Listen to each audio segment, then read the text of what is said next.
Chapter 660. Bringing trouble to your doorstep. Venting your anger. _6.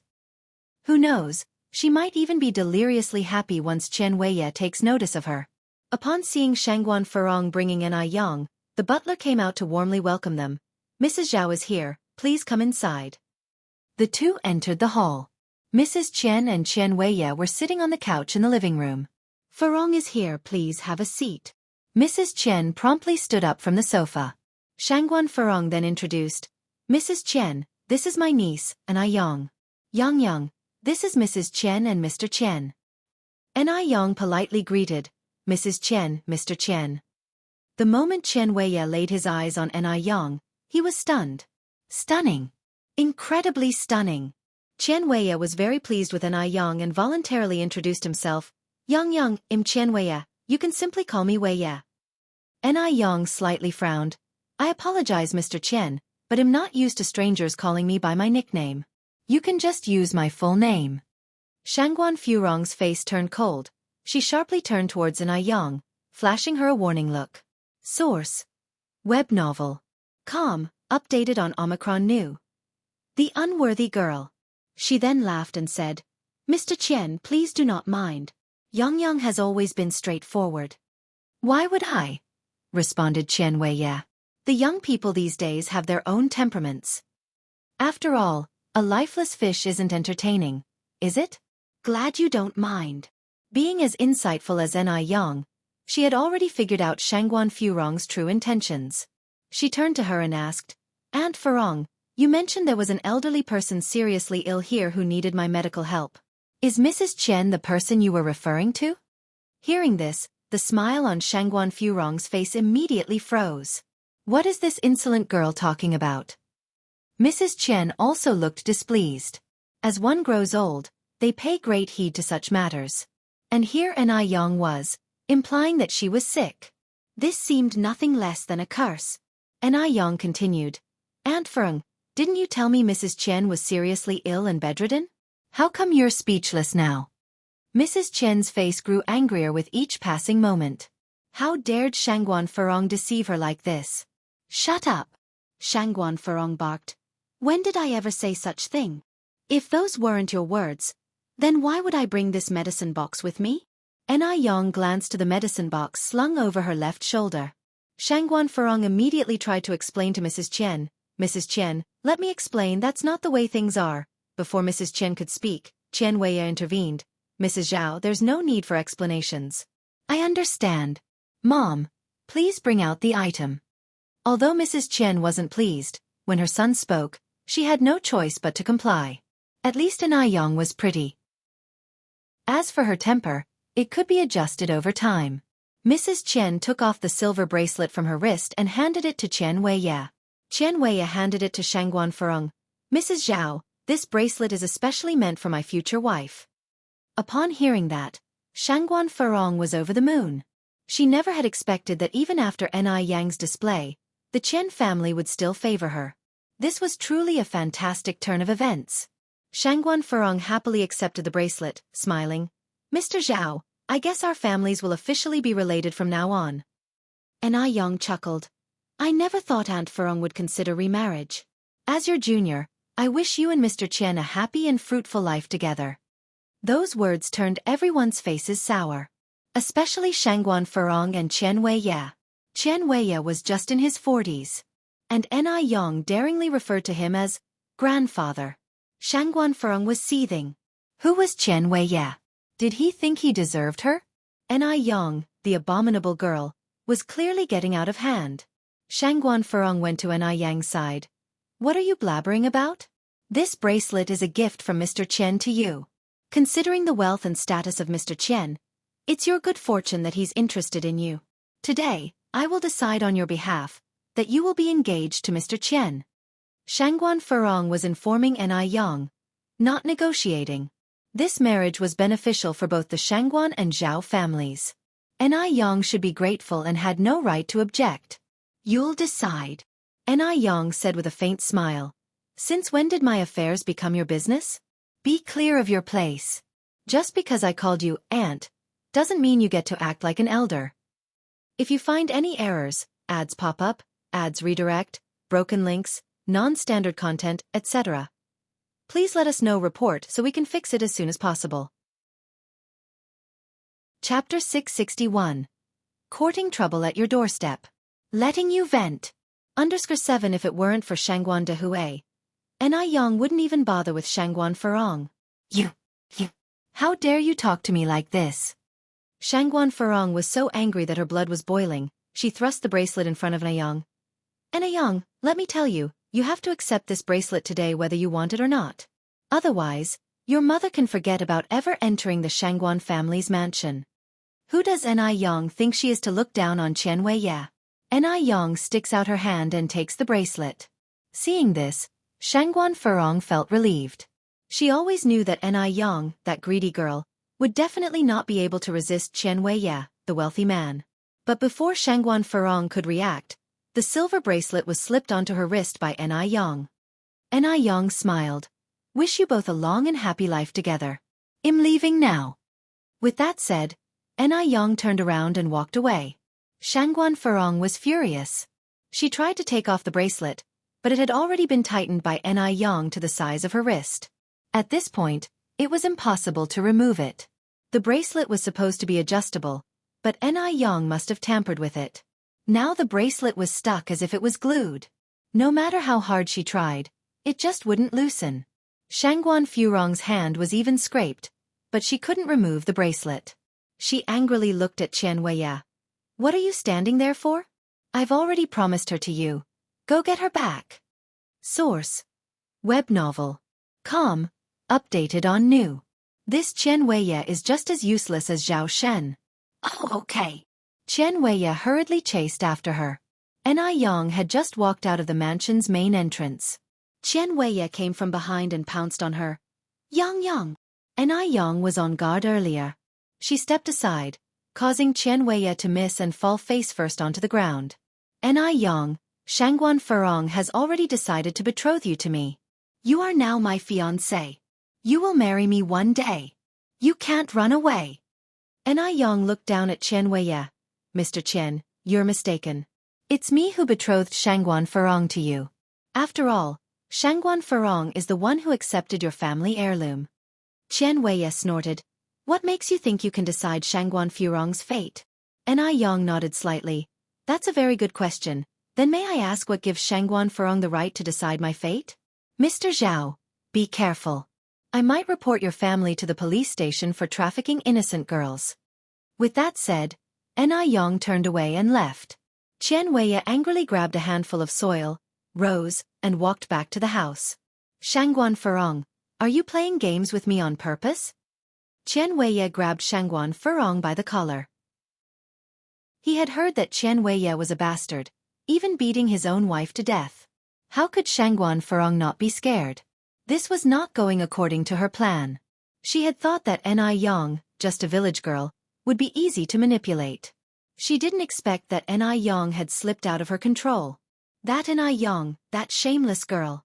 How ungrateful she was. Shangguan Furong took a deep breath. Mr. Qian, we're family. Speak nicely, don't be rough. Whose family with you? Shangguan Furong put on a smile. Mr. Qian, you are about to marry my niece. Aren't we family? Don't worry, Mr. Qian.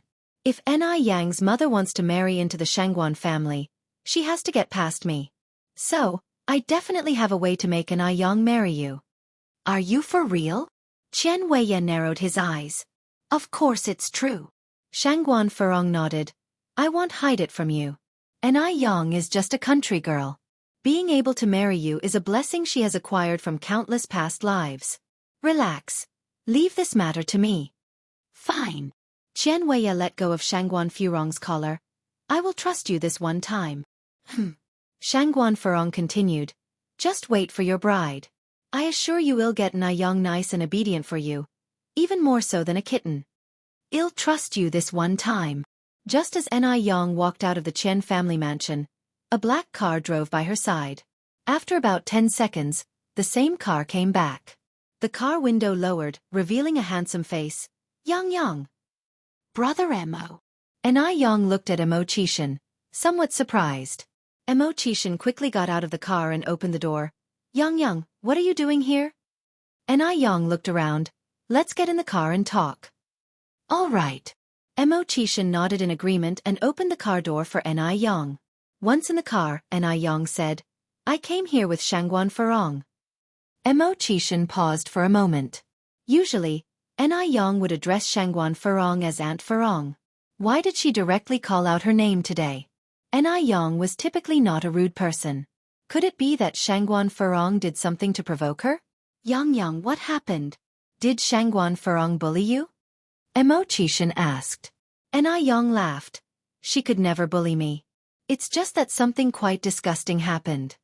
Before coming to the Qian family, Yang had truly not thought that Shangguan Farong harbored such intentions. It was absolutely disgusting. Do tell.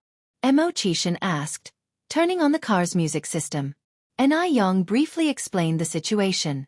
She originally had no intention to hide this from Mo Qishan. Mo Qishan's eyes darkened, containing a hint of monstrous rage, emitting a dangerous aura. He had initially not wanted to stoop to Shangguan Farong's level. After all, she was just a scheming, malicious woman. But Shangguan Farong should not have involved Yang. Now, he wouldn't be polite to her anymore. Mo Qishan's hand on the steering wheel tightened gradually, his knuckles turning slightly pale. If Yang were an ordinary girl, she might have already fallen victim to Qian Wei's harassment. The mere thought of Yang nearly being bullied made Mo Qishan feel suffocated. He tried to suppress the anger welling up inside him and spoke softly. Boss, I will avenge you for this. His voice was quiet and calm, but it carried an unsettling aura. Yang raised an eyebrow slightly. Oh? Really? No. Mo Qishan lightly pinched her nose. Yang leaned slightly towards him and hugged him. Brother Mo, you're so nice. Mo Qishan hugged her back. Thank you for the praise, boss. The hug only lasted for a few seconds. Yang let go of him, rolled up his sleeve to reveal his glittering robust wristwatch. It's already past 11. Brother Mo, should we go for lunch? Sure. Mo Qishan nodded. Where do you want to go? Yang continued. I suddenly feel like having stinky tofu and crossing the bridge noodles. Would you like to join? Sure. It's been a long time since I last had these. They went to a street of diners, had lunch, and then went to a movie. Finally, Mo Qishan drove Yang home. In the end, the luxury car stopped in front of a business building. Mo Qishan got out of the car. His originally smiling face was now solemn. His thin lips pressed together, and his eyes held a stormy hue, causing everyone around to feel anxious. What's wrong with the gentleman today? How terrifying! Mo Qishan made his way to the top floor and opened the door of his office. He sat on the leather boss chair, loosened his tie, and finally picked up the phone. Bring Qian Wei to me. And tell Morris to prepare a dossier on the Zhao family and Shangguan Farong for me right away. If you find any errors, ads pop up, ads redirect, broken links, non-standard content, etc., please let us know. Report so we can fix it as soon as possible. Chapter 662. The show begins. _1 Upon finishing his sentence, Mo Qishan hung up the phone. His face, usually stone cold, appeared to be enveloped by an impenetrable layer of ice. Shangguan Farong on the other end was still unaware of all that had taken place. After leaving the Zhao family, she had made her way to the Shangguan family residence. Shangguan Farong rushed into the living room, and upon not seeing her mother, asked one of the servants, Where's Mum? The dowager is resting in her room, the servant replied. Shangguan Farong immediately began ascending the stairs, knocking on the door loudly. Mum! Mum! Mum! A moment later her mother appeared wrapped in a robe. What's the rush all about? Shangguan Farong replied with a smile. I've brought good news, of course. And what good news could you possibly have? The dowager stepped aside to allow Shangguan Farong in the room. Shangguan Farong then said, Mum, I found in Yang a great potential match.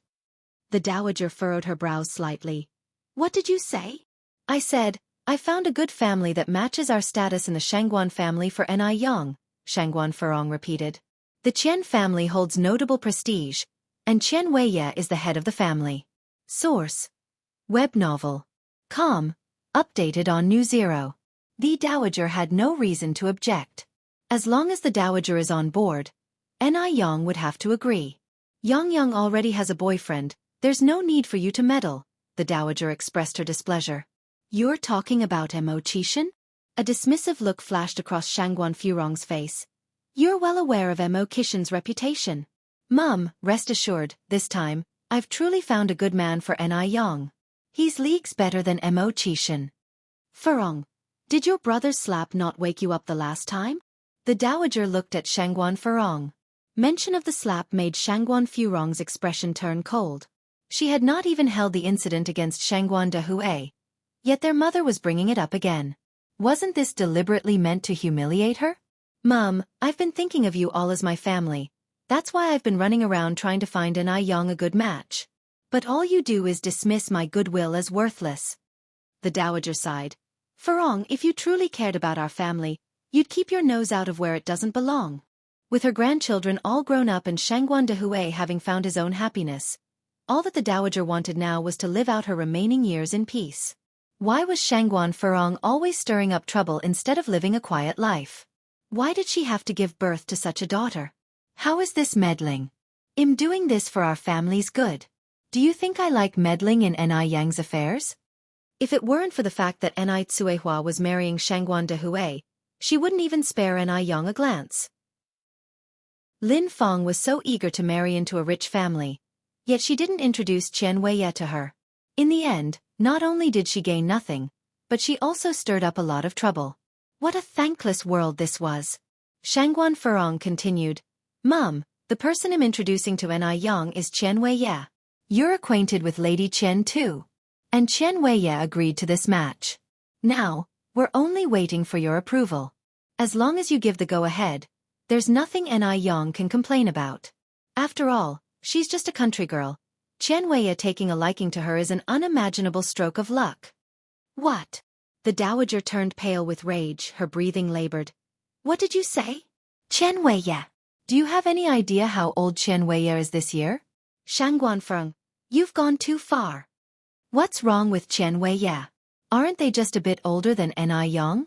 Aside from the age gap, how is Qian Weiye not superior to Mo Qishan?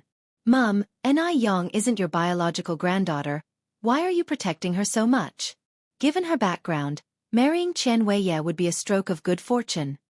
Although Tsuehua was going to marry Shangguan Dehui, the relationship between Yang and the Shangguan family was still not close. If it were Shangguan's biological granddaughter who was to marry Qian Weiye, that would definitely not have been suitable. After all, whoever Qian Weiye marries essentially becomes his concubine. The dowager trembled all over. Shangguan Furong had gone too far. This was outrageous. She was already seething with anger after hearing these words. How would Yang react if she heard them? Shangguan Furong continued. Mum, you're not a fool. You know exactly what the pros and cons are. If Yang marries Qian Weiye, our Shangguan family are the ones who will benefit. If Yang were to be with Mo Qishan, everyone would only end up laughing at the Shangguan family's expense. If you find any errors, ads pop up, ads redirect, broken links, non-standard content, etc., please let us know report so we can fix it as soon as possible. Chapter 663. The show begins. _2. Shut up.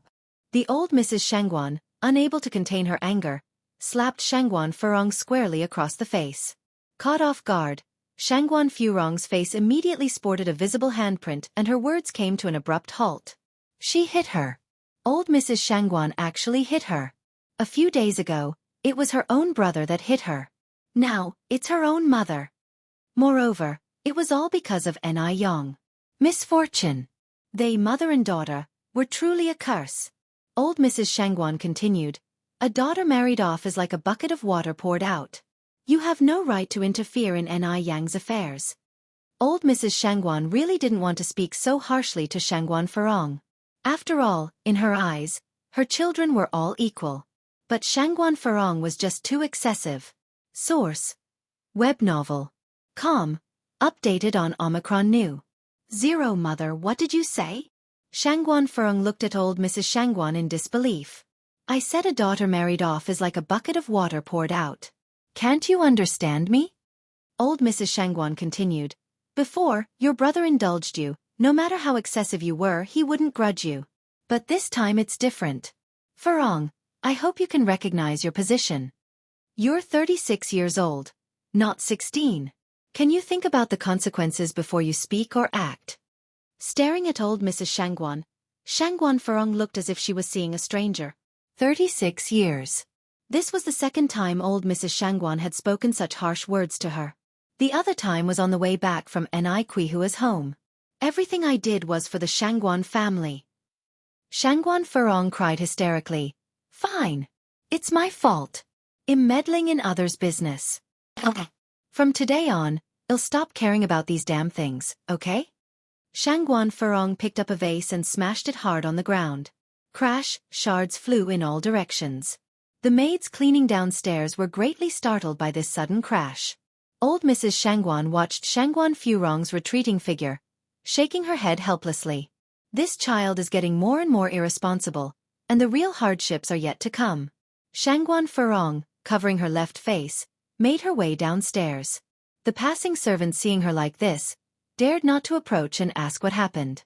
Just then Shangguan Shi returned from outside. Aunt, what happened to you? Get out! Shangguan Furong, still enraged, pushed Shangguan Shi away. Caught off guard, Shangguan Shi was pushed to the ground, hitting her head on the corner of a table. Miss, are you all right? The servants rushed over and helped Shangguan Shi up. I'm fine. Shangguan Shi, supported by the servant, stood up and rubbed her nape. What happened to my aunt? The servant pointed to the ceiling and whispered. It seems like there was some disagreement between the miss and old madam. Huh? Shangguan Shi frowned slightly, ignoring her headache. She ran upstairs immediately. Upstairs, old Mrs. Shangguan sat on the sofa, her face filled with worry. She was reflecting on herself. It was she who had spoiled Shangguan Furong. It was she who hadn't taught Shangguan Furong well. Grandma. Shangguan Shi sat down next to old Mrs. Shangguan. Xiaoxi. A forced smile appeared on old Mrs. Shangguan's face. Shangguan Shi tried to break the news gently. Grandma, I just saw my aunt leaving in tears. What happened between you two? Old Mrs. Shangguan sighed, recounted the whole story to Shangguan Shi. Hearing this, Shangguan Shi was shocked. It's horrifying. What kind of person is Chen Weiye? A scumbag who even beat his wife to death. What Shangguan Furong did was like pushing Yang into a flaming pit. How could my aunt do such a thing? Shangguan Shi frowned. Yang must be very angry now. We must not let my aunt affect Aunt Daya and Dad's relationship. After all, it was not easy for Dad and Aunt Daya to finally be together. Exactly. Old Mrs. Shangguan agreed. Xiaoxi, it's good that you are back. Let's go to Aunt Daya's house together and explain everything to Aunt Daya and Yang properly. Okay. Shangguan Shi nodded. Under the cover of night, they took a car to the Ni family home. When they arrived, the Ni family was having their meal. The whole family were gathered around the table, laughing and dining, creating a harmonious atmosphere. Aunt Daya, Aunt Ni Yang. Shangguan Shi greeted them politely. Grandma, Sister Xiaoxi, why are you here? Ni Yang stood up in surprise. Yang, we, the Shangguan family, have wronged you.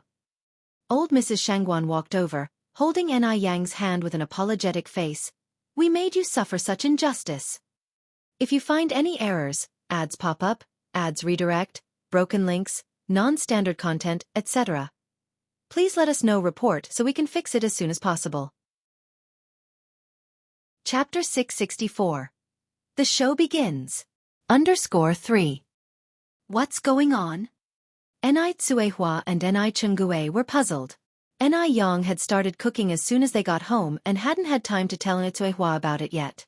The Shangguan matriarch sighed. It's all my fault for not raising my daughter right. She then recounted the entire incident. On hearing this, the faces of Ni Tsuehua and Ni Chenggue darkened. Hadn't Shangguan Furong overstepped her bounds? She had even set her sights on Ni Yang. The one consolation was that the matriarch of the Shangguan family was reasonable. If the Shangguan matriarch and Shangguan Furong were of the same breed, then the Shangguan family would be no different from a den of beasts. The Shangguan matriarch continued, It's my fault for not raising my daughter properly. Rest assured, Ni Yang, I will make Furong apologize to you personally. You deserve an explanation. Since the Shangguan matriarch was so reasonable, Anew naturally wouldn't be petty. After all, the matriarch hadn't been aware of this situation before. If the situation had been encouraged by the Shangguan matriarch herself, then Anew would never forgive her. All in all, this matter had nothing to do with the Shangguan matriarch. As long as Aunt Furong sincerely apologizes and changes her ways, we can pretend like nothing happened.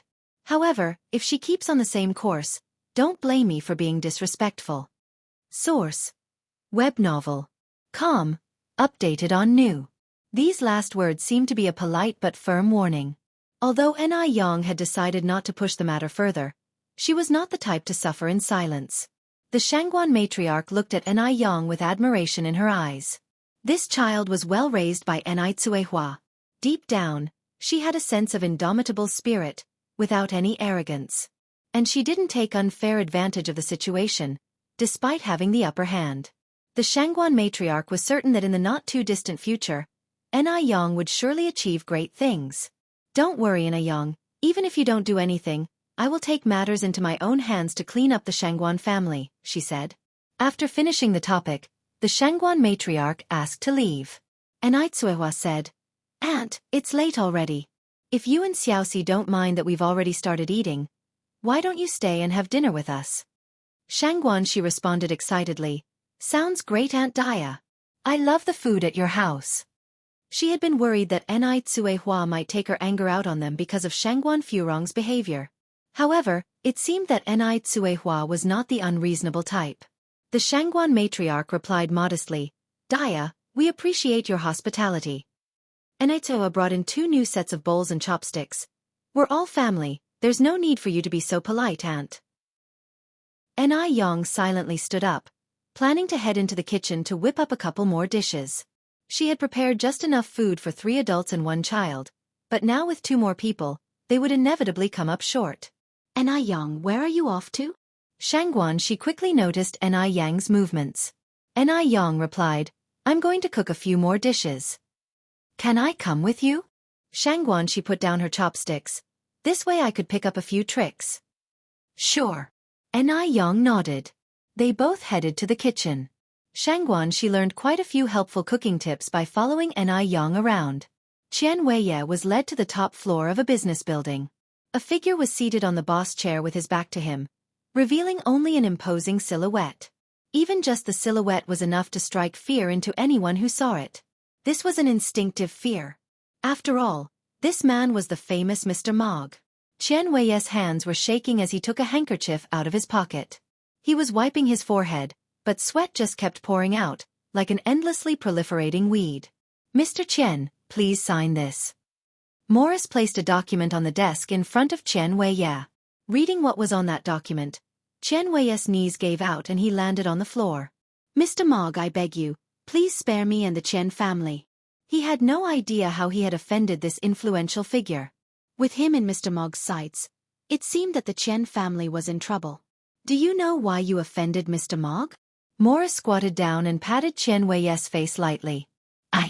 I don't know. Because you offended someone you should never have offended. Morris explained in fluent Chinese. You're so lowly, yet you dare to covet things above your station. You aspire to possess our lattice attention? Lady Mog. If you find any errors, ads pop up, ads redirect, broken links, non-standard content, etc., please let us know report so we can fix it as soon as possible. Chapter 665. The show begins. _4. This left Xianxia even more stunned. I didn't. I haven't even seen Mrs. Mog. How could I be a toad trying to eat swan meat?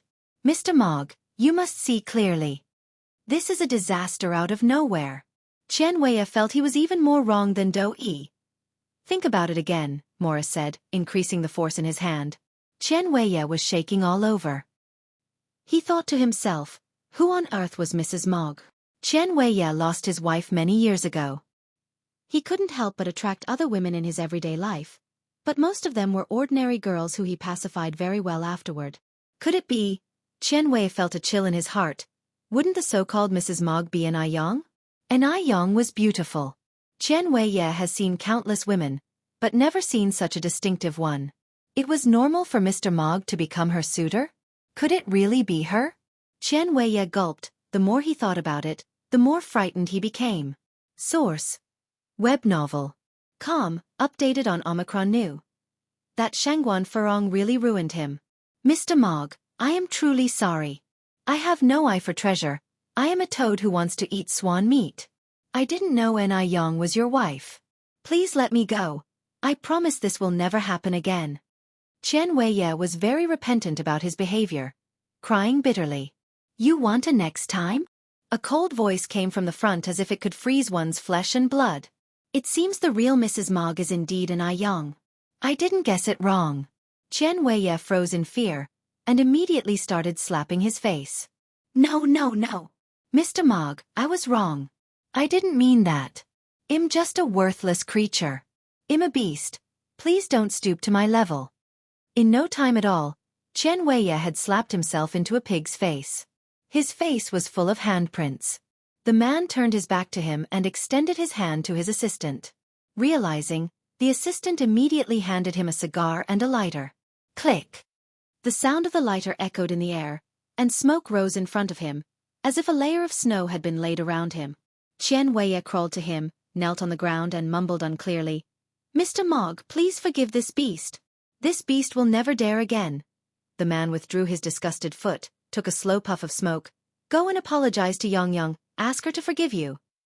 Okay. Qian Weiye immediately got up from the ground and ran outside. Only then did the man turn his head, revealing a sharp-featured face, a cigar hanging at the corner of his thin lips, looking at Morris by his side. Morris quickly understood and turned to follow Qian Weiye. Morris, who had been following him for a long time, naturally understood what he meant. If Qian Weiye had turned his head back at that moment, he would have realized that the renowned Mr. Mog was actually despised by everyone. Mo-Chishan then reached out to Marcus. Where are the files on the Zhao family and Shangguan Furong? Here, answered Marcus respectfully, handing over the files. How handsome the master looks when he's furious for his woman. Marcus was extremely excited. Mo-Chishan took the files and flipped through a few pages. Marcus then said, Last night, Shangguan Furong returned to the Shangguan family. What was the Shangguan family's reaction? Mo-Chishan asked. Marcus thought for a while, then said, Old Madam Shangguan and Shangguan Furong had a big argument. Shangguan Furong was even slapped across the face. In the end, old Madam Shangguan personally went to Miss Nis' house. It was fortunate that Madam Shangguan was wise. If Madam Shangguan was the same as Shangguan Furong, those who would be unlucky this time would not be limited to just Shangguan Furong and Qian Weiye. Upon hearing this, Mo-Chishan's previously tight face relaxed a bit. Marcus then asked, Sir, do you want me to invite Shangguan Furong over? No need. Mo-Chishan closed the files. Come closer. Marcus walked over to Mo-Chishan and bent down. Mo-Chishan whispered something to him, and Marcus nodded. Okay, sir, I have it. This tactic of Mo-Chishan, using someone's own methods against them, was absolutely ruthless.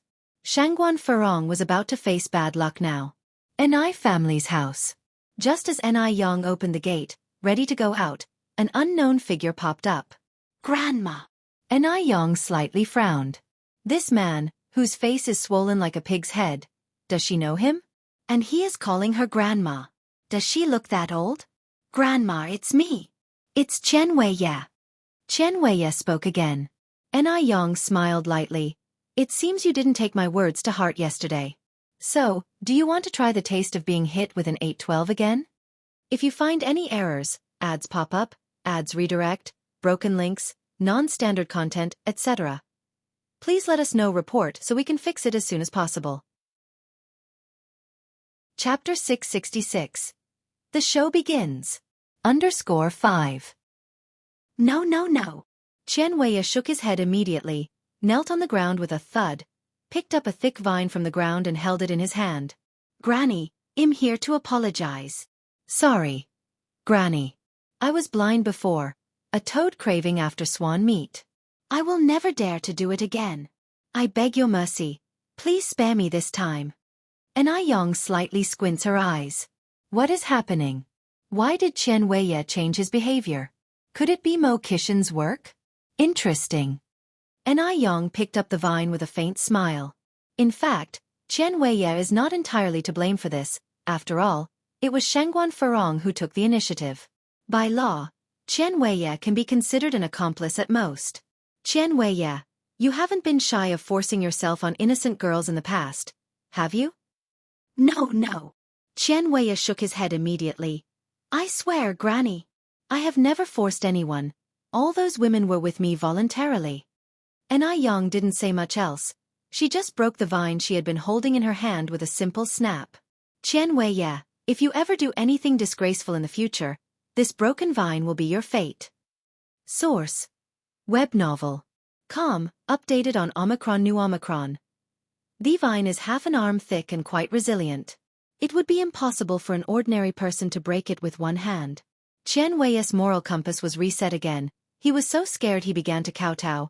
I will never do it again. Granny, I promise, I will never do it again. Get out. Aneyang's red lips spoke lightly. Thank you, Granny, for your mercy. I'm leaving now. Qian Weiye seemed like he had received amnesty, picked up his knee, curled up into a ball and rolled away. Anew. Just then, Aneyhua's voice came from inside the house. Yang, who is it outside? Anew responded, just a passerby asking for directions. Zhao family. Shangguan Furong has been in an extremely bad mood these days. If Shangguan Dehui had been with Lin Fong from the beginning, none of this would have happened. It's all Aneyhua's fault. All her fault. Seeing Shangguan Furong in such a bad mood, both the old lady of the Zhao family and Zhao Shen were treading on eggshells around her, fearing they might add fuel to the fire. Just then, Lin Fong walked in from outside. She first greeted the old lady and Zhao Shen, and then came upstairs. Furong. After her active approach last time, their friendship has grown rapidly. Now she was free to come and go in the Zhao family's house. With her gentle character, even the servants of the Shangguan family liked her. Shangguan Furong, being a proud person, ignored Lin Fong, especially since she had been annoyed recently. Why are you here? Lin Fong did not get upset and said with a smile, Furong, I came to give you a present. What present? Shangguan Furong finally looked at Lin Fong with a hint of interest. This for you. Lin Fong took a black card out of her bag and handed it to Shangguan Furong. The black card was pitch black, with gold lines as decoration on the edges, and the 4 characters National Beauty and Heavenly Fragrance on the left side. It looked very upscale and classy. What is this? Shangguan Furong asked. This is a membership card of National Beauty and Heavenly Fragrance. Lin Fong continued, Furong, haven't you always wanted their membership card? This one is for you. The National Beauty and Heavenly Fragrance membership card costs 888 yuan each. Obviously Lin Fong couldn't afford one, not to mention, it was limited edition. This black card was given to her by a mysterious person who claimed to want to help her. Is this really a membership card from National Beauty and Heavenly Fragrance? Shangguan Furong looked at Lin Fong in surprise. Lin Fong nodded. Furong, given our relationship, do you think I would lie to you? Thank you then. Shangguan Furong suppressed the excitement in her heart. She was someone who had seen big scenes. How could she just show her emotions so easily? But she was really excited. With the National Beauty and Heavenly Fragrance's membership card, she could now take that group of card-playing friends to their 3rd floor for a surprise. By then, they will be so envious of her. Seeing Shangguan Furong like this, Lin Fong smirked and then said, Furong, I have things to do at home, I won't bother you anymore. Wait a moment. Shangguan Furong called out to Lin Fong. What's the matter? Lin Fong turned around to look at Shangguan Furong. Shangguan Furong opened a jewelry box and casually pulled out a necklace. I bought this necklace a long time ago and only wore it once, now I'm giving it to you. If you find any errors, ads pop up, ads redirect, broken links, non-standard content, etc., please let us know report so we can fix it as soon as possible. Chapter 667. The show begins. _6. Lin Fong declined. Furong, I can't accept it. I only gifted you the membership card because I felt we had a strong connection, not because I'm after your stuff. Just take it. Shangguan Furong was not one to be petty. Helplessly, Lin Feng accepted it.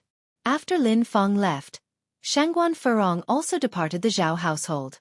With Shangguan Furong's departure, the atmosphere in the Zhao house instantly lightened. The smile had returned to Grandma Zhao's face. Lin Feng, who had previously left, returned moments later. This time, she held a thermos to her hand. Grandma, I heard you often have headaches. I made you some gastrodia chicken soup specially. It's very good for the head. Lin Feng removed the lid from the thermos and ladled out a bowl of soup for Grandma Zhao. Thank you, Xiaolin. The old lady accepted the soup with a face full of smiles. As the matriarch of the Zhao family, was she lacking in chicken soup? What she lacked was a gesture of kindness. Shangguan Furong had never once shown such filial piety. Lin Feng was really wonderful. She was kind, gentle, and understanding. Source: Web novel. Updated on N0 New Omicron. Omicron WHY hadn't Zhao Xin met such a good person? Grandma, Furong and I are good friends. Making you a bowl of soup is no big deal, I just hope you don't mind, Lin Feng said. Look at you talking like that. I'm more than happy to have it. Why would I mind? Grandma Zhao drained the bowl of soup in one gulp. The taste of the gastrodia was slightly bitter, so Lin Feng promptly handed over a piece of honey loquat. Grandma Zhao took it laughing. Xiaolin, you're a really thoughtful child. Lin Feng replied, maybe because I'm used to being around children a lot. I've got used to it. Grandma Zhao nodded approvingly. Not long after, Zhao Zijuan and Zhao Ziqing, the two siblings arrived home from school. Zijuan, Ziqing. Auntie Lin Feng. The siblings immediately rushed over to greet her. They seemed more excited to see her than their own mother. Shangguan Furong was often harsh to others, including her own children. This led to the siblings being quite fearful of Shangguan Furong and not very close to her. Lin Feng then opened the second layer of her lunchbox. Zijuan, Ziqing, didn't you two say last time that you liked Auntie's dumplings? I specially made some for you today. Zhao Zijuan and Zhao Ziqing, who were 10 and 8 years old, respectively, really relished treats. Thank you, Auntie Lin Feng. The siblings immediately started wolfing down the dumplings. The dumplings were delicious. Despite them being only minced pork and leek dumplings, they were irresistible. Plus, they were beautifully made. Auntie Lin Feng, you're so amazing. With a modest smile, Lin Feng said, it's just a plate of dumplings. If you two like it, I can make them more often and bring them over to you. Really? The siblings looked at her stunned. Of course. Lin Feng nodded. Zhao Ziqing said, Auntie Lin Feng, I wish you were our mother, so my brother and I could have these delicious dumplings every day. Zhao Zijuan, sensing this comment might be inappropriate, pulled at Zhao Ziqing's sleeve. Zhao Ziqing asked, Brother, why are you pulling me? I didn't say anything wrong. Our mother doesn't even like us. We'd be better off with Auntie Lin Feng being our mother. Zhao Zijuan was 2 years older than Zhao Ziqing and more sensible. Even though their mother wasn't very attentive to them, a mother is, after all, a mother. The speaker may not mean it, but the listener may take it to heart. A flash of light glowed in Grandma Zhao's eyes. Lin Feng approached. Ziqing, you can't just say whatever you want. If your mother heard it, she will be heartbroken. Let her be heartbroken. Zhao Ziqing responded nonchalantly. Lin Feng continued, Promise Auntie, you won't say such things anymore, otherwise, Auntie won't come to see you too. Perhaps the last sentence scared Zhao Ziqing, who nodded and said, Okay, I won't say it. In her heart, however, she truly wished that Lin Feng was her mother. Shangguan Furong invited Jia Zhenjin, Zhao Yiyun, and Su Manlin to Gus Tianxiang. The 4 women met at the entrance of Gus Tianxiang. Jia Zhenjin asked, Furong, don't tell me you really have a membership card for Gus Tianxiang? Of course, Shangguan Furong took out the black card and flaunted it. See, isn't this it? Jia Zhenjin took the black card while the others immediately huddled around to take a look. If you find any errors, ads pop up, ads redirect, broken links, non-standard content, etc., please let us know report so we can fix it as soon as possible. Chapter 668. The show begins. _7 Zhao Yiyun said, I've seen the Gus Tianxiang membership card for my friend. It's exactly the same as this one. My gosh! Farong, you're just too amazing. Shangguan Farong, with a smile, said, "Isn't it just a card? It's no big deal to me." This membership card perfectly satisfied Shangguan Farong's vanity. She was used to being dominant at home, so she wanted to take control no matter the occasion. Jia Zhenjin sighed, "As I thought, we all really have to rely on Farong." Exactly, Farong is indeed amazing. Shangguan Farong, who had been depressed for several days, also began to cheer up at this moment.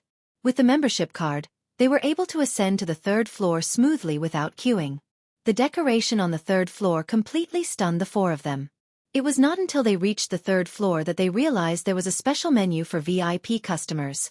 The dishes and desserts on the menu were all new to them, such as mango pudding, fruit salad, and such. Shangguan Farong ordered a table full of dishes and desserts with an indomitable spirit. Source: Web novel. Com. Updated on Omicron New.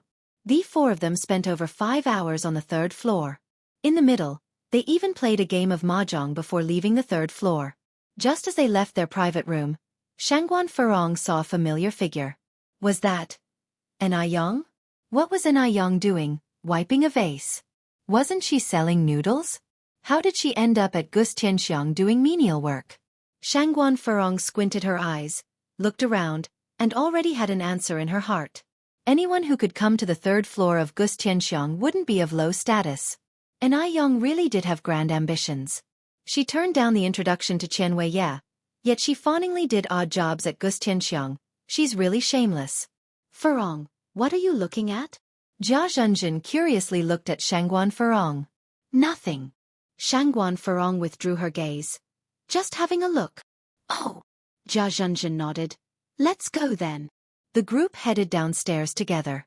Xianxia was always full of guests every day, so Anew didn't notice Shangguan Farong. After she finished wiping the vase, she handed the rag to a waiter beside her and said, "The most taboo thing in the catering industry is sanitation problems. From now on, this vase should be cleaned daily. The standard is that no dust can be seen when it is wiped with a white cloth." "All right, I know." The waiter behind her nodded. Then, Anew found Gulonji.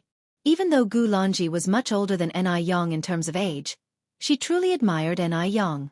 This young, slender girl was just too impressive. At first, she and everyone else didn't think highly of Xianxia's future.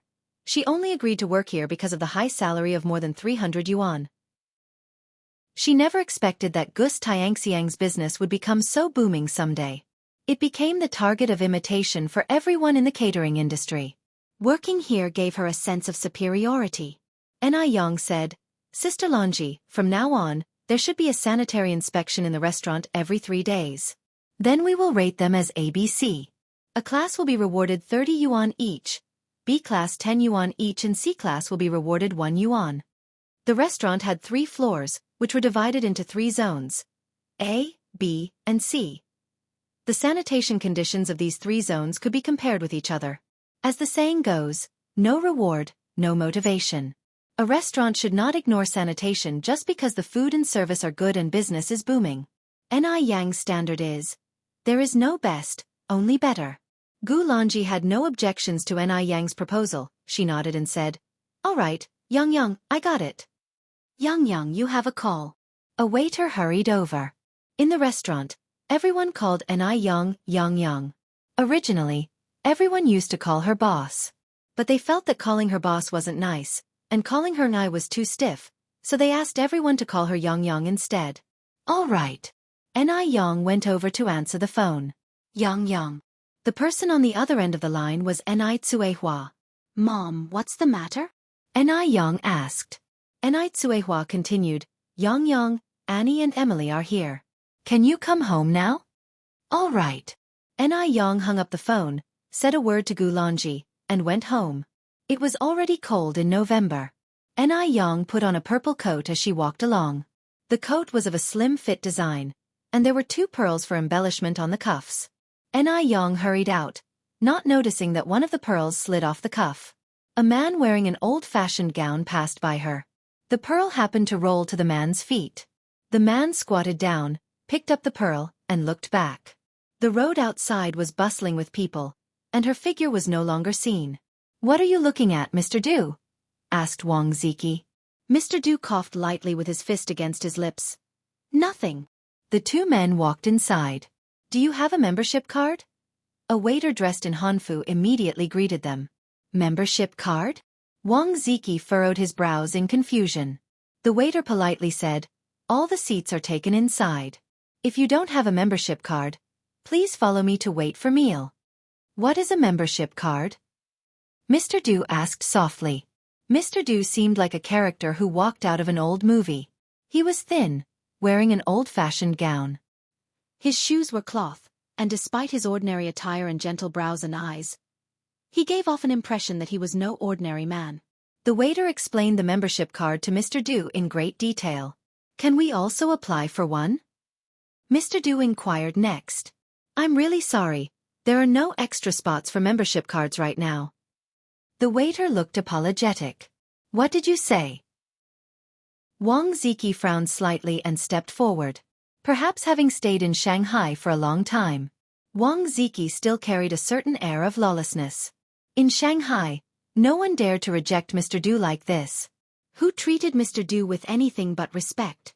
"Ziki." Mr. Du spoke softly. "Mr. Du," Wang Ziki toned down his aggressiveness somewhat. "Let's go over there and wait." The waiter breathed a sigh of relief. "Please follow me." The two of them went to the waiting area. Mr. Du was elegantly sipping tea. Wang Ziki walked from the lobby to the inner hall, and then back to Mr. Du. "Mr. Du, I don't think this is fourth Miss style." Mr. Du laughed lightly. "She's not that clever." He then asked, "How's the investigation going? When can we find the person?" Wang Ziki showed a troubled expression. "Mr. Du, this matter can't be rushed." The smile on Mr. Du's face slowly faded. After a while he asked again, "Is it really that hard to find a person?" His voice was still gentle, but it carried an oppressive feeling. Wang Ziki steeled himself and said, "Mr. Du, we are in Beijing. Don't we even have a clue?" Mr. Du continued to ask. Wang Ziki shook his head. Mr. Du drained the cup of tea, then said, "Don't waste manpower on fourth Miss anymore. Focus on finding her in the future." "So, we're just going to ignore fourth Miss?" Wang Ziki asked. "If she wants to go mad, let her have a proper fit." Mr. Du put the teacup on the table, his face full of anger. It's unclear whether he's annoyed at the incompetent Wang Ziki or the unrestrained fourth Mississippi. If you find any errors, ads pop up, ads redirect, broken links, non-standard content, etc., please let us know report so we can fix it as soon as possible. Chapter 669. Shangguan Furong apologizes at the doorway. Under her one Master Du appears to be as gentle as jade on the surface, but only Wang Ziki knows what kind of soul is hidden beneath this gentle demeanor. This time, fourth Miss is probably not in for anything good. Master Du continued, "From this month on, no one is allowed to remit money to fourth Mississippi." "All right." Wang Ziki nodded. The Ni family residence. As Ni Yang opened the courtyard door, she was immediately embraced warmly by Emily. "Ni Yang." "Emily." After not seeing each other for several months, Emily seemed like a completely different person. Her skin was fair and rosy, and the freckles on her nose had disappeared completely. All thanks to the miraculous effects of ice crystal jade skin. Emily was immensely grateful for having met Ni Yang on Shisua Island in Miami. If it wasn't for Ni Yang, she would never have discovered how beautiful she could be. Source: Web novel. Com, updated on N0New0. Excitedly, Emily hugged Ni Yang. A moment later, Ni Yang released Emily, and they walked into the living room. Emily said, "Ni Yang, your home and courtyard are decorated so beautifully." She had always imagined China as a very backward country. It should be chaotic and dirty. But after coming to China, Emily discovered that it is a country with a very rich cultural heritage, completely different from what she had imagined. Ni Yang smiled and said, "Thank you for the compliment." Aunt Annie and Ni Tsuehua were chatting on the sofa in the living room. Through long-term learning, Ni Quihua's oral English skills were now excellent, and there were no obstacles in her communication with Annie. After chatting for a while, Annie revealed her intentions. "Ni Yang, I want to become an agent for your product and become the overseas distributor for ice crystal jade skin." I want more people in Country M to be able to use Ice Crystal Jade Skin. The effects of Ice Crystal Jade Skin are truly excellent. The few dozen products Annie took back last time sold out within a month. Because more and more people were coming to ask Annie to buy Ice Crystal Jade Skin, that's why Annie decided to visit China again. At the same time, this decision was made after careful consideration. Ice Crystal Jade Skin is a rare, good product that will be popular in the future. In order to prevent someone else from taking the opportunity first, she wanted to become the first agent in Country M. She believed that her judgment would not be mistaken. Hearing this, Anew was somewhat surprised. She hadn't expected that Annie wanted to be the agent for Ice Crystal Jade Skin in such a short period of time. Aunt Annie, are you really sure about this? This is the contract, take a look. Annie took out the contract from her bag.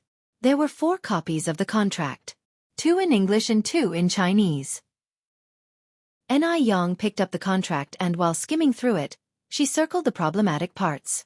Aunt Annie, I think these 4 parts need to be revised. Please take a look. Anew passed the revised contract to Annie. Annie took the contract and found that the 4 points Anew had circled seemed fine at first glance, but on closer inspection, she discovered that there were significant loopholes in these areas. Annie looked at Anew, a new layer of admiration visible in her eyes. Anew was about the same age as Emily. Emily couldn't even understand the contract, but Anew could shoulder large responsibilities all by herself. That is truly impressive. All right, Annie nodded and continued. Then these 4 areas will be modified as you suggested.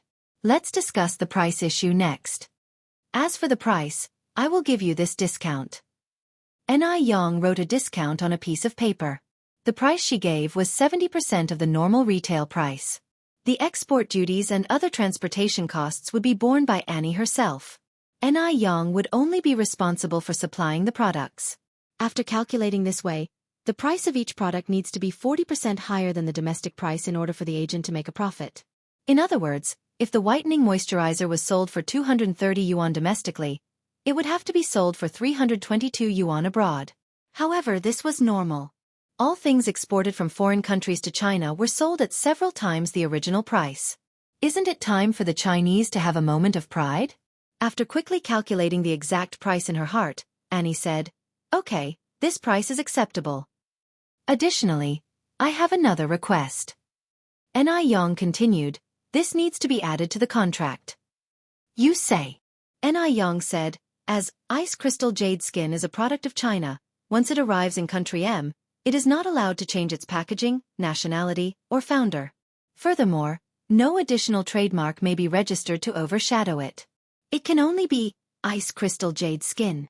If you find any errors, ads pop up, ads redirect, broken links, non-standard content, etc., please let us know report so we can fix it as soon as possible. Chapter 670. Shangguan Furong apologizes at the doorway _2. Back in the 1980s, the Chinese did not have much awareness of copyright. This led to many goods being exported from China, repackaged in foreign countries, and then sold as local products. The toilet seat news of the later era is an example. The toilet seats from our country that were so popular among the Chinese were actually made in China. Anew, having returned from the future, was determined to prevent all such problems. She wanted to avoid any future disputes. Annie nodded. Anew, you've thought this through thoroughly. She's incredibly shrewd. Negotiating with her is like playing a game of chess. She was clearly just a teenager, but her considerations were more thorough than an adult's. It was difficult to imagine the capacity of her brain. Anew continued, Oh, there's one more thing. Some products of the Ice Skin Jade Flesh line are limited editions. In order to avoid market disturbances in M country, I hope you follow the same practice. General limited editions should be capped at 60 sets per month, and the Supreme Edition only 20 sets. It should be purchased by showing an ID card, limiting 1 set per person per month. Actually, limited edition products are also a marketing strategy. After all, rarity is precious. Only when it becomes expensive will people cherish it. Source: Web novel. Com, updated on N0 Anew nodded, indicating no objections. Anew smiled. If Aunt Annie agrees to all the points I've made, We can sign the contract as soon as it's drafted. Anew, hey, race to a successful partnership. Annie extended her right hand towards Anew. To a successful partnership. Anew shook her hand warmly. After successfully concluding negotiations, Annie proposed to leave. Anew smilingly said, Aunt Annie, you are not familiar with China. If you don't mind, you can stay over tonight, and I can take Emily around tomorrow. When they were in M country, Anew had promised Emily she'd show her around. Since they've already moved into their new house, there was no need to worry about not having enough rooms. On hearing this, Emily jumped up and down in excitement. Yes, yes. She liked Anew very much and wished she could be with Anew every day. Annie said, Then we'll take you up on your kind offer. In the afternoon, Anew took Emily for a walk around the village. The village was bustling because a new road was being built. The villagers were intrigued by the foreign girl. Yang, who is this foreign girl? What's her name? Which country is she from? How old is she? Emily, not understanding Chinese, curiously looked at Anew. Anew first translated the villagers' questions into English, then told them, Her name is Emily. She's a good friend I met in M country. She's 18 years old. Oh, so her name is Lily. I think calling her Lily sounds better, just like Yang's name. This Lily is good-looking, just like a doll on TV. The fashionable name of Emily was instantly transformed into a rustic Lily by the villagers. Oddly enough, it sounded quite nice. What are they saying? Emily looked at Anew. Anew grinned and replied, They are all saying that they like you a lot and that you look pretty like a doll. Really? Emily looked at Anew, absolutely thrilled. Really? Anew nodded. Emily immediately bowed to the villagers, stuttering in Mandarin. Think wow you. You're welcome, you're welcome. As they left the construction site, Emily remarked, Anew, the Chinese people are so friendly. Anew nodded, Yes, we Chinese are really friendly. The two of them arrived at the foot of the mountain.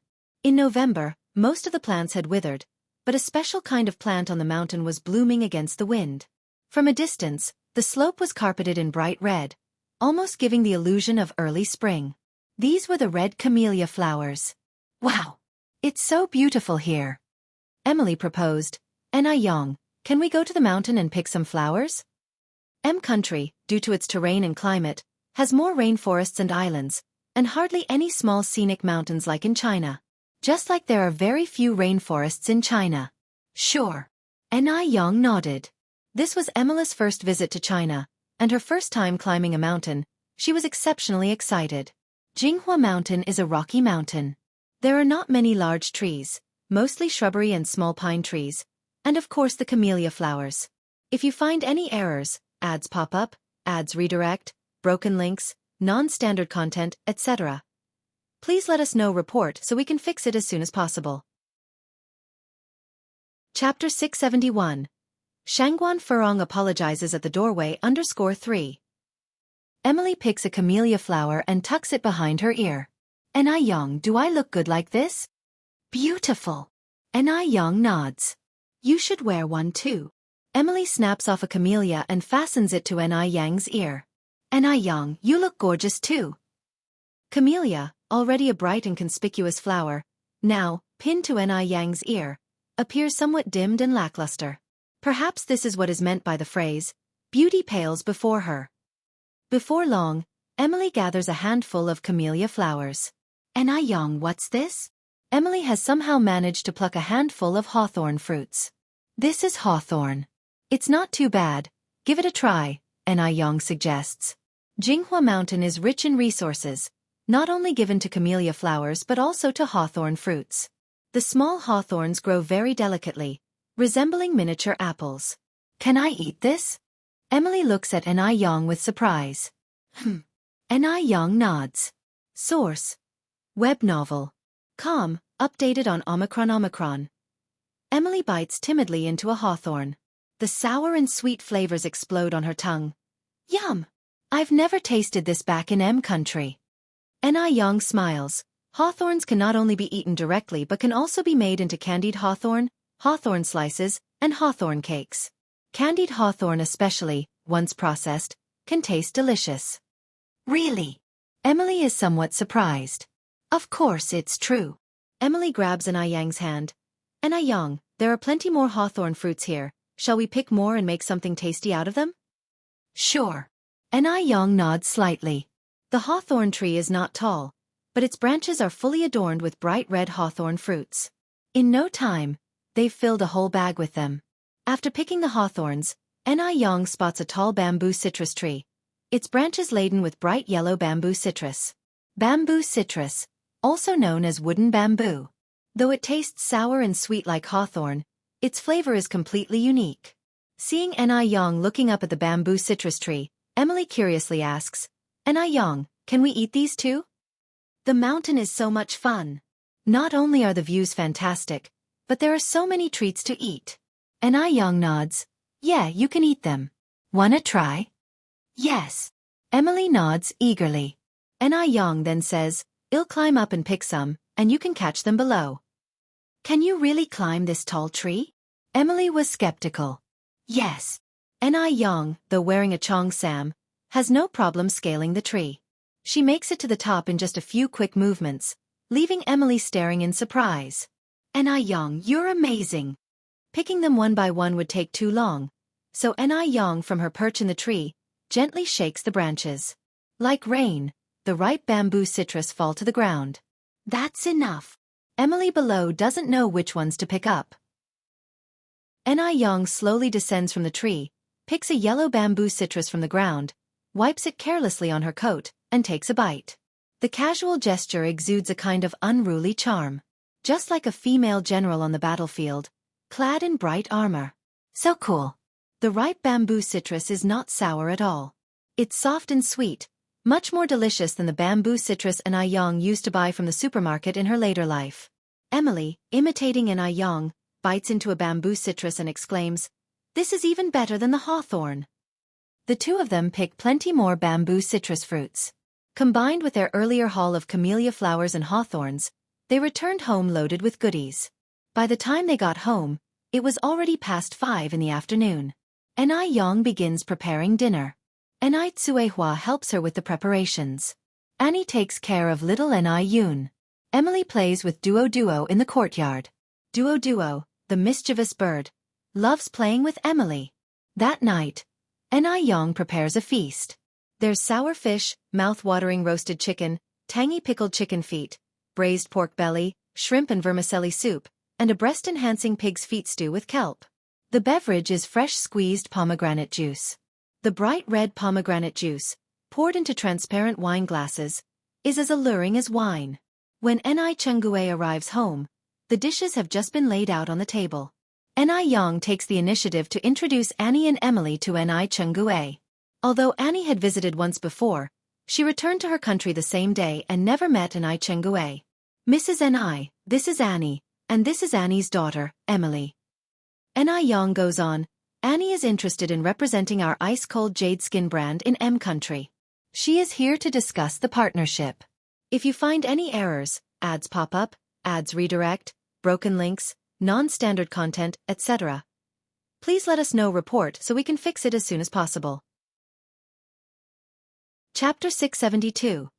Shangguan Furong apologizes at the doorway under Sir 4. Hearing this, Xianxia exclaimed in surprise, Really? Can go international now? Anyang nodded. That's fantastic. Xianxia said with a deeply moved smile on his face, turning to look at Annie and Emily. Hello, I'm Xianxia. Xianxia didn't speak English, leaving Emily and Annie looking at each other perplexed, unable to understand what Xianxia meant.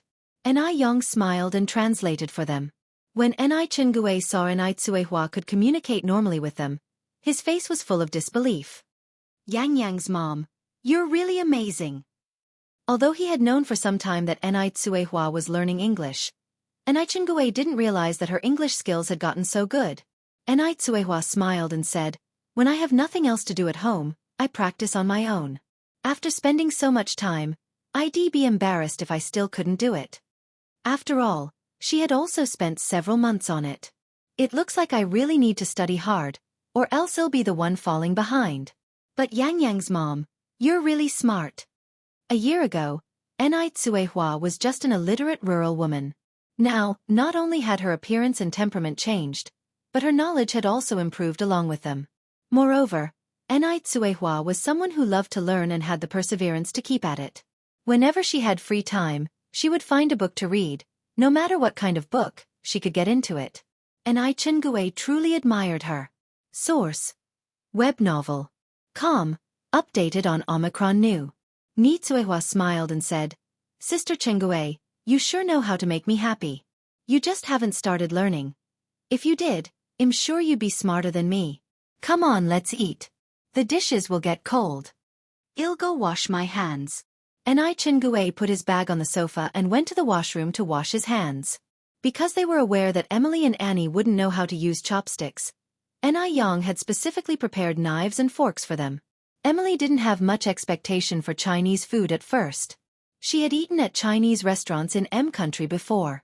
The taste was quite ordinary, not at all better than Western food.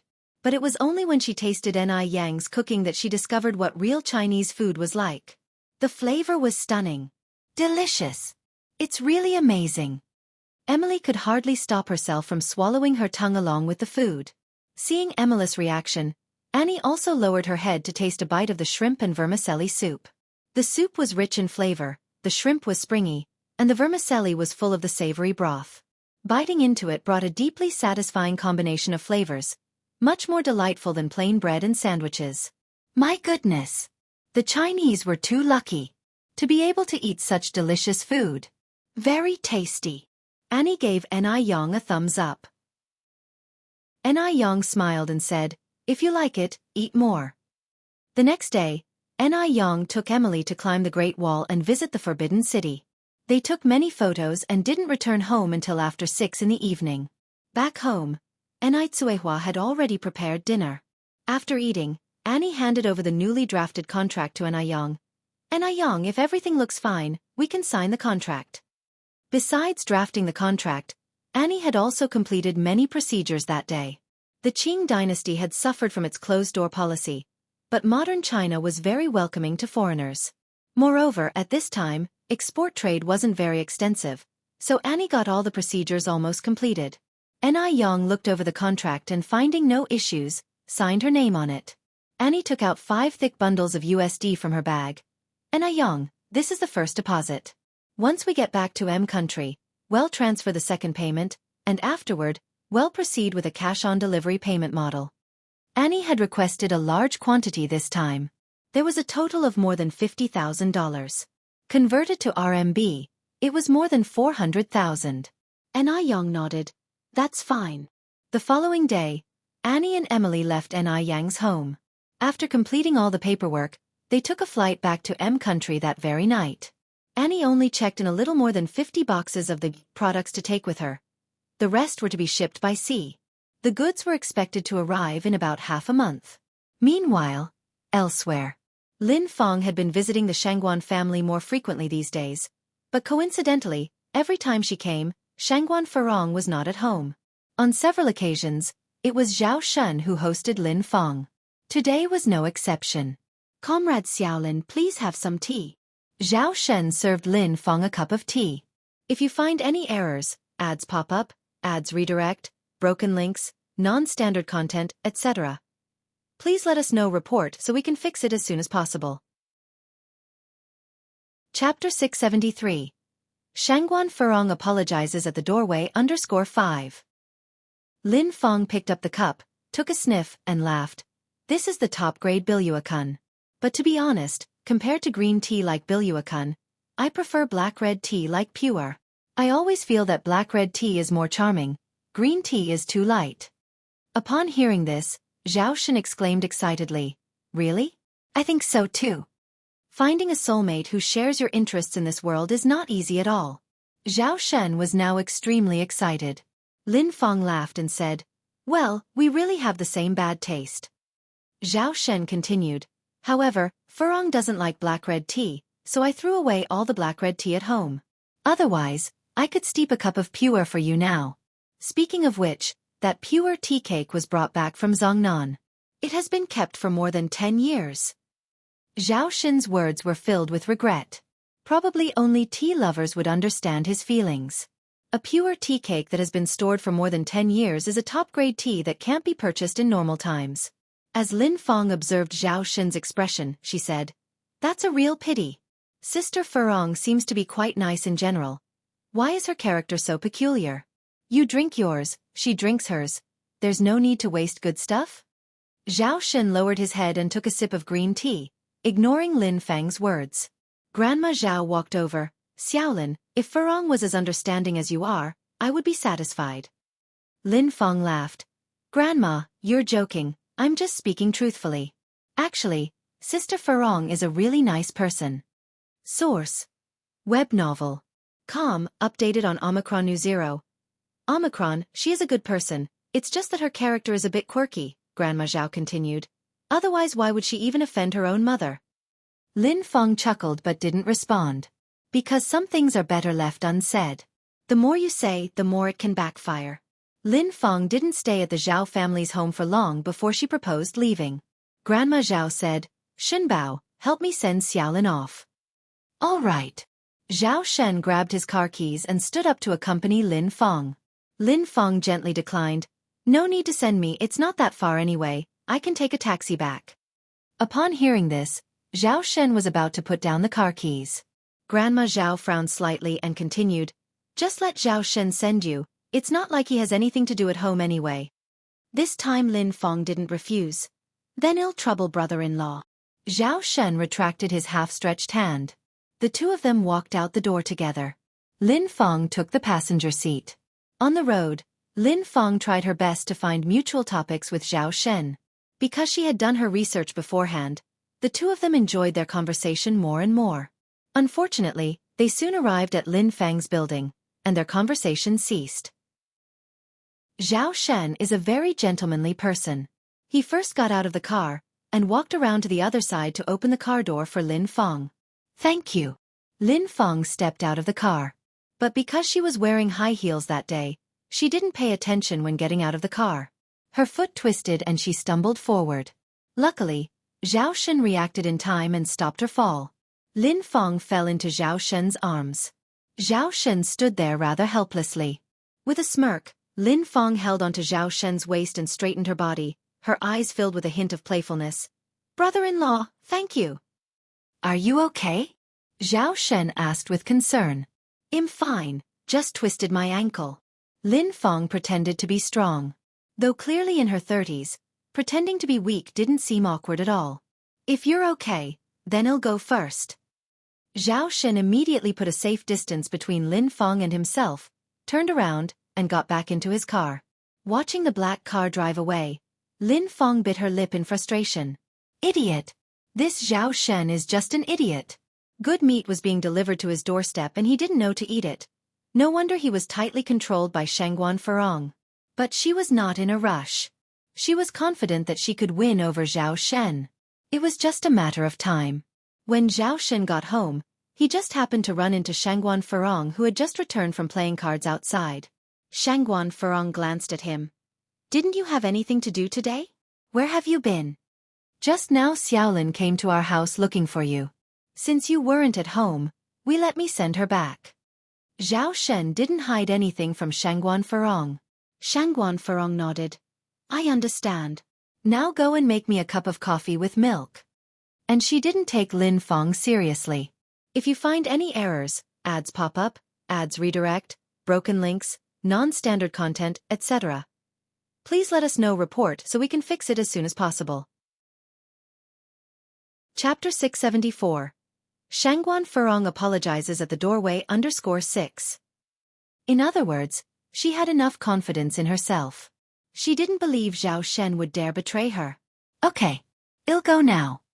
Zhao Shen rushed into the room, hoping to have coffee ready by the time Shangguan Furong sat on the sofa.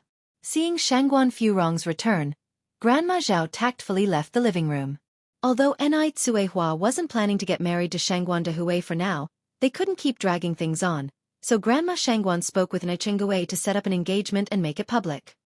Anew Tsuehua had no objections to this. In China in the 1980s, getting engaged was also known as setting the commitment. Setting the commitment wasn't as formal as it would be in later years. All it required was a matchmaker and inviting family from both sides for a shared meal. However, during the engagement, the wedding date needed to be agreed upon. When Shangguan Furong heard about Shangguan Dihui's engagement to Ni Hua, she was livid. They had even set the date for the engagement without notifying her. Did they even consider her anymore? Source: Web novel. Com, updated on Omicron New 0. Shangguan Furong, angry, went to find Grandma Shangguan. Grandma Shangguan said, "How can you expect others to respect you if you don't respect yourself?" "Mother, am I still your daughter?" Shangguan Furong confronted Grandma Shangguan. Grandma Shangguan responded, "I should be the one asking you that. Do you even see me as your mother? You're making a scene for no reason." Continuing, Grandma Shangguan said, "Also, you owe Yang an apology for what happened last time." "What?" Shangguan Furong couldn't help but exclaim sharply. "You want me to apologize to her? Why should I apologize to her? Ni Yang was nothing more than an individual trader. And she was the younger generation." Shangguan Furong almost thought she was hallucinating. Apologizing. Grandma Shangguan was actually asking her to apologize. "You messed things up so badly. Asking you to apologize is the least of it." Grandma Shangguan continued, "I'm telling you today, if you continue to insist on your views, with no remorse, then I won't acknowledge you as my daughter anymore. Leaves that to your own discretion." This time, Grandma Shangguan wouldn't indulge Shangguan Furong any longer. "Mother, do you realize what you're saying? Rest assured, even when I'm asleep, I'm more clear-headed than you." Grandma Shangguan continued, "By the way, until you agree to apologize, please don't call me mother. I don't have a daughter like you." Grandma Shangguan kept a stern face, showing no signs of joking. Shangguan Furong never thought that Grandma Shangguan would sever ties with her own daughter for a bunch of outsiders. The room fell silent for a moment. After a while, Shangguan Furong looked up at Grandma Shangguan and said, word by word, "Fine, I am willing to apologize." "You're certain?" Grandma Shangguan raised her eyebrows to look at her. "Yes." Shangguan Furong was no fool. She knew she could not lose the support of the Shangguan family. If Grandma Shangguan were to truly not acknowledge her as a daughter, it would bring her no benefits. So be it. She'll apologize. She will find plenty of ways to deal with that little brat Ni Yang in the future. The depths of Shangguan Furong's eyes held nothing but hatred. Upon hearing her response, Grandma Shangguan stood up from the couch. "Since you've thought it through, come with me." Shangguan Furong followed in Grandma Shangguan's footsteps. Soon, the two of them arrived at the Ni family's residence. Grandma Shangguan led Shangguan Furong to Ni Yang. Yang, today I brought Aunt Furong to apologize to you." Shangguan Furong stepped out from behind Grandma Shangguan, and with an apologetic expression, she said, "Sorry, Yang. I shouldn't have meddled the other day and introduced you to Chen Wei. You can rest assured, I won't do it again." Yes. If she ever tried to introduce another potential suitor to Ni Yang, she would be worse than an animal. She hoped Ni Yang would marry a worse-off person. Better yet, someone useless like Mo Qishan. Ni Yang smiled faintly. "I hope you'll remember your words today, Aunt Furong." Shangguan Furong nodded with a forced smile. Having apologized, Grandma Shangguan led Shangguan Furong back home. On the car ride home, Grandma Shangguan started the conversation. "Furong, your bad temper really needs some working on. If you keep this up, you'll inevitably suffer losses in the future." Zhao Shen might be simple and honest, but even a cornered dog will bite. As her mother, Grandma Shangguan was genuinely worried. Shangguan Furong laughed and said, "Aren't you the one who loves seeing me suffer losses?" Grandma Shangguan continued, "I heard that Lin Fong has been visiting your home frequently. Is that true?" "What about it?" Shangguan Furong looked at Grandma Shangguan. Grandma Shangguan continued, "Shangguan Furong is a widow who harbors devious intentions. You should distance yourself from such people, lest you end up suffering losses unknowingly." Grandma Shangguan saw Lin Fang's character for what it truly was. It wasn't because she was overly suspicious, but some people just needed to be guarded against. Shangguan Furong laughed, then sarcastically said, "Mother, who I want to associate with is my business. Could you please mind your own, and stop concerning yourself with our family affairs?" Grandma Shangguan frowned slightly. I'm saying all of this for your own good. Have you ever seen a mother harm her own child? Well, when I was introducing suitors to Anew, I was doing it for the good of the Shangguan family. Have you ever seen a daughter who would harm her own mother? Shangguan Furong turned the tables. She really hated Grandma Shangguan's hypocritical manner. It was utterly repugnant. Grandma Shangguan was at a loss for words. Furong, how can you be so ungrateful? Don't you think the person being ungrateful is you? Shangguan Furong looked at Grandma Shangguan, her face full of mockery. She had good intentions, thinking about the Shangguan family's interests, but Grandma Shangguan didn't appreciate it, and even punished her. Now, at last, Grandma Shangguan could experience her feelings too. Shangguan Furong felt an intense satisfaction within. Grandma Shangguan sighed. She earnestly said, Furong, trust me, Lin Fong is not a good person. It's best you don't have any dealings with her. Have you ever heard me say a word about your other friends? As her own flesh and blood, Grandma Shangguan couldn't bear to see her treacherously sucked into some abyss. She had an intuition that Lin Fong was definitely getting close to Shangguan Furong with ulterior motives. Shangguan Furong said, Mother, I have my own eyes to see, and I can judge for myself. I have a better understanding of Lin Fong than you do. Please refrain from making baseless comments about my friends. If you find any errors, ads pop up, ads redirect, broken links, non-standard content, etc., please let us know. Report so we can fix it as soon as possible. Chapter 675. Engagement Scene. Shining brightly. _1 Seeing Shangguan Furong so obstinate, Shangguan old lady sighed. Furong, you're being so stubborn, refusing to consider the opinions of others. One day, you will regret it. Shangguan Furong smiled and replied, Mother, shouldn't I be the one saying those words to you? Who is really the stubborn one here? She had always kept the best interests of the Shangguan family in mind, but had the old lady ever shown a shred of gratitude? Not only was she ungrateful, but she also took her good intentions for granted. Now, she was even being asked to apologize to a younger generation. When had Shangguan Furong ever suffered such humiliation? The old lady stood by Ni Tsuehua and Ni wholeheartedly, but she would one day regret it. The old lady shook her head helplessly. Well, I've warned you. Whether you choose to listen is up to you. But let me say this up front, if one day you are wronged by Lin Fong, don't come crying to me. If you don't mind losing face, I do. She had made herself clear. Shangguan Furong was in her 30s now, not a 3-year-old. She should know right from wrong. Shangguan Furong laughed scornfully. Mother, rest assured, I will never give you the chance to see that day. But as for you, your bias for Dia and Anew, there will come a day when you might regret it. Source: Web novel. Com, updated on Omicron.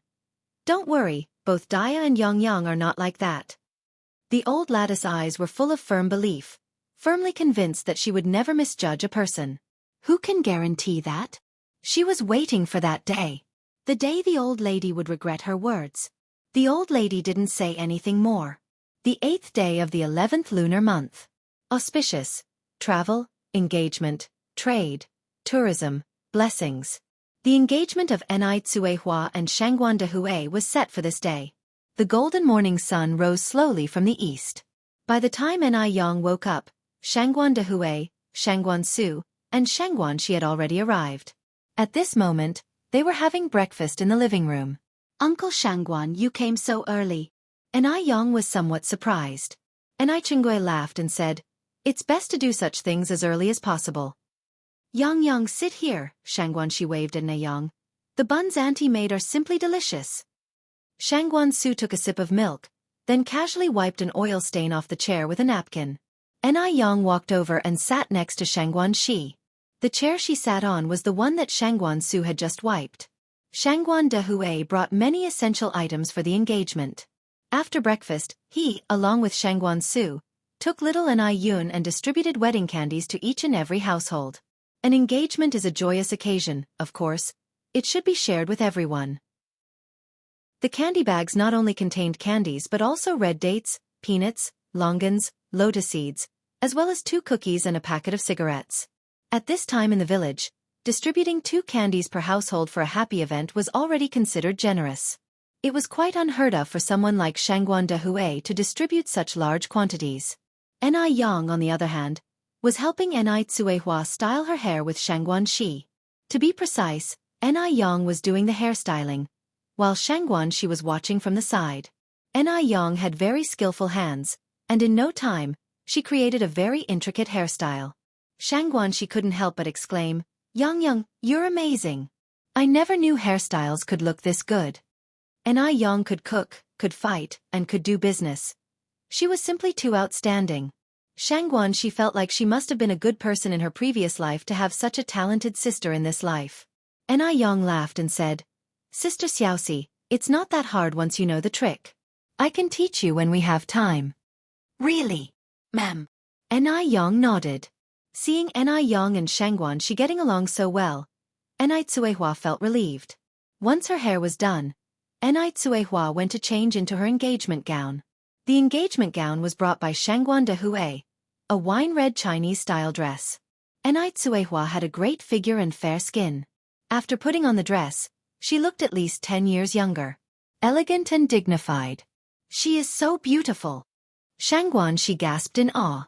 Although she knew Ni Tsuehua was pretty, she seemed like a completely different person after dressing up. Yang, take a picture of me and Auntie." Shangguan Shi, arm in arm with Ni Tsuehua, made a scissor hand sign. "Include me as well." Ni Chengue came over. Ni Yang took the camera and snapped many pictures. Just as Ni Tsuehua came out after changing, Mo Qishan and Wu Daming walked in with gift boxes from outside. "Brother Mo, Wu Daming." Yang. Mo Qishan walked over and shook hands with Ni Yang. "If you find any errors, ads pop up, ads redirect, broken links, non-standard content, etc. please let us know report so we can fix it as soon as possible." Chapter 676. Engagement Scene, Shining Brightly. _2. Sister-in-law. Congratulations. Wu Daming placed the gift box on the coffee table in the middle of the living room. "Thank you." Yang. Li Ronghua, along with Guden and Li Fugue, walked in from outside. "Sister Ni Yang." Guden was very excited to see Ni Yang. He was about ready to rush over and hug Ni Yang when his eyes met Mo Qishan, and chickened out. "Guden." Ni Yang reached out and patted Guden's little head. "Sister Li has also arrived." Wu Daming looked towards Li Ronghua. Li Ronghua gave Wu Daming a disdainful look. "Who are you calling sister?" This Wu Daming really needed putting in his place. No matter how many times she had said it, he just wouldn't quit calling her sister. Upon receiving Li Ronghua's scornful look, Wu Daming scratched his head and muttered to himself, "Looks just like an elder sister but doesn't want to be called one." He really was the most pitiable. Ni Yang intervened, laughing, "Sister Ronghua, Wu Daming, Fugue, Guden. Let me introduce you. This is my sister Shangguan Shi. Sister Xiaoxi, this is Mo's fellow classmate Wu Daming, this is my good friend Li Ronghua, this is Guden, Ronghua's younger brother, and this is her eldest brother Li Fugue." Shangguan Shi greeted everyone one by one. Source: Web novel. Com, updated on New. Of course, Yang Gobeo's family couldn't be absent from Ni Quihua's engagement ceremony. A little later, Wang Meifeng brought Yang Chongjing and Yang Guobao over. Seeing his long-lost friends, Guden was especially excited. By the time Shangguan de Hui and the others returned from distributing candy for good fortune, it was precisely 8:30. The engagement ceremony was to be held in Shangguan's home. Therefore, everyone got ready to go to the Shangguans. Shangguan Furong, dressed in a big red gift outfit, was busy arranging the engagement ceremony site. She had a dominating character, and wanted to decide every single matter herself. Madame Shangguan looked at the seating arrangement, a bit puzzled. "Why are all the relatives on our side?" "Furong, where did you arrange the relatives from the Daya side?" In China, nothing is more important than table etiquette. During big occasions, the elders and important relatives would sit on the first table on either side. But Shangguan Furong arranged the first and second tables on both sides only with relatives from the Shangguan and Zhao's side. The third and fourth tables were for Ni Quihua's relatives. Shangguan Furong said, "All the relatives you brought are poor folks from rural areas. It's embarrassing to have them at the first table. The first table should be reserved for esteemed guests." Having a group of nobles sit with countryfolk would be socially unacceptable. Madame Shangguan slightly frowned. Furong, who are you looking down on? Did I say something wrong? Shangguan Furong continued. Ya is just a country girl. It's already a great honor for her to marry into our family. Now she wants to choose seating as well? Besides, isn't it a farce to let country folks sit with our relatives? The most esteemed guests on Ni Hua's side should be the Mo's and the Yangs. The Mo's came because of Mo Qishan, and the Yang family probably came because of the Mo's sake. At this point, Shangguan Furong paused, and then continued. Plus, I've invited Li Long, Mr. Abner's assistant, to come.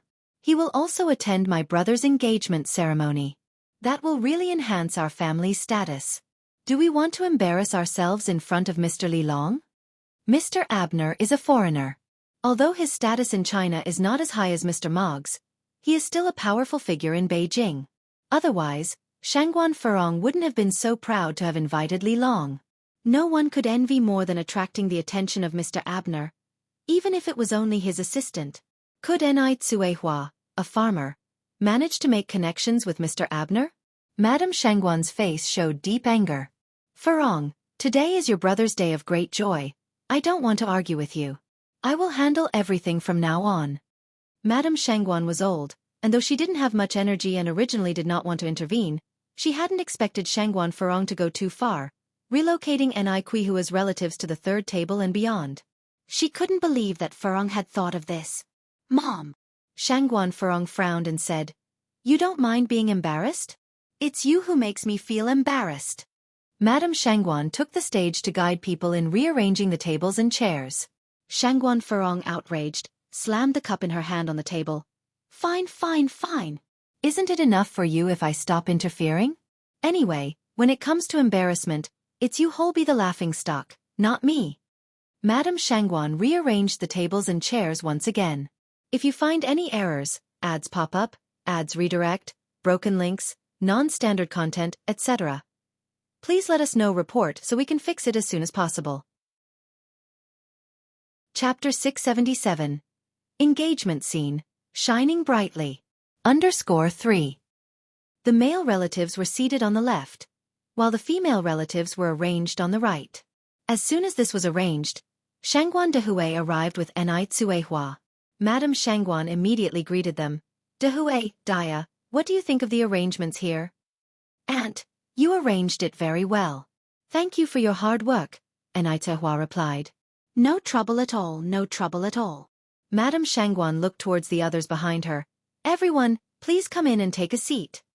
Although Ni Hua didn't have many relatives in Beijing, quite a few people, both young and old, did come. The elders included Grandma Lu, Old Madame Mo, and Old Master Emoli Ronghua and his two siblings, the three-member Yang Guobao family, Mo Qishan and Wu Daming, Ni Yang and Little Ni Yun, and Ni Qingui among others were present. The village chief, representing the entire population of Jinghua village, was also present. Madame Shangguan immediately invited everyone inside. Shangguan Furong watched the crowd entering with a look of disdain on her face. The Mo and Yang families were all right since they were also wealthy families in Beijing. But what about the rest of these people? Such people were also allowed to enter the door of the Shangguan residence. Source: Web novel. Com. Updated on Omicron. New Omicron. Madame Shangguan must have been out of her mind, being so enthusiastic with these people. Were they worthy? After everyone entered, it didn't take long for the rest of the guests to arrive as well. Shangguan Dehui and Ni Hua stood at the door greeting guests and handing out candies. Shangguan Furong was also warmly welcoming guests on the other side, a stark contrast to her behavior just a while ago. The elitist circle was aware that Shangguan Dehui had married a rural woman. So, many people attended the engagement ceremony with the mentality of enjoying the drama. Initially, they thought they'd see a crude village woman. But surprisingly, the bride-to-be was so beautiful. Ni Hua, tall with an enviable figure, dressed in a traditional Chinese dress that reached the ground, light makeup on her face, refined and elegant, appeared even more striking than Shangguan Furong, the legitimate heiress. Where was this village girl they were expecting? Dehui, congratulations! I wish you a harmonious life. Thank you. Having thanked them, Shangguan Dehui turned to Ni Hua. Dia, This is my colleague, Professor Han. Hello, Professor Han. With Ni Hua's polite demeanor, nobody could pick out any flaws, leaving everyone with a good impression of her.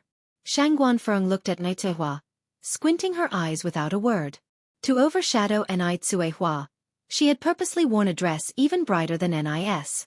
Still, Cui Hua managed to steal the limelight. She's such a cunning woman. Ni Hua was wearing high heels today.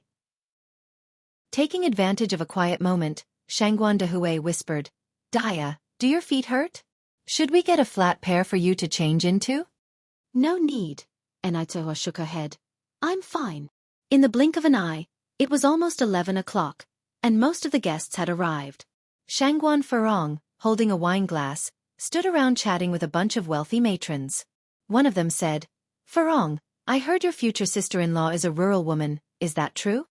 There was some hint of provocation in the question. A distinguished family marrying a village woman, that was quite novel. A rare occurrence in a century indeed. Shangguan Furong nodded. It's true. Don't let her good looks fool you. She doesn't know a single letter. She's just good at seducing men. Otherwise, how would my brother fall for her? I think she's quite pretty. And her daughter Ni Yang is also good-looking. Shangguan Furong snorted. Her daughter isn't any better. Both mother and daughter are vixens. Furong, from what I can see, it seems like you really don't like them, do you? Jia Zhenzhen asked. Shangguan Furong replied, I've opposed this marriage from the start, but unfortunately, no one in my family listens to me. Would you like to see her make a fool of herself? Zhenzhen playfully swirled her glass. What do you mean? Shangguan Furong asked eagerly. If she could see Ni Hua humiliated in front of everyone at the wedding, it would definitely be amusing. A glint flashed in Shangguan Furong's eyes. Jia Zhenzhen gave a mysterious smile. Just watch and see. After saying this, she carried her wine glass and headed towards Ni Hua. Ni Hua was in conversation with Zhao Yushu, Madame Shangguan's sister-in-law. Zhao Shuya, being highly educated, had thought she wouldn't have much in common with Ni Hua. However, surprisingly Ni Hua was just as knowledgeable. Regardless of the topic, Ni Hua always contributed to the conversation. If you find any errors, ads pop up, ads redirect, broken links, non-standard content, etc., please let us know report so we can fix it as soon as possible. Chapter 678. Shining brightly at the engagement scene. _4. This surprised her a bit. After all, the person standing in front of her was just a village woman. That's your daughter, isn't it? She's so pretty. The young man with her looks a bit familiar. Zhao Yushu pointed at Ni Yang. Just then, Jia Zhenzhen, holding a glass of red wine, barged into her. Smack! The red wine splashed directly onto Ni Hua. Jia Zhenzhen immediately apologized. Sorry, are you okay? I didn't do it on purpose. Please forgive me? She quickly fired off a string of fluent English. Jia Zhenzhen's intent was to embarrass Ni Hua. How could she embarrass Ni Hua if she used the normal language? It was somewhat quiet around them as everyone looked in their direction. Shangguan Furong looked over and said to the wealthy ladies beside her, Zhenzhen really knows how to handle things. Who in the elite circle doesn't know English? If Ni Hua doesn't, source. Web novel. Com, updated on Omicron New Zero. Where would it leave Madame Shangguan's face? It's about time Madame Shangguan learned what is the meaning of being well-matched in social and economic status. If it had been Lin Feng today, she would have handled it calmly, never letting the Shangguan family lose face. As for Ni Hua, she can only make a fool of herself. Ni Hua didn't expect someone to suddenly bump into her, and even less did she expect the person would speak in English. She was stunned for a moment, then she smiled and said, No problem, don't worry about it. She replied in fluent English as well. At this time, Ni Hua was extremely thankful that she and Ni Yang had taken a trip abroad and learned English afterwards. Otherwise, she would have been embarrassed today. Jia Zhenzhen was dumbfounded. Shangguan Furong was shocked. So was Zhao Yushu. No one expected Ni Hua to speak English. Wasn't Ni Hua illiterate, having never even finished primary school? How would an illiterate woman know how to speak English? Not only did Anew Tsuehua not make a fool of herself, but she also spectacularly turned the tables. Shangguan Dehui came over from the other side. Daya, are you all right? Do you want to change your clothes? He had prepared a backup dress in case of emergencies. Okay. Anew Tsuehua nodded, and then turned to Jia Zhenjin. Ma'am, the floor is slippery. Please be careful. Slippery? The floor is covered in a thick red carpet. How could it be slippery? Her words were a warning as well as a reminder. As the guest of honor today, if Anew Tsuehua had been deliberately bumped into and didn't retaliate, what would the other guests think? Also, since we are Chinese, I believe we should speak in Chinese. She then smoothly switched back to Mandarin. As soon as she finished, the looks of the others who heard her words instantly changed when they looked at Jia Zhenjin. Pretending to accidentally bump into Anew Tsuehua, taking advantage of the opportunity to splash wine onto her, purposely speaking English. Disgusting. It's clear that Jia Zhenjin harbored ill intentions. No doubt, Anew Tsuehua's retaliation was exquisite. Shangguan Furong was grinding her teeth in anger. She had underestimated Anew Tsuehua. Jia Zhenjin's face had turned various colors, it was quite a sight. Sorry. Anew Tsuehua didn't say anything else. She turned and went to change her clothes with Shangguan Dehui. Jia Zhenjin ran to Shangguan Furong's side, frowning.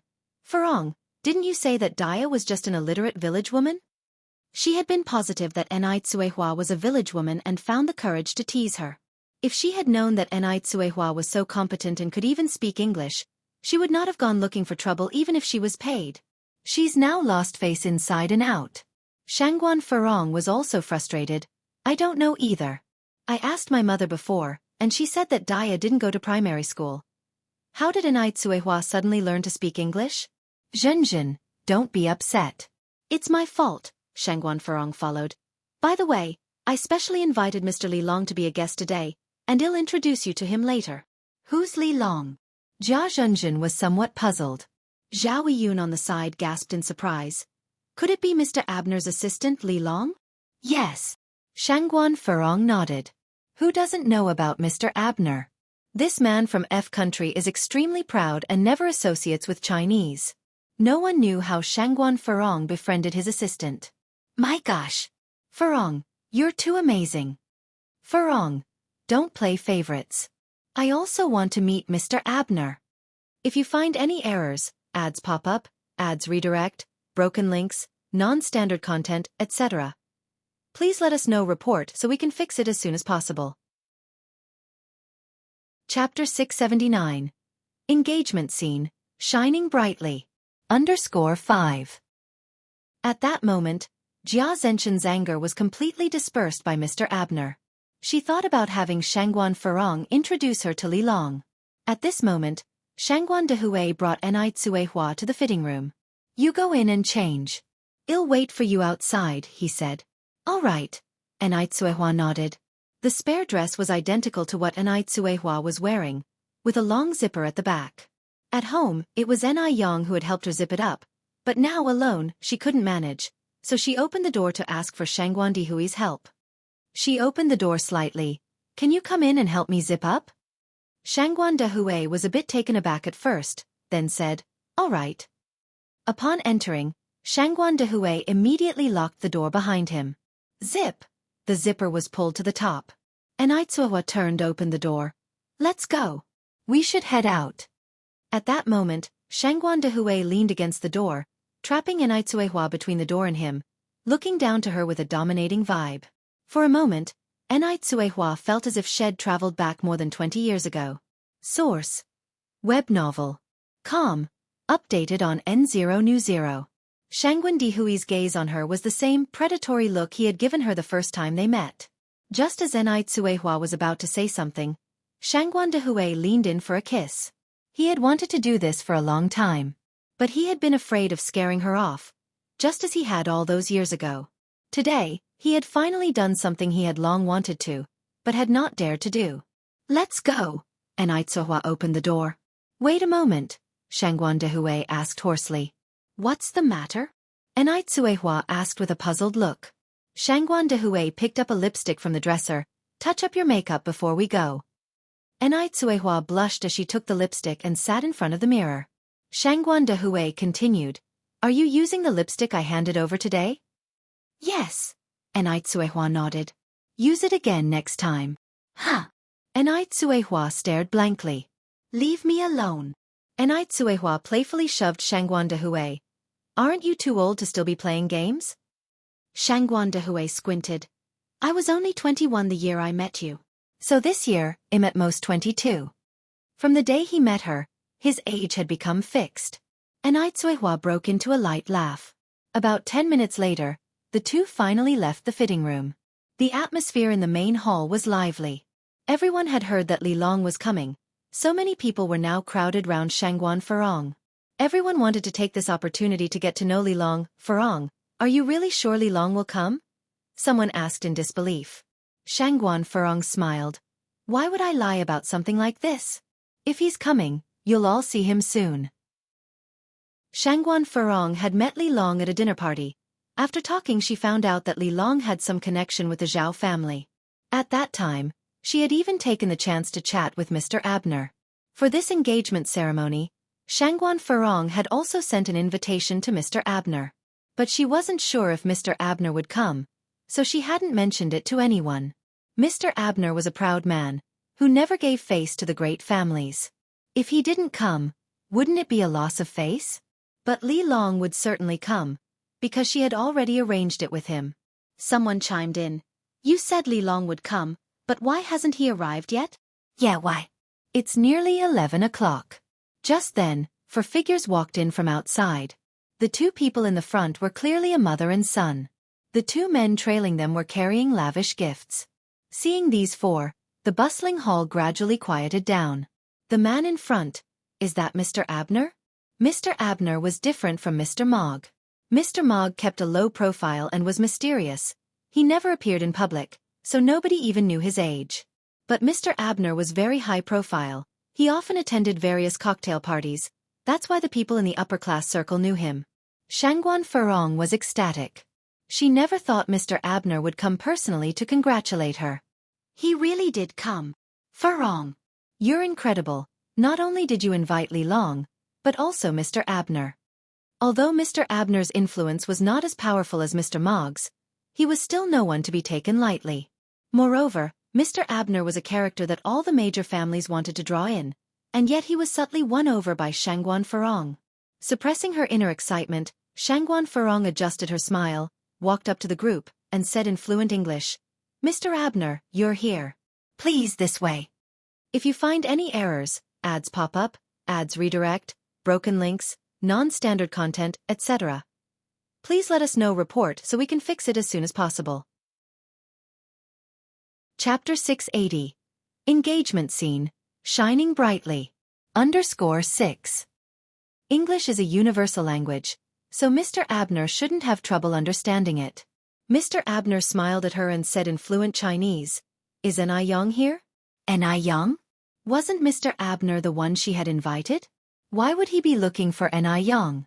Not to mention, how could someone like Anew Yang, a small-town girl, know Mr. Abner? She must be imagining things. Shangguan Farong smiled and said, "Mr. Abner, thank you very much for accepting the invitation to attend my brother's engagement ceremony. Please come in." Mr. Abner's brows wrinkled slightly. "Lady, I think you might be mistaken. I don't know you. I came to find Anew Yang. Is she here?" The next second, Shangguan Farong's confident smile abruptly froze on her face. Embarrassing. So embarrassing. Everyone knew Mr. Abner had been invited by her. Now, Mr. Abner claims he doesn't know her. He even insisted he was here looking for Anew Yang. Source: Web novel. Com, updated on Omicron New Zero.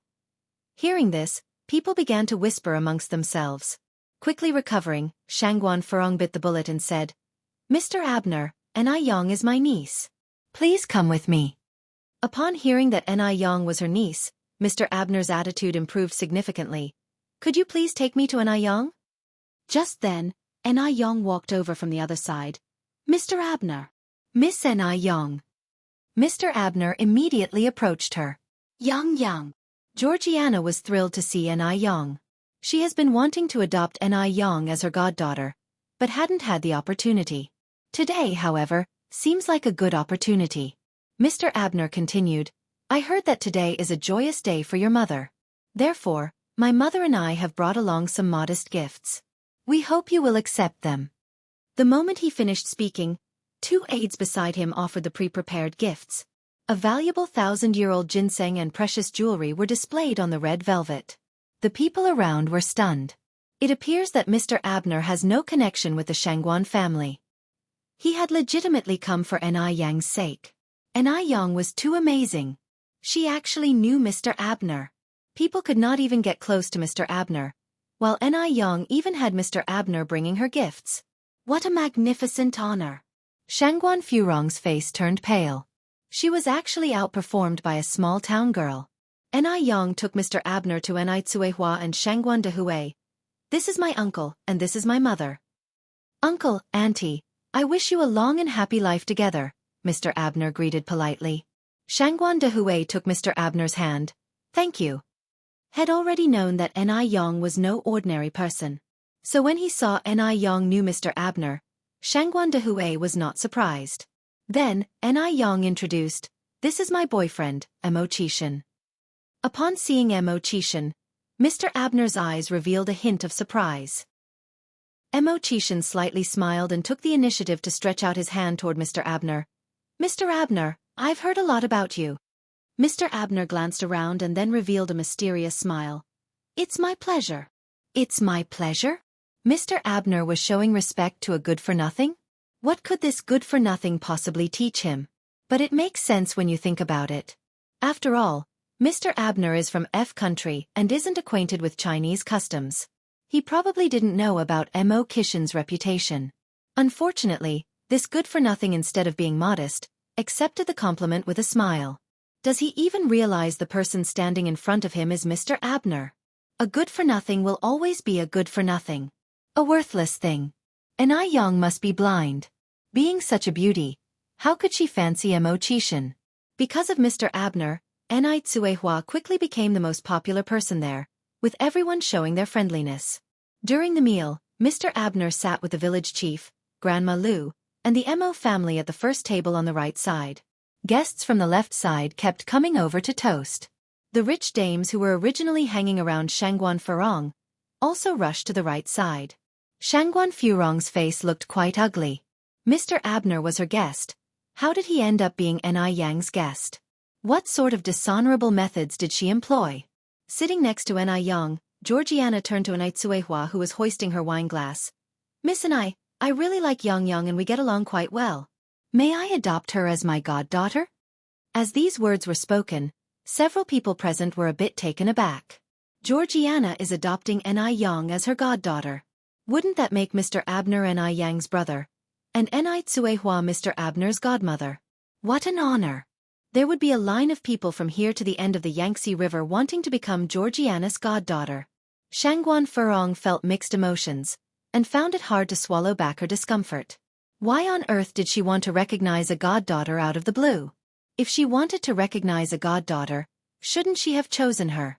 What qualifications does Anyang have to be Georgiana's goddaughter? Shangguan Furong felt like vomiting blood. Tsuehua and Anyang exchanged a glance and smiled. It's Yang's good fortune if you would consider her as your goddaughter. Seeing that there were so many people present, if they denied the request, they would seem ungrateful. Moreover, personal relationships are really important. Many hands make light work after all. Georgiana immediately had her assistant present the prepared sapphire necklace as a token of their newfound bond. F country people adore gems. So, this was an incredibly lavish sapphire necklace. The sapphires shone dazzlingly, as mysterious and alluring as the deep sea. This necklace is a relic from the last century, very valuable. A few people present recognized the origin of the necklace, and the air was filled with gasps. It seems that Georgiana was not joking. She really considered Anyang as her goddaughter. Georgiana put the necklace on Anyang herself. It's beautiful. Anyang was already beautiful, but wearing the sapphire necklace, she looked even more radiant. Thank you, godmother. Anyang politely expressed her thanks. Georgiana extended her arms to hug Tsuehua. You have a wonderful daughter. You flatter us. Who amongst those present was not envious of Anew Tsuehua? People initially thought that Anew Tsuehua, a rural woman, would embarrass herself at the engagement ceremony. Surprisingly, not only did she not embarrass herself, but she also brought great honor to herself. If you find any errors, ads pop up, ads redirect, broken links, non-standard content, etc., please let us know report so we can fix it as soon as possible. Chapter 681. All the stars surround the moon. Infinite scenery under one. The person who felt the most uncomfortable at that moment had to be Shangguan Farong. She had been running around for Shangguan Dihui's engagement, even invitingly long over, only to find out that she had ended up preparing the wedding outfit for Anew Tsuehua and her daughter, Anew Yang. The person who should have been in the limelight was supposed to be her. How did it turn out to be Anew Tsuehua and Anew Yang? How did they even know Mr. Abner? Just two country bumpkins. What gave them the right? The more Shangguan Farong thought about it, the less willing she was to accept it, almost wishing she could tear Anew Tsuehua's face into pieces. Farong. Zhao Shen gently tugged at her sleeve. What is it? Shangguan Farong turned her head impatiently. Zhao Shen swallowed then said, Shall we also offer a toast to brother and sister-in-law? Shangguan Dihui and Anew Tsuehua were the stars of the evening. All the guests took the initiative to toast to them. It would seem a bit strange if they didn't. Shangguan Farong rolled her eyes at Zhao Shen. Sister-in-law? The wedding hasn't even taken place yet. How is she considered a sister-in-law? I said you're stupid, and you really are stupid. Source. Web novel. Com, updated on Omicron New. Even if they were married, they could still get divorced. Not to mention Shangguan Dihui and Anew Tsuehua were not even married yet. But, Zhao Shen was somewhat troubled.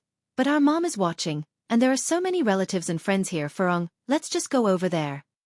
There were so many people present, they couldn't possibly embarrass the old Shangguan madam.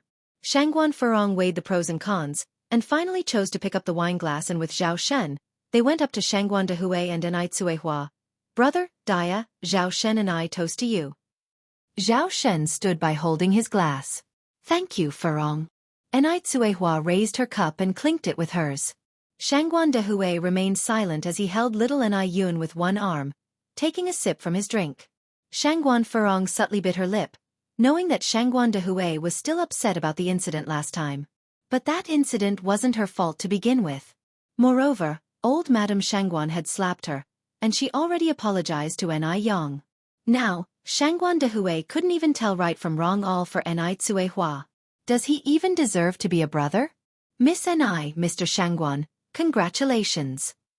Mr. Abner walked over from the other side with his glass in hand. Mr. Abner. Shangguan Dihui raised his glass to him. Georgia even claimed Anew Yang as her daughter.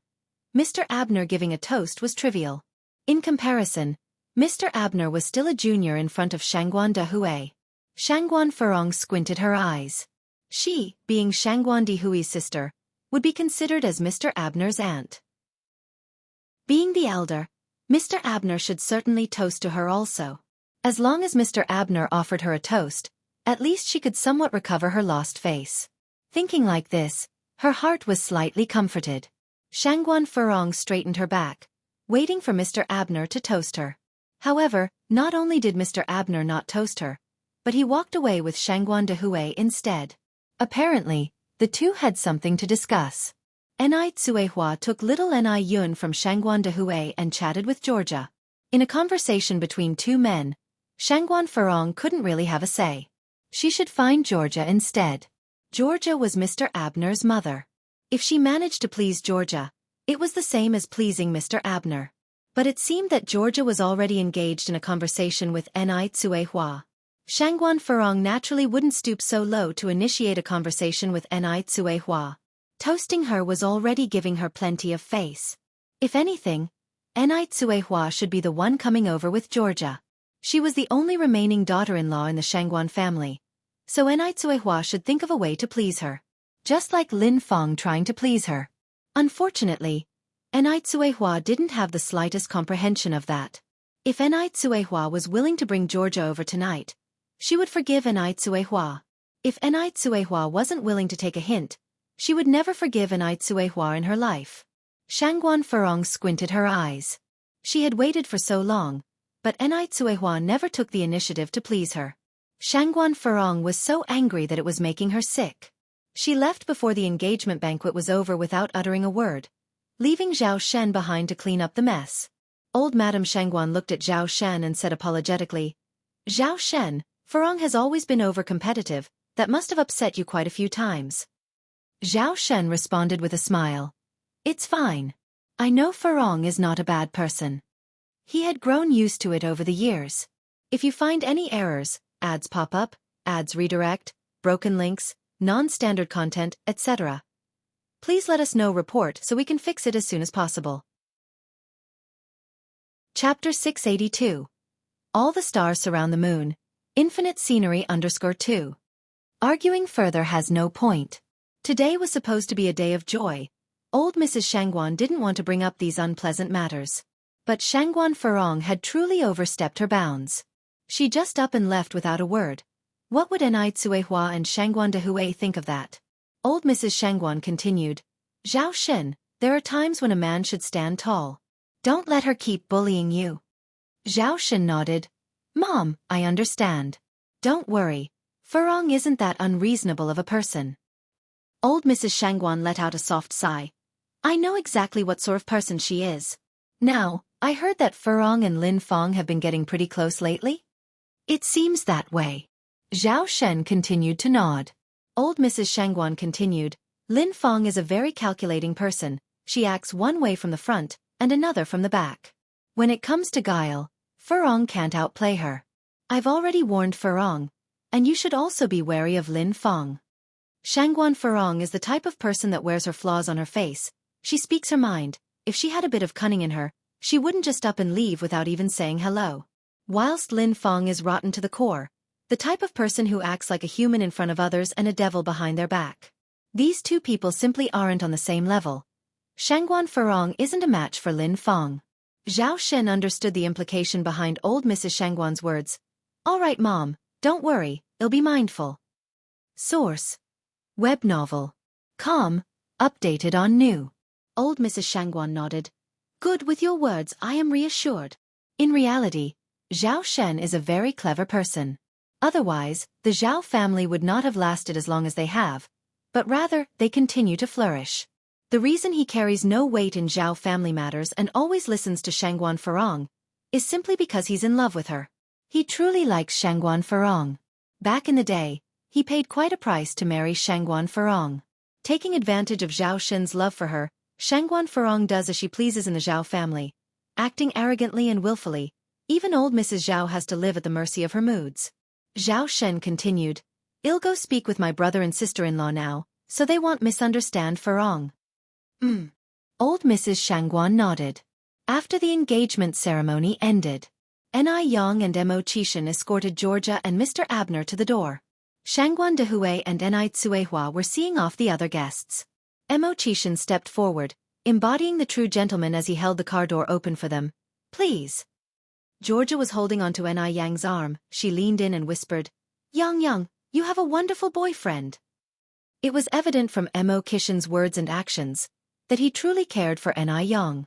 "Thank you." Mr. Abner looked at Mo Qishan. Yang is my mother's goddaughter, so wouldn't that make us somewhat like brothers?" Mo Qishan gave a slight nod. "It is my honor," Mr. Abner said. "Being able to call myself brother to Mr. Mo is my honor."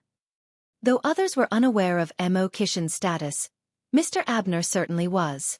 3 years ago, he had seen Mo Qishan once at a large gathering in F country. He was surrounded by a crowd, like the moon surrounded by the stars, full of glamour. Simultaneously, he was also the only Chinese person there. How could such a person possibly be a wastrel? Watching the car driving away, Enai Yang tugged on Mo Qishan's sleeve. "Brother Mo, did you and Mr. Abner know each other ahead of time?" Mo Qishan gave a slight nod. "I did meet him once a couple of years ago in F country." Enai Yang laughed. "No wonder I felt something off about the way you two were interacting at the party." Yang, are you jealous?" Mo Qishan threw his arm over Enai Yang's shoulder, smiling as he asked.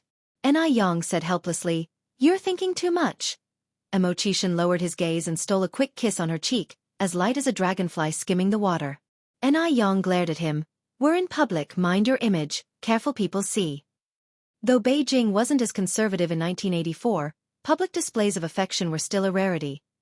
Then we'll do it secretly in the future. Anew. All these events were noticed by Shangguan Su from the second floor. Anew was an exceptional person. As her older brother, he should shoulder his responsibilities and make sure she doesn't end up with some worthless man. Luckily, Mo Qishan wasn't as despicable as the rumor suggested. Shangguan Zu's eyes hardened and he took a swig of his drink. Zhao family residence. When Zhao Shen returned, Shangguan Farong had just finished her shower and stepped out of the bathroom. If you find any errors, ads pop up, ads redirect, broken links, non-standard content, etc., please let us know. Report so we can fix it as soon as possible. Chapter 683. All the stars surround the moon. Infinite scenery _3. She wore a deep purple bathrobe, her eyebrows and eyes were less dominant than usual, and she looked softer. Zhao Shen gazed at her, as if seeing the shy young girl from 15 years ago. His heart stirred for a moment as he moved to embrace Shangguan Farong, only to be roughly pushed away by her. You're sleeping in the guest room tonight. Shangguan Farong was still upset about what had happened at the engagement banquet today, so she naturally wasn't pleased with Zhao Shen. As for Shangguan Farong's orders, Zhao Shen never dared to disobey. He gathered up his bedding and change of clothes, shoved open the door, and began walking towards the study.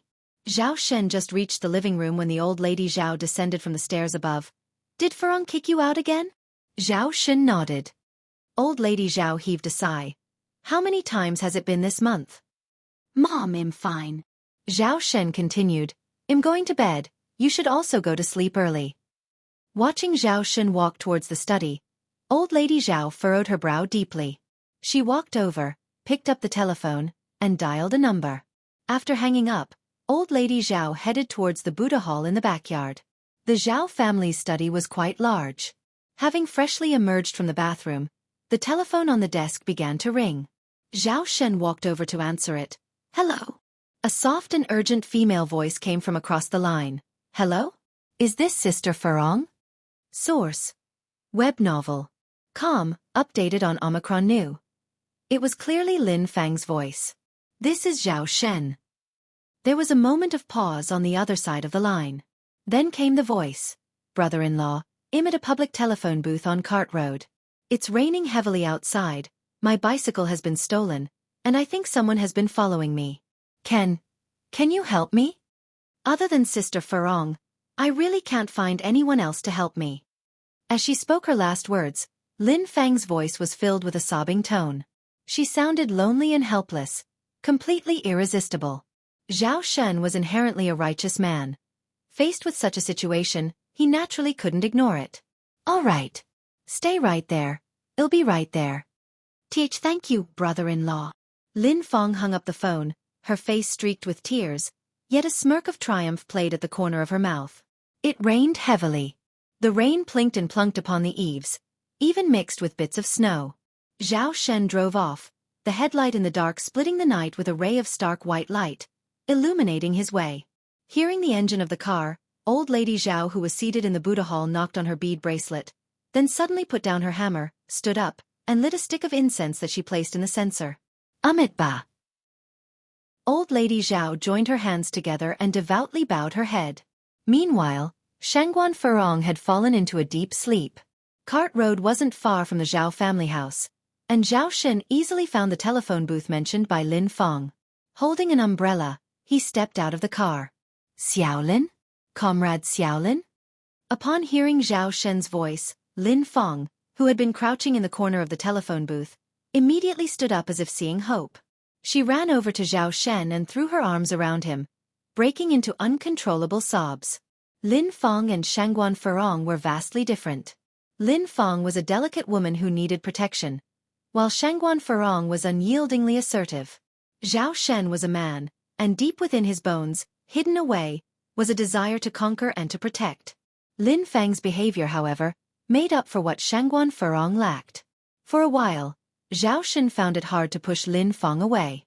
Recalling how he had just been kicked out of their room by Shangguan Farong, Zhao Shen began to feel angry. In a fit of what felt like revenge, he embraced Lin Fang, dropping the black umbrella to the ground.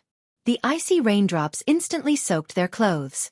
On Lin Fang's face, a smug smile curled up at the corner of her mouth. Zhao Shen couldn't escape from her grasp after all. "Thank you for coming, brother-in-law." Lin Fang choked out.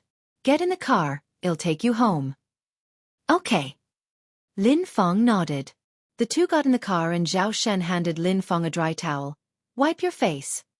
"Thank you, brother-in-law." Lin Fang accepted the towel and then asked, "Can I call you by your name?" That question carried a deep implication. Zhao Shen fell silent. "Farong is older than you, it's better if you call me brother-in-law."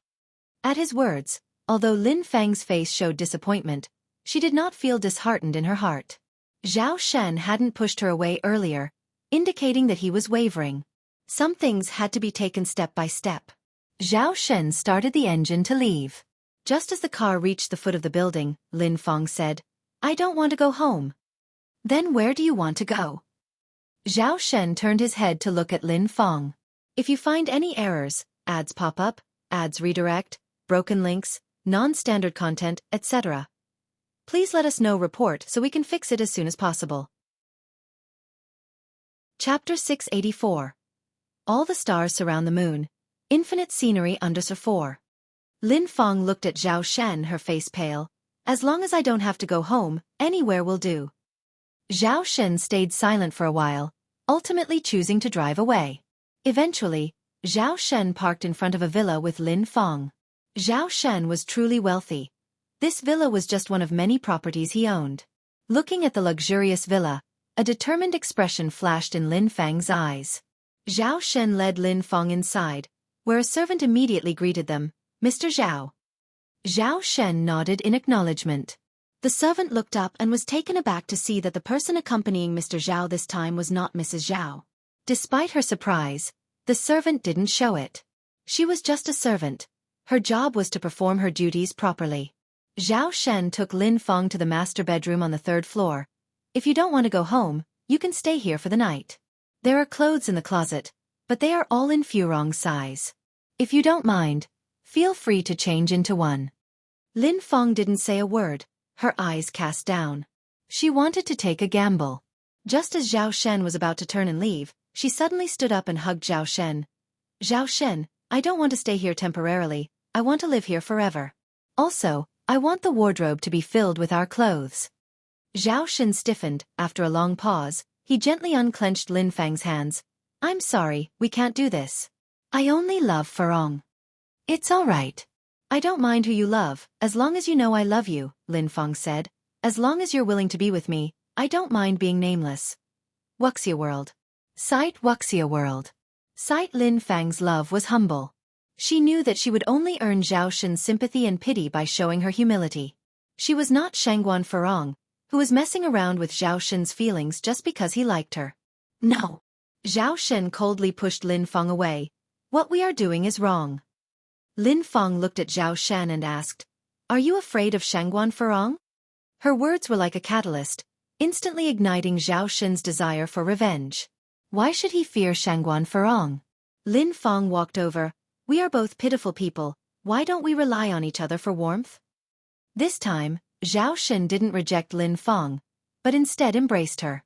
Somewhere along the line, someone turned off the light in the bedroom, leaving everything enveloped in darkness.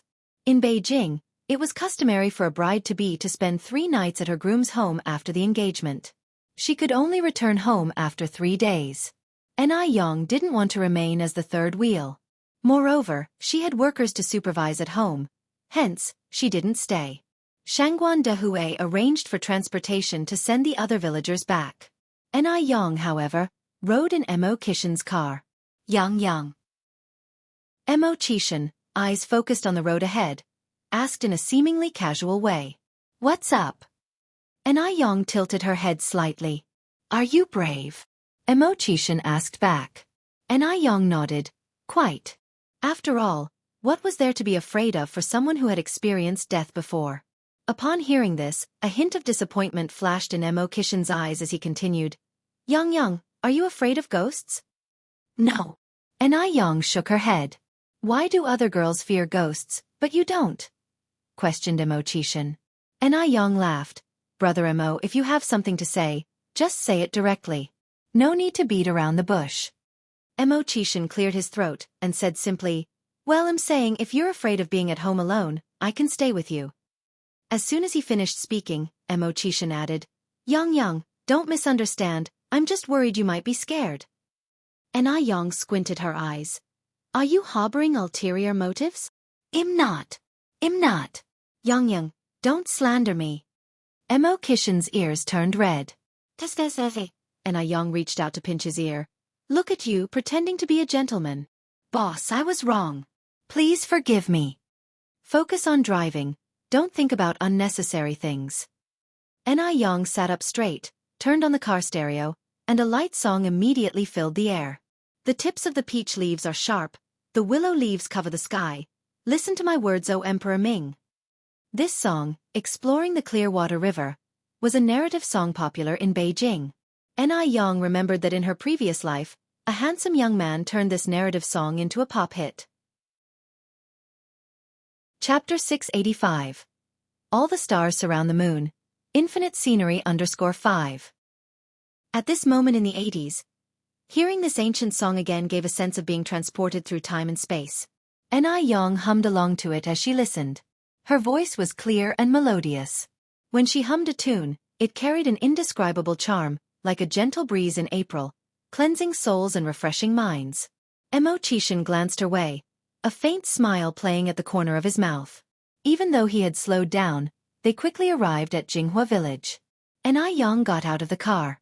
Mo Qishan accompanied her to the entrance of the Ni family courtyard. Yang, remember to be safe when you're alone at home at night. Don't open the door to strangers," he cautioned. Yang laughed and said, "Isn't Antony next door?" Don't worry, it'll be fine.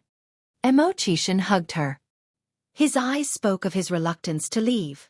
Yang returned his hug and said, "Brother Mo, to be honest, I'm quite scared." Why don't you stay and protect me?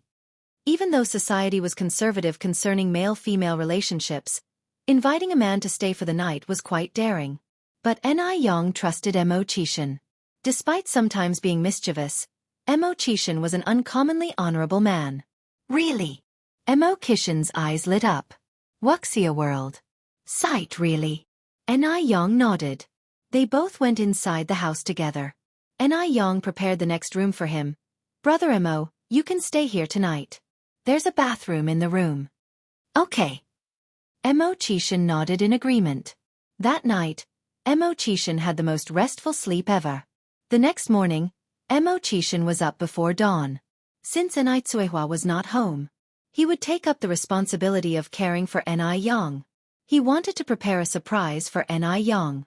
Mo Qishan quietly went downstairs to the kitchen, rolled up his sleeves, and prepared to make breakfast. The kitchen of the Ni family was designed by Yang. On one side, there was a simple Western-style gas stove.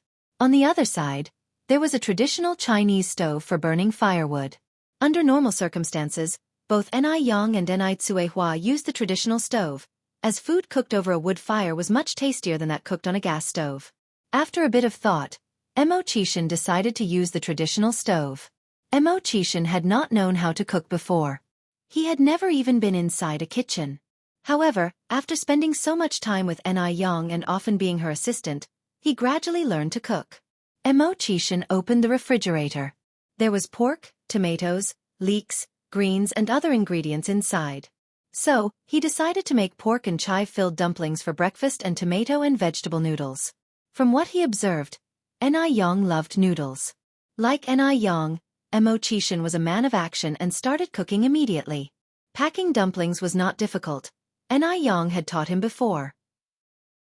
Though his dumplings didn't look as good as Yang's, they were decent. As the minutes and seconds passed, the light outside grew brighter, and a streak of golden morning light shone through the window. When Yang came down the stairs, she saw an apron-wrapped man, who usually exuded a chill aura, busily bustling around the stove. From Yang's perspective, she had a perfect view of his sharp yet beautiful side profile. His thin lips were a barely visible line. He was deeply focused on cutting the tomatoes. His hands were very beautiful.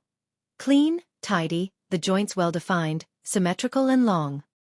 He was merely cutting tomatoes, but he did it with the authority of a powerful ruler. He who excels in study can follow an official career. He who excels in martial arts can become a guard.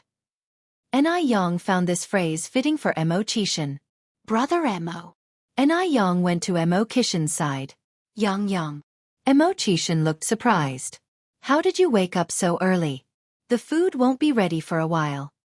Ni Yang laughed. Maybe I should take over. Cooking isn't really a man's job.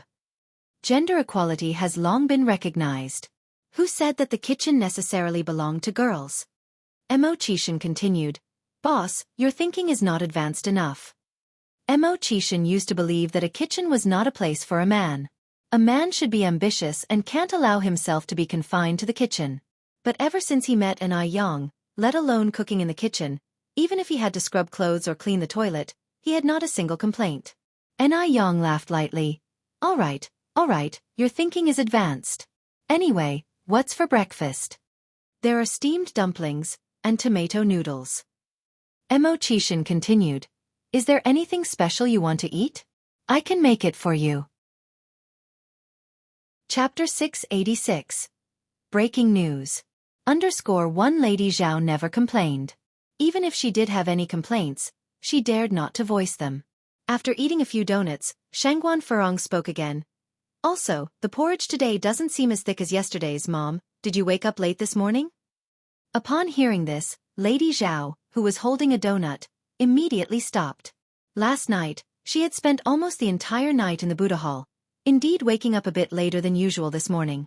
Could it be? Had Shangguan Furong noticed something? A chill ran down Lady Zhao's spine. She raised her head to glance at Shangguan Furong before saying, Sure, I'll pay more attention tomorrow morning. Shangguan Furong nodded contentedly. And I want to eat crystal pan-fried dumplings for breakfast tomorrow. It seemed Shangguan Furong hadn't noticed anything. Thus Lady Zhao let out a sigh of relief. After finishing breakfast, Shangguan Furong took out a tissue, elegantly wiped her mouth. By the way, where's Zhao Shen? Lady Zhao flinched but quickly tried to regain her composure. He had something to do and went out. Oh. Shangguan Furong nodded, paying it no further thought. I'm going over to my mom's. Today was Ni Kuihua's first day at the Shangguans. Naturally, she had to go and check on her. Otherwise, what standing would she have in the Shangguan household in the future? Wuxia World. Site Wuxia World. Site. Ko Ni Tsuehua was a new daughter-in-law, and as such, she should serve her a cup of tea. She missed the opportunity last night, but this morning, she would definitely put Ni Tsuehua in her place. Sure. Lady Zhao stood up and escorted Shangguan Furong to the door. Seeing Shangguan Furong's disappearing figure, a layer of fine sweat formed on Lady Zhao's forehead. Just as Shangguan Furong left, Zhao Shen drove in. A ray of light flashed in Lady Zhao's eyes, and she went up to meet him at once. Shenbao. Mom. Zhao Shen got out of the car. Zhao Shen glanced at Lady Zhao. Mom, Lady Zhao waved her hand. Don't say anything, I understand. Have you had breakfast yet? Zhao Shen shook his head. Lady Zhao replied, Come in and have a meal then, the soup is still hot. Okay. Zhao Shen nodded and followed Lady Zhao inside. Lady Zhao served Zhao Shen some porridge. Zhao Shen looked around the dining room. Where's Furong? She went to her mother's house. Lady Zhao replied. Zhao Shen lowered his head to drink a spoonful of porridge. Furong, she didn't find out anything, did she? No. Lady Zhao shook her head. That's good. Zhao Shen sighed in relief. Mom, the porridge you make is really delicious. His mood had improved. Even the plain porridge tasted better. Lady Zhao replied. You have a sweet tongue. A moment ago, Furong thought my porridge wasn't thick enough. Zhao Shen paused while drinking his porridge.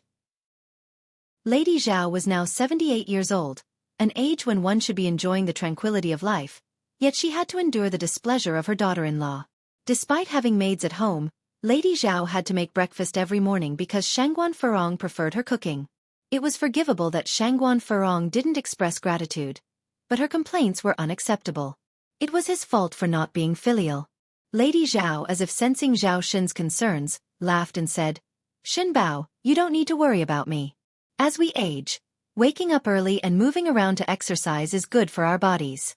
People are like machines, if we don't move, we rust. Is it not just making breakfast? I've dealt with much worse when I was young. In her youth, she endured hardship. Now when life has improved, she is still facing hardship. Upon hearing this, Zhao Shen felt worse. He quickly finished a bowl of porridge and ran upstairs saying, "Mom, I'm full." As Lady Zhao watched Zhao Shen's retreating figure, a glint of determination flashed in her eyes. After so many years, it was time for Zhao Shen to stand up for himself. Shangguan Furong arrived at the Shangguans. Lady Shangguan was in the living room, playing with little Anew. "Mom, where are my brother and Daya?"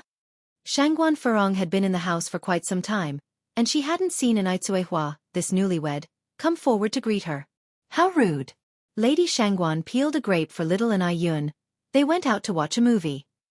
It was currently the 11th month of the lunar calendar, and due to limited preservation technology, grapes were rare and difficult to buy, even for the wealthy.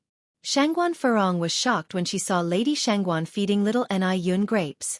Did a child with no blood relation really deserve such good treatment from Lady Shangguan? Shangguan Furong noticed that Lady Shangguan treated little Anew no different from her own grandchildren, Zhao Zijuan and Zhao Ziqing. Chapter 687. Breaking news. _2. But Zhao Zijuan and Zhao Ziqing are her own great-grandchildren. Can they be compared? Lady Shangguan really can't seem to prioritize. They went to watch a movie and left you alone at home to take care of the child? Yes. Lady Shangguan nodded. Our little Yun is so well-behaved and obedient. Yun, call Auntie. Auntie, little Anew crisply called. Shangguan Furong ignored little Anew and continued. Why? Why do they go out to have fun and leave you alone at home to take care of the child? A child that has no blood relation with the Shangguan family. Shangguan Furong is now filled with anger. Because I really like little Yun. Lady Shangguan picked up little Anew and decided to ignore Shangguan Furong. She really loved little Anew a lot. Usually, Shangguan Dehui rarely came home, and Shangguan Su and Shangguan she only returned on holidays. She was very bored alone at home, often just sitting on the sofa in a daze. But now it was different. Now she had little Anew. Little Anew was like a pistachio. With her company, Lady Shangguan felt she had grown a lot younger. Does she still go by the surname Anew? Continued Shangguan Furong. Lady Shangguan frowned slightly.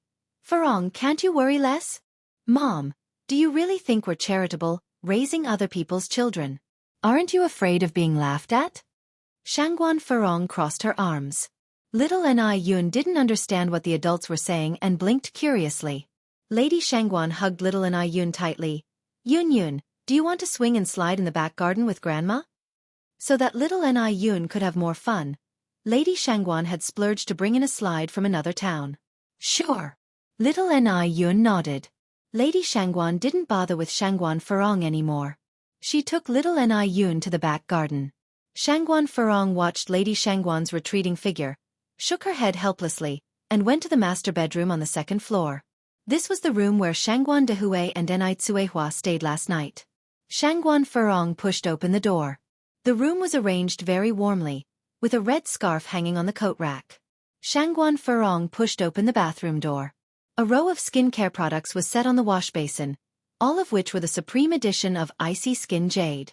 Without thinking, she knew that these skincare products belonged to Anew. With Aneihua's status as a countrywoman, did she deserve such high-quality things? Shangguan Furong frowned, picked up a bottle of essence milk, and sniffed it.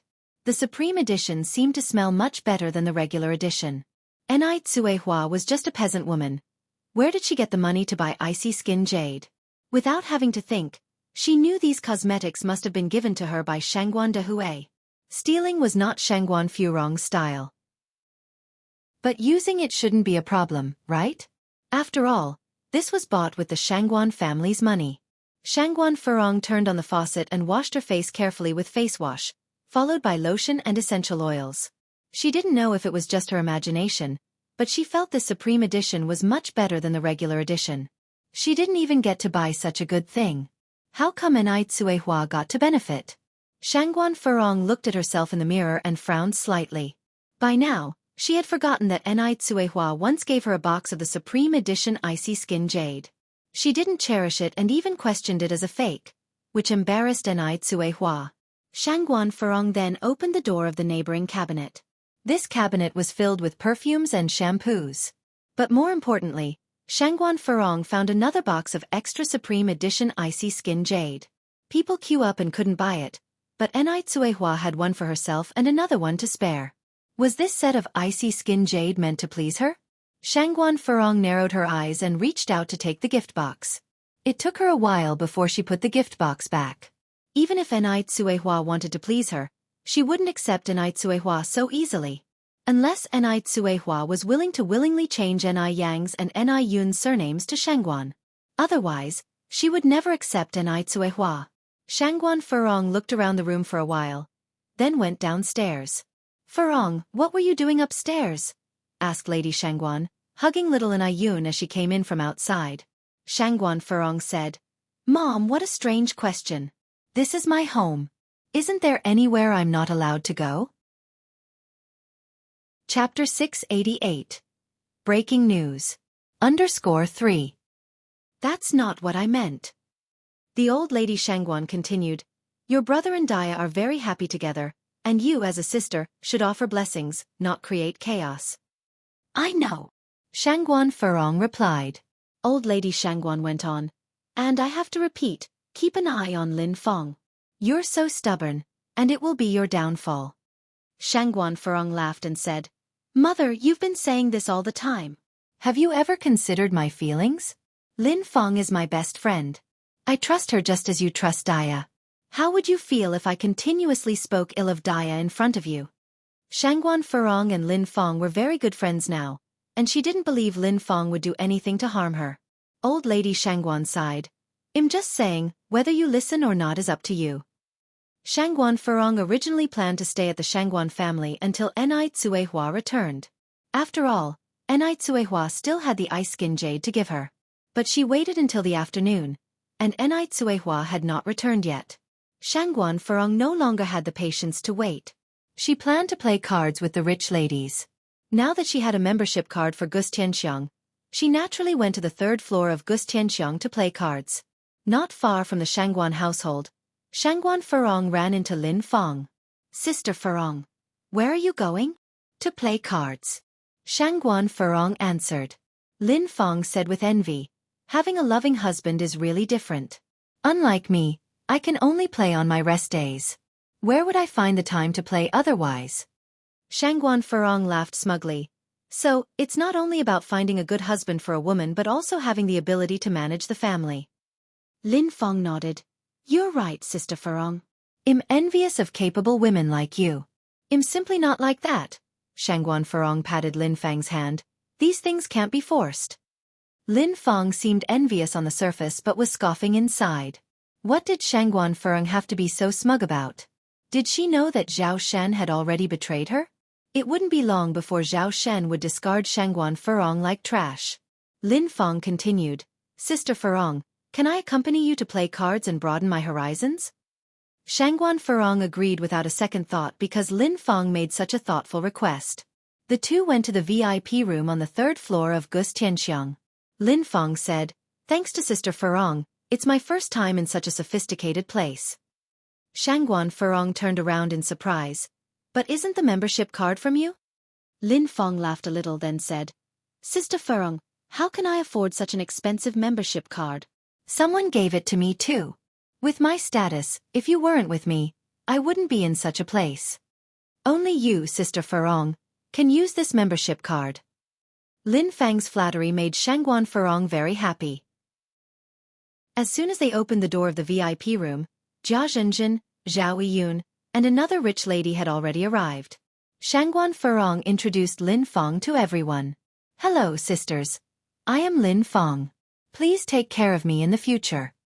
Take care of me in the future? That could be interesting.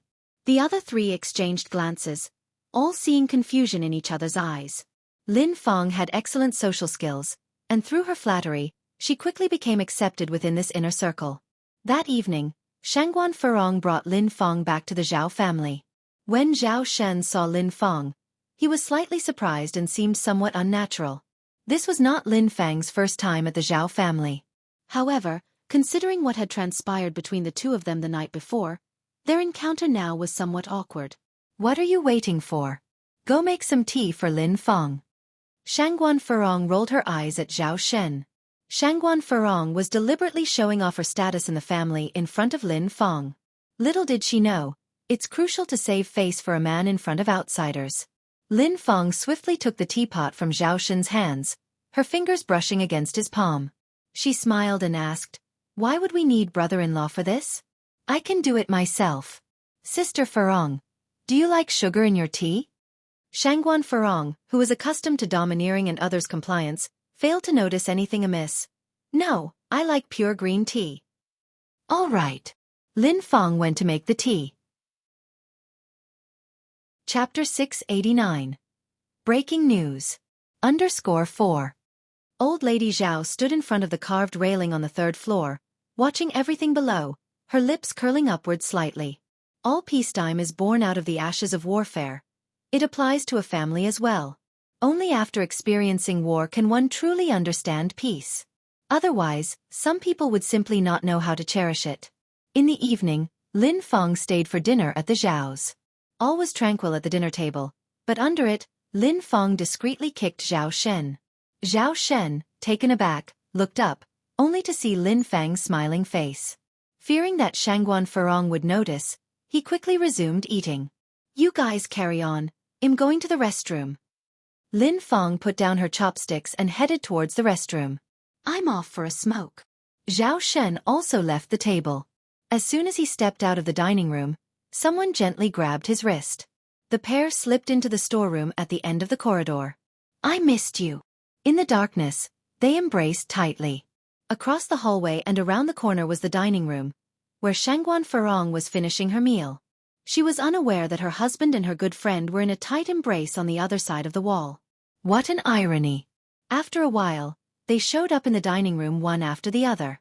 After dinner, Lin Feng suggested leaving.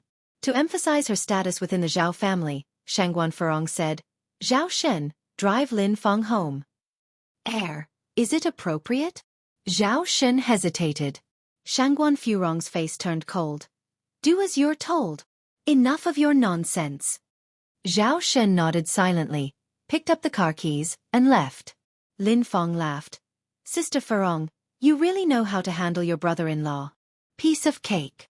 Lin Feng looked extremely pleased. The next morning, Shangguan Furong made another visit to the Shangguan house. As she entered the Shangguan's courtyard, she ran into Anew Tsuehua escorting Su Lian out of the entrance. "Furong." Anew Tsuehua took the initiative to greet her. Shangguan Furong responded indifferently with a nod. She was still bothered about Anew Tsuehua's status. If it wasn't for Shangguan Dihui's infatuation, Anew Tsuehua wouldn't be able to set foot inside the Shangguan residence. At this moment, Shangguan Furong noticed that Su Lian was holding a box of the Supreme Edition Ice Skin Jade Beauty. Wasn't that Ice Skin Jade Beauty something Anew Tsuehua used to curry favor with her? Then why was it now taken away by Su Lian? Shangguan Furong felt extraordinarily upset, as if her precious possession had been stolen. Could it be that Anew Tsuehua had prepared two sets? One for Su Lian and the other for her? Lucky Su Lian, despite having nothing to do with the Shangguan family, still managed to gain a benefit here. Shangguan Furong went in with Anew Tsuehua. She waited a long time, had lunch at the Shangguans, but until dinner time when she left, Anew Tsuehua didn't present her with the Supreme Edition Ice Skin Jade Beauty. What's going on? Could it be that Anew Tsuehua had forgotten? Asking for things directly was not Shangguan Furong's style. She had ways to make Anew Tsuehua obediently give them to her. Suppressing her rage, Shangguan Furong left the Shangguans and made Zhao Shen sleep in the study that night. Today was the 14th of November, Mo Kishan's birthday.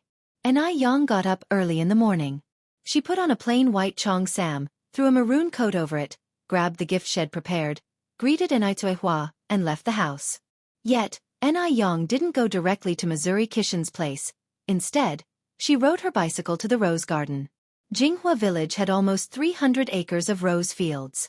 Since it was winter, the rose garden was covered with plastic sheets to form a greenhouse.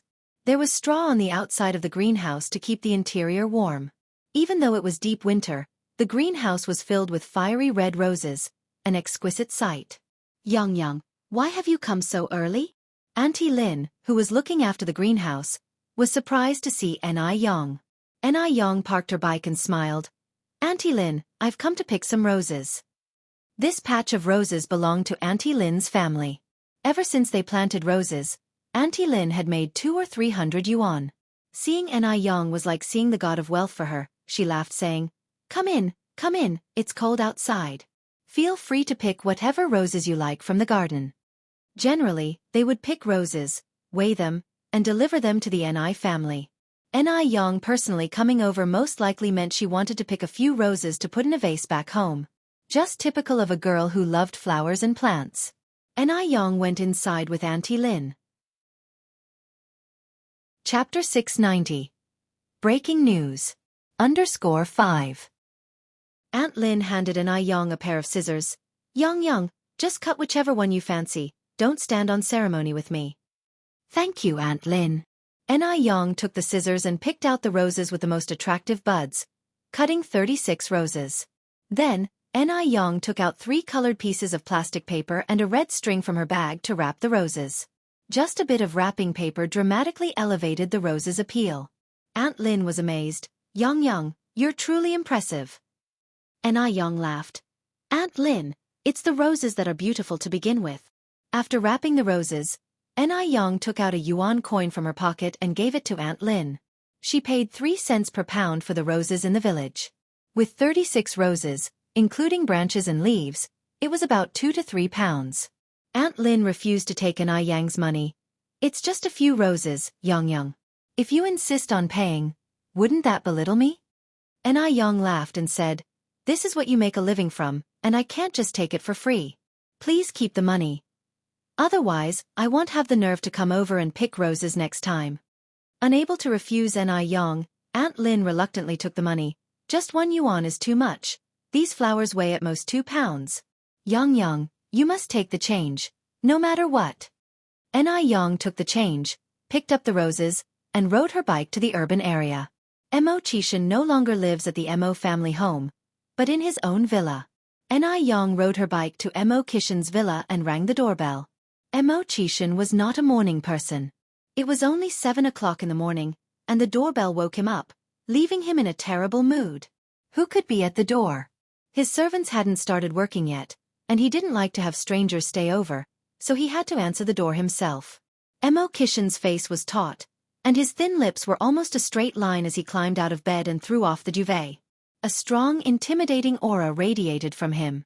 A disgruntled boss is not a good thing. When Wuxia opened the door with his frosty demeanor, he was met with a bouquet of fiery red roses. Ta! Happy birthday, brother Mo. A face as beautiful as a painting emerged from behind the bouquet. Contrary to the adage, she even put the roses to shame. Instantly, Wuxia lost all his temper. He picked up Anew and asked, Xianxia, how did you know today is my birthday? Anew, holding the roses in one hand and wrapping her other arm around Wuxia's neck, responded, didn't you know I can predict the future? Xianxia, you're brilliant.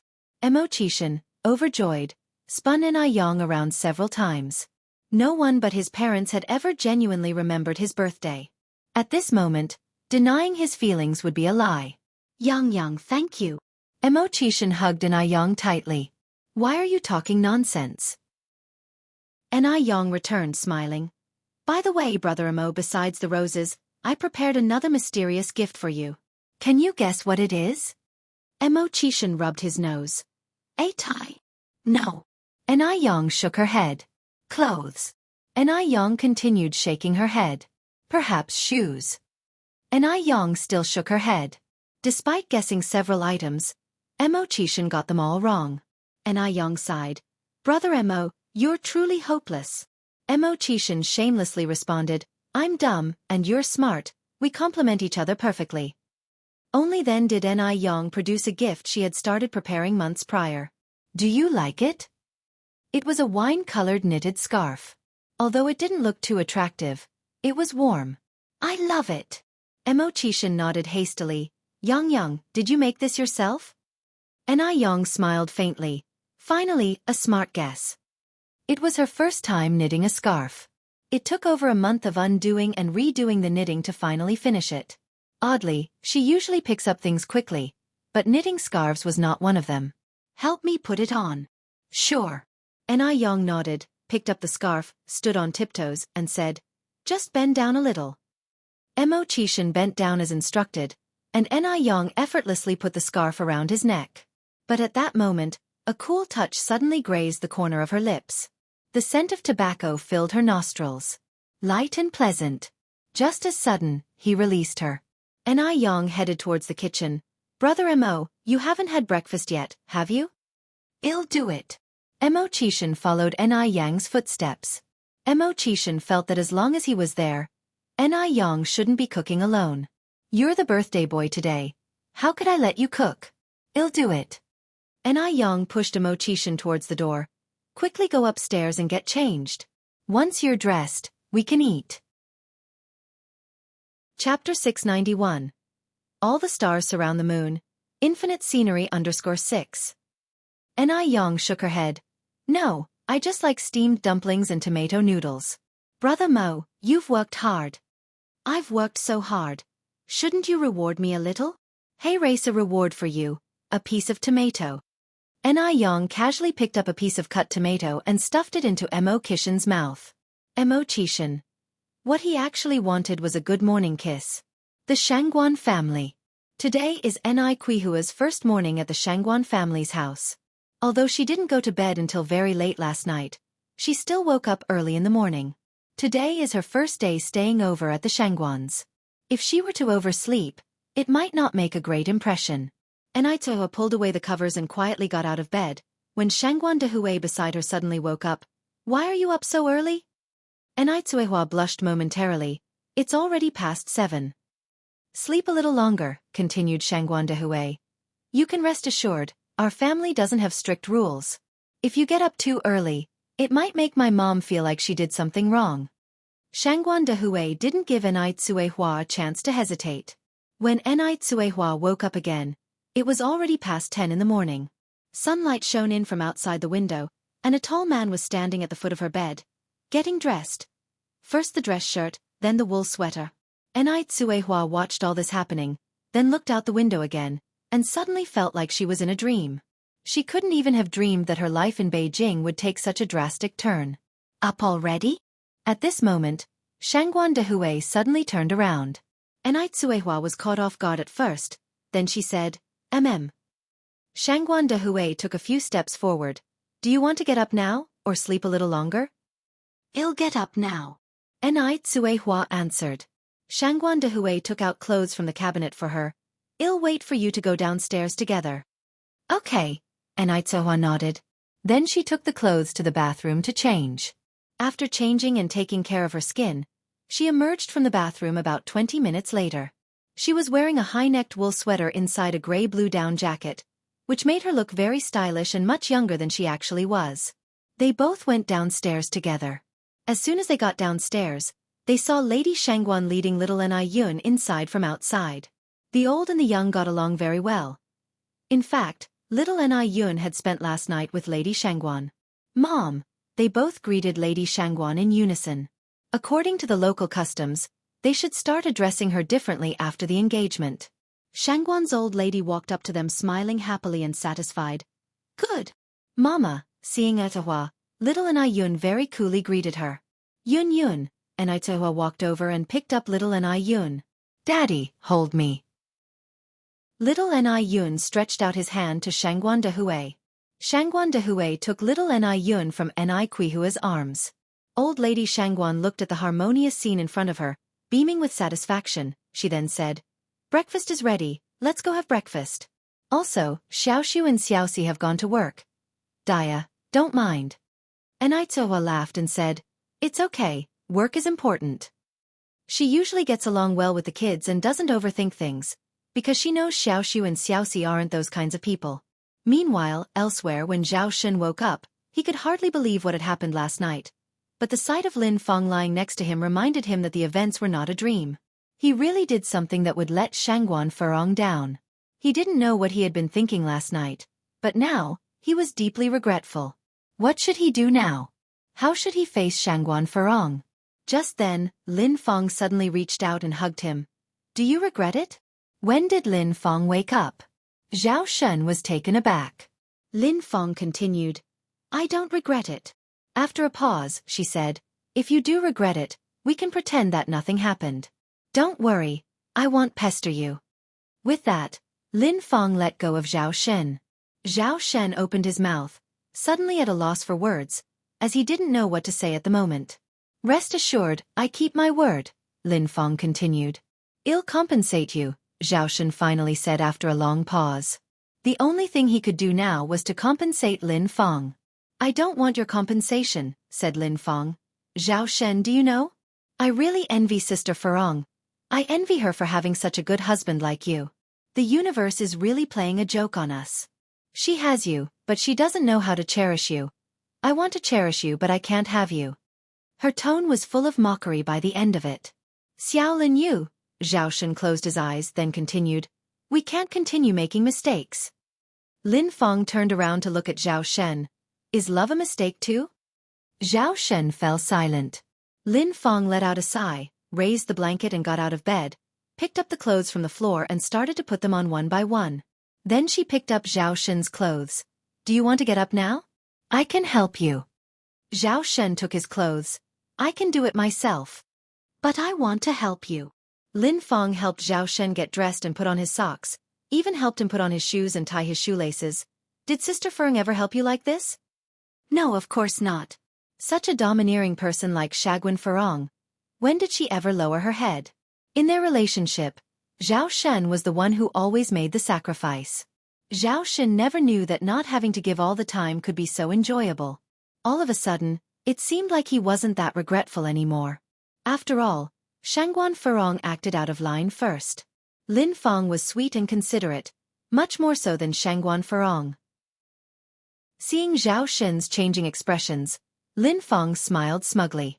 Then Lin Feng continued, This is probably the first time I helped you, and it will also be the last time. I won't go to your house again, and I won't go to find Sister Furong. These words were a catalyst. Zhao Shen looked at Lin Feng and said very firmly, I don't regret. That's right. He didn't regret it. Shangguan Furong didn't even notice that Zhao Shen didn't return home last night. In fact, over the years, she had just been living her life carelessly, and never cared for Zhao Shen at all. Mom, these fried dough sticks seem a bit old. Because Shangguan Furong loved the fried dough sticks made by Lady Zhao, every morning's breakfast was personally prepared by her. The old lady was getting old and couldn't bear the kitchen fumes, but Shangguan Furong didn't appear to care about these things. She only cared about her own enjoyment. Chapter 692. Breaking News. _6. Mo Qishan was led upstairs by Ni Yang. In the kitchen, Ni Yang prepared to cook some longevity noodles. Soon, a bowl of tasty longevity noodles was ready. The accompaniments included an egg, some greens, with a rich pork broth that made everything so delicious. Just as Ni Yang had set the longevity noodles on the table, Mo Qishan, having changed his clothes, came down from upstairs. Brother Mo, come and eat. Yang, aren't you eating? Mo Qishan saw only one bowl of longevity noodles on the table. I already ate at home. Ni Yang said. Mo Qishan went to the kitchen and got another pair of chopsticks. Yang, shall we eat together? Ni Yang, although already full, nodded. Sure. This was a small pleasure unique to couples. Such moments would be sweet memories in their old age. After breakfast, the two washed the dishes together and played around for a while, before heading to the Mo family. Mo Qishan biked with her. Yang, don't we look like a young couple going home to visit parents on a holiday? Mr. Mo, please have some shame. Ni Yang was nestled against him. I never said I would marry you. Mo Qishan laughed and looked into the distance. No problem, I can marry you instead. Ni Yang raised an eyebrow slightly. You're good with being a live-in son-in-law? Mo Qishan nodded seriously. Yes. As long as Ni Yang was willing to marry him, let alone accepting the role of live-in son-in-law, even if he had to go through hell and back, he would not hesitate. Live-in son-in-law? What's that? A piece of cake. Ni Yang stroked her chin. I'll think about it. Boss, when can you give me an answer? Mo Qishan asked again. Depends on the mood. Anew replied. The sun gradually rose higher, the golden warmth filled the earth, even the chilly wind became more bearable. Before long, they arrived at the Mo family's villa. The two of them walked in hand, Mo's grandmother immediately ran out to hug Anew. Yang is here. Today was Mo Kishan's birthday. The elderly couple knew that Anew would certainly come home with Mo Kishan, so they had been waiting at home early. Auntie. At the side, Mo Kishan might as well have turned into a mass of unattended air. There was a time when he was his grandma's precious child too, but ever since Anew appeared, he had become a worthless piece of metal. Even his grandfather chose to selectively ignore Mo Kishan. Yang, isn't it cold outside? Come here, I made a special milk tea for you. Have a taste and see if it's good? What do you mean you made it? I handmade those pearls in it. Grandma Mo was displeased with Grandpa Mo claiming all the credit. If it weren't for me, the milk tea would have been burnt long ago. Mo Kishan. Boil milk tea and make pearls? He never knew his parents were so versatile. Upon the enthusiastic invitation by Grandpa and Grandma Mo, Anew ended up drinking 2 whole cups of milk tea. Downstairs was bustling. Mo Baichuan was standing on the 3rd floor. A trace of sarcasm crept up on his face. Cousin, isn't that Anew? And the person sitting next to Anew, isn't that your 6th uncle? Xianxia asked uncertainly. Mo Kishan often stayed away from home, and Xianxia hadn't met him. She had only heard of his reputation. However, she had seen Anew once at the Mo family last time. Yes. Mo Baichuan nodded. Xianxia then asked, is that the loser? Mo Baichuan nodded again. Xianxia looked disgustingly downward. Even if he's a loser, why are your grandparents so happy? Normally, if a family has a loser son, wouldn't it be cause for sadness? Xianxia was somewhat confused. Mo Baichuan explained, my 6th uncle is their youngest child. Usually, the youngest one is the most cherished. Xianxia nodded. By the way, cousin, when are you going to take me to meet Mr. Mog? She had been staying in the Mo family for quite some time but hadn't met anyone who could be Mr. Mog yet. She had asked Grandpa and Grandma Mo about him, but both of them said they didn't know. And it didn't seem like they were pretending. Mo Baichuan then said, you go down and greet them. Xianxia frowned slightly. Who wants to greet a loser? I'm going back to my room to sleep. Mo Baichuan continued, don't forget, you're still living in my grandparents' house. Isn't this place yours and uncle's? Xianxia asked. Mo Baichuan shook his head. Reluctantly, Xianxia had to greet them. She had no choice. Who asked her to be under others' roof? By the way, cousin, are you going out? Xianxia turned and looked at Mo Baichuan. Yes. Xianxia's eyes lit up. Cousin, are you going to see Mr. Mog? I want to go with you. Mo Baichuan reluctantly said, I am going to pick up my girlfriend. Mo Kishan was back. Anew was here too. Such a situation naturally couldn't be without Zhao Jingrong, his former fiancé. He refused to believe that Mo Kishan could still stay calm upon seeing Zhao Jingrong. And when Anew found out that Zhao Jingrong was his girlfriend, she would definitely mess up.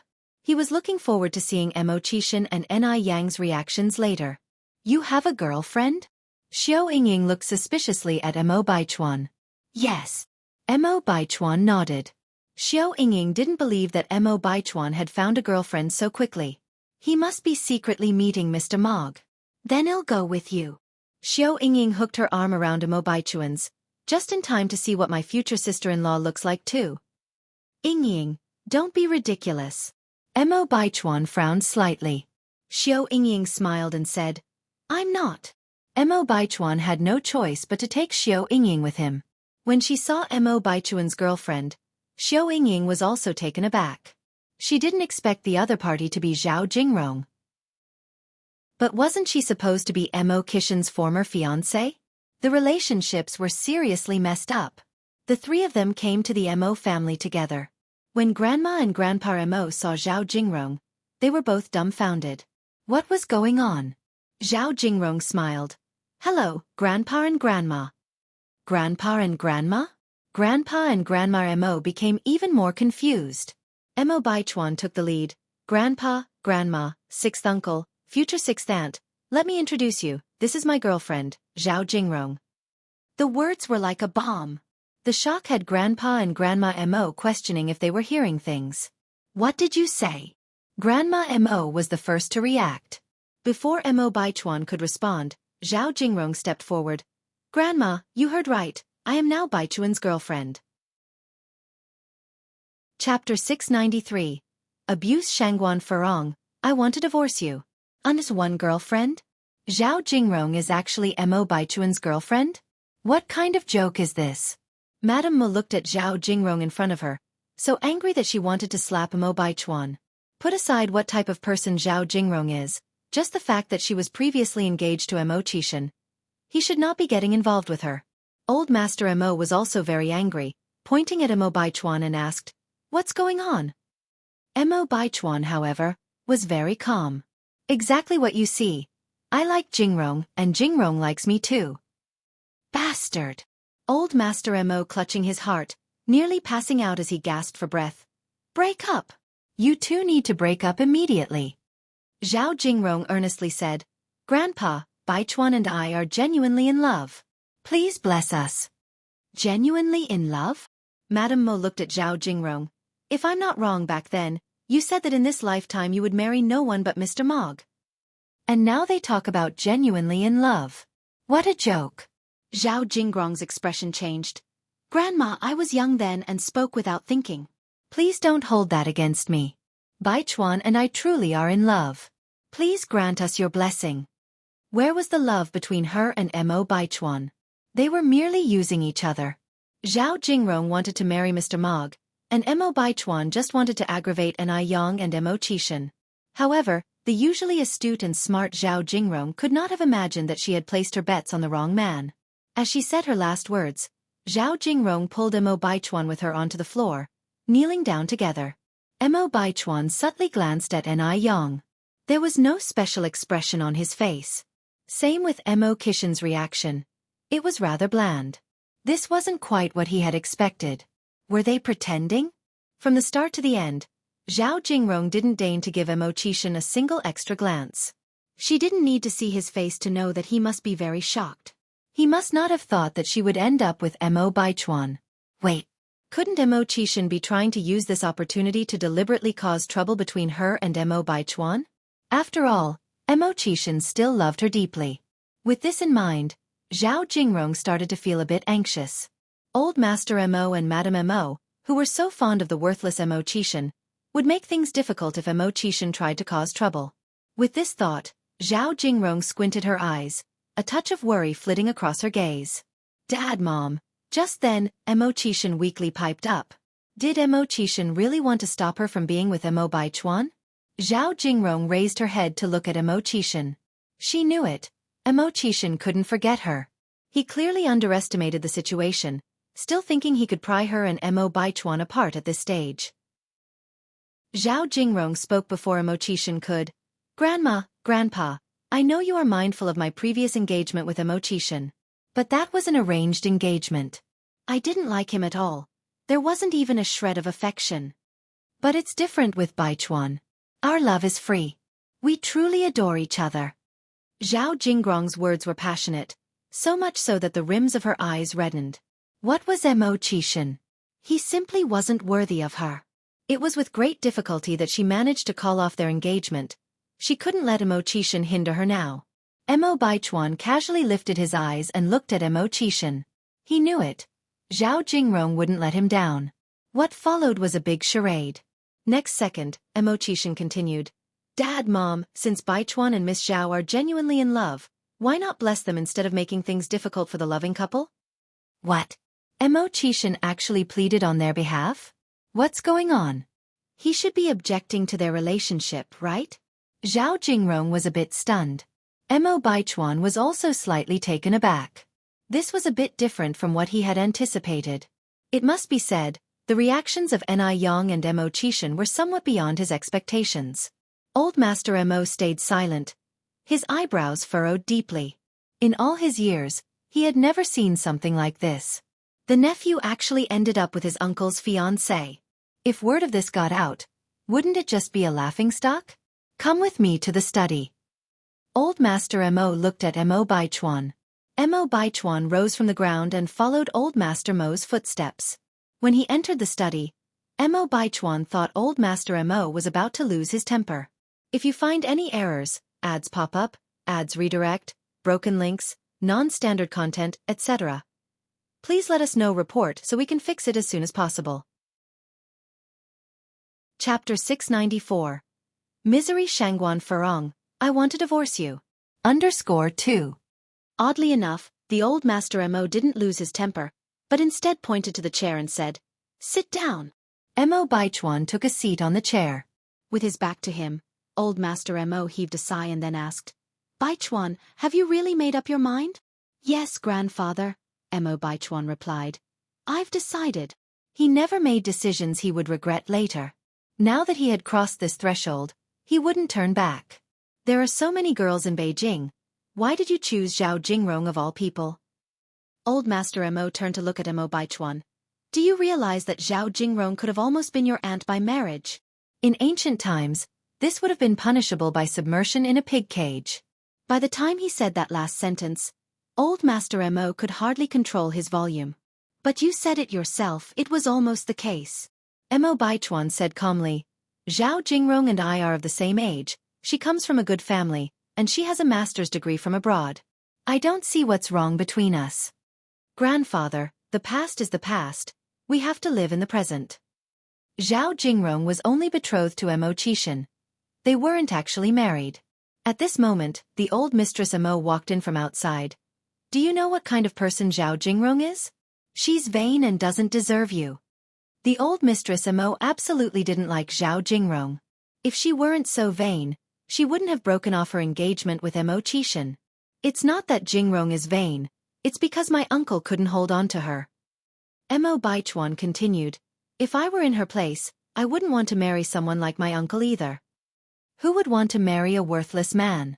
The old mistress was so furious that she was shaking all over.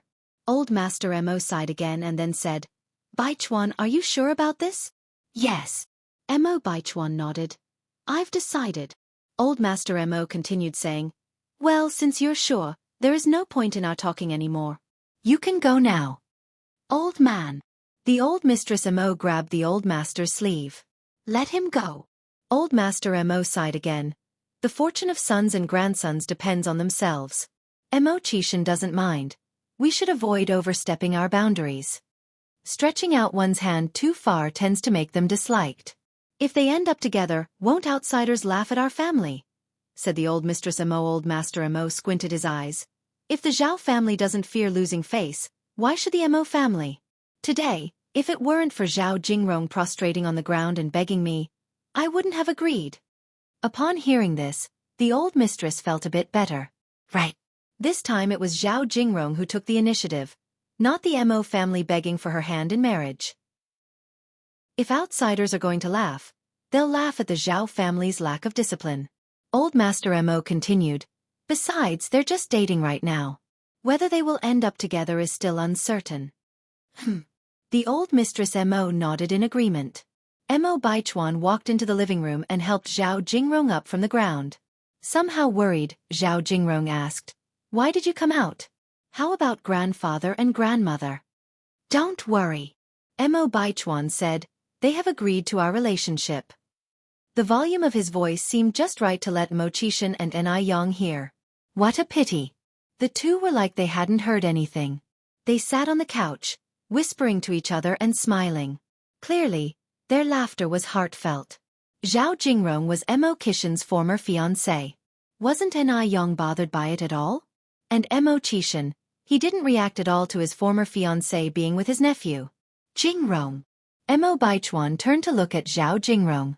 Zhao Jingrong looked at him bewildered. What? Let me introduce you, this is my uncle's girlfriend, Anew.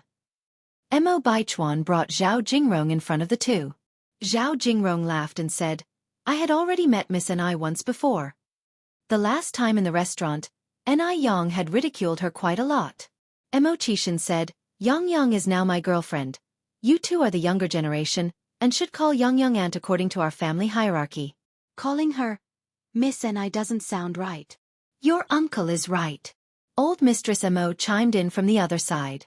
Zhao Jingrong had thought that when Mo Qishan saw her, he would be unwilling to let go and cling to her relentlessly. But Mo Qishan had surprised her time and time again. Is he trying to get her attention on purpose? Calling her aunt? Ni Yang looked even younger than her, and the last time at the Western restaurant, they had a falling out. She couldn't bring herself to call Ni Yang aunt. If you find any errors, ads pop up, ads redirect, broken links, non-standard content, etc., please let us know report so we can fix it as soon as possible. Chapter 695. Tormenting Shangguan Furong, I want to divorce you. _3. Everyone says that your Zhao family is a prestigious family that attaches great importance to etiquette and upbringing. Now when you meet an elder, you can't even greet them properly. What kind of daughter have your parents raised? Mrs. Mo did not give Zhao Jingrong any face with these words, even cursing Zhao's parents. Zhao Jingrong bit her lip. She knew that Mrs. Mo did not like her, but she didn't expect that Mrs. Mo would be so unsparing. Forget it. Isn't it just a matter of greeting someone? As long as she can successfully marry Mo Baichuan, she is willing to do anything. The day when she becomes Mrs. Mog, there will be plenty of time for them to regret. Zhao Jingrong reacted and said, "Sixth aunt." Ni Yang nodded with a smile and said gracefully, "Good girl." Zhao Jingrong was so angry. This feeling of being lower in rank was suffocating. Thankfully, Mo Baichuan holds a high status. Before getting close to Mo Baichuan, Zhao Jingrong did some research on Ni Yang. She knew that Mo Baichuan had offered Ni Yang an olive branch. But Ni Yang rejected Mo Baichuan. Ni Yang was really blind. She actually rejected Mo Baichuan for a worthless man. I wonder if she will regret it when she knows the true identity of Mo Baichuan. By then, she'd regret it until her guts turn green. Thinking about this, Zhao Jingrong was jubilant. All the frustration vanished. As long as she could marry Mr. Mog, what would a bit of humiliation matter? What about you? Mo Qishan looked up at Mo Baichuan. Sixth aunt. Mo Baichuan reluctantly called out. Good. Ni Yang nodded in satisfaction, completely uplifting the posture of an elder. Speaking of which, Mo Qishan's family ranking is really high. Going by this calculation, when Mo Baichuan gets married and has children, won't she become a great aunt? Then she would undoubtedly be the youngest, most beautiful great aunt in history. Brother Mo, let's go upstairs, I want to play games in your room. Ni Yang turned her eyes to Mo Qishan. Zhao Jingrong was after all Mo Qishan's ex-fiancé, and Mo Baichuan was suspicious. Ni Yang simply couldn't put up with being in the same room with them. It always felt a bit strange. Sure. The two headed upstairs, leaving only Mo Baichuan and Zhao Jingrong, as well as Mr. and Mrs. Mo. Mrs. Mo said, "Dear, let's go to the kitchen to take a look." With Ni Yang and Mo Qishan gone, the two old people also did not want to face Zhao Jingrong. The two old people went to the kitchen together. In the blink of an eye, only Mo Baichuan and Zhao Jingrong were left in the living room. They looked at each other in silence. The atmosphere was somewhat awkward. Shall we watch TV? After a long while, Mo Baichuan finally blurted out this sentence. The situation today was really beyond his expectations. His mind was still in disarray. Yes. Zhao Jingrong nodded. After turning on the TV, the two of them sat on the couch watching TV, even though their thoughts had already drifted far away. Just going through the motion. Upstairs, Mo Qishan and Ni Yang sat in front of the TV playing games, and cheerful laughter echoed from the screen. At dinner time, Lin Pingping specifically came back from work to celebrate Mo Qishan's birthday, and she also brought back a cake. Not only did Lin Pingping come back, but even Song Beiqing returned. After all, Mo Qishan was his uncle. Ni Yang, you're still with my Uncle Six? Seeing Ni Yang, Song Beiqing was surprised. Ni Yang was so beautiful, and Mo Qishan had a bad reputation, he thought their relationship wouldn't last long. Who would have thought? Watch your language? Ni Yang gave him a white glance. Call me sixth aunt. Ni Yang is 9 years younger than him. Calling her aunt. He really couldn't bring himself to do it. Beiqing. Mo Qishan gave him a cold glance. Didn't you hear your sixth aunt's command? Although everyone said his Uncle Six is a good-for-nothing, Song Beiqing felt nervous every time he saw Mo Qishan, very strange. And this feeling came from the bottom of his heart. Sixth ant. Under tremendous stress, Song Beiqing finally managed to set it. Good. Anew nodded happily. Hey, isn't that Zhao Jingrong? Why is she with third brother? Only then did Song Beiqing notice Mo Baichuan and Zhao Jingrong.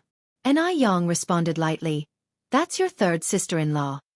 Third sister-in-law? Song Beiqing was stunned. Lin Pingping was also stunned. You mean Zhao Jingrong? Zhao Jingrong is with third brother? Song Beiqing eagerly asked. Yes.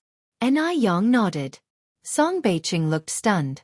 If you find any errors, ads pop up, ads redirect, broken links, non-standard content, etc., please let us know report so we can fix it as soon as possible. Chapter 696.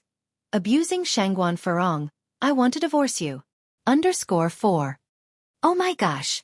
Isn't this a total mess? Lin Pingping followed up. What's going on? Well, Anew raised her eyebrows slightly. Sister Pingping, you should ask the people involved. From an observer's standpoint, there was certainly no love between these two people. It must be a mutual arrangement. But Anew could only speculate and didn't want to say more. Who knew what kind of act these two were putting on? Lin Pingping and Song Beiqing approached them. After finding out that Zhao Jingrong and Mo Baichuan were dating, Lin Pingping and Song Beiqing were genuinely surprised. Song Beiqing quietly pulled Mo Baichuan aside and whispered, Third brother, are you really involved with Zhao Jingrong?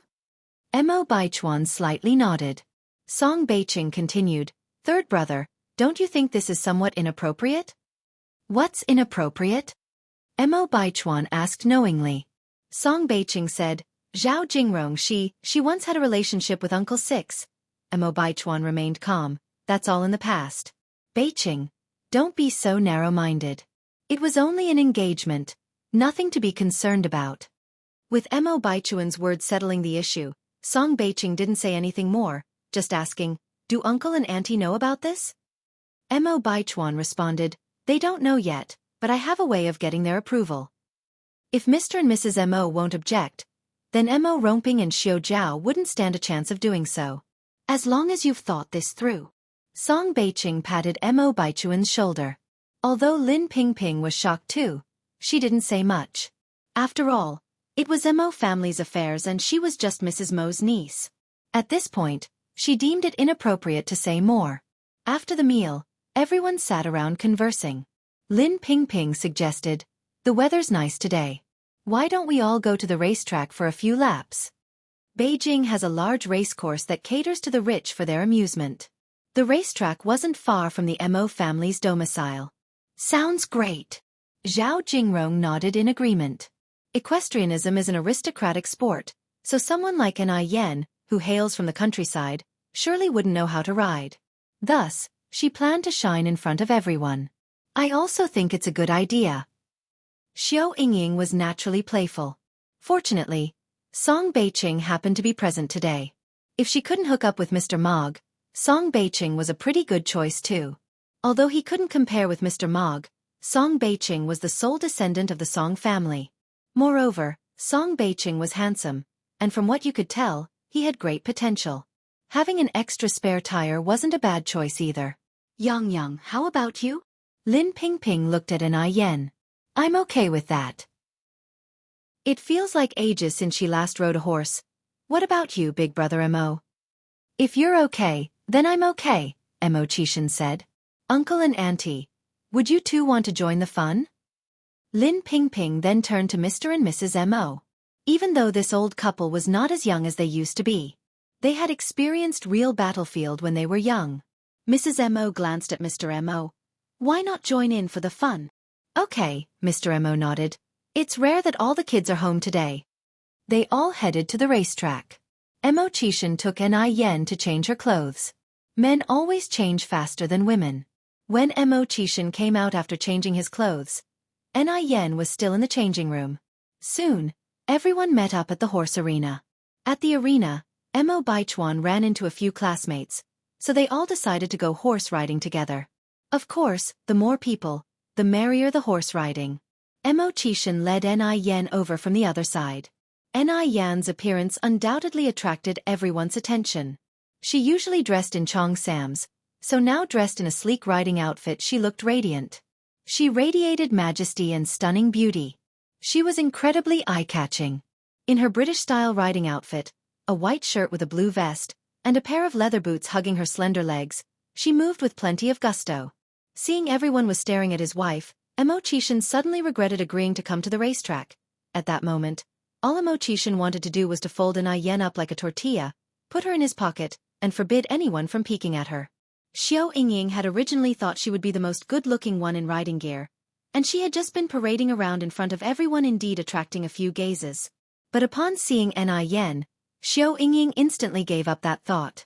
She even started feeling a bit inferior.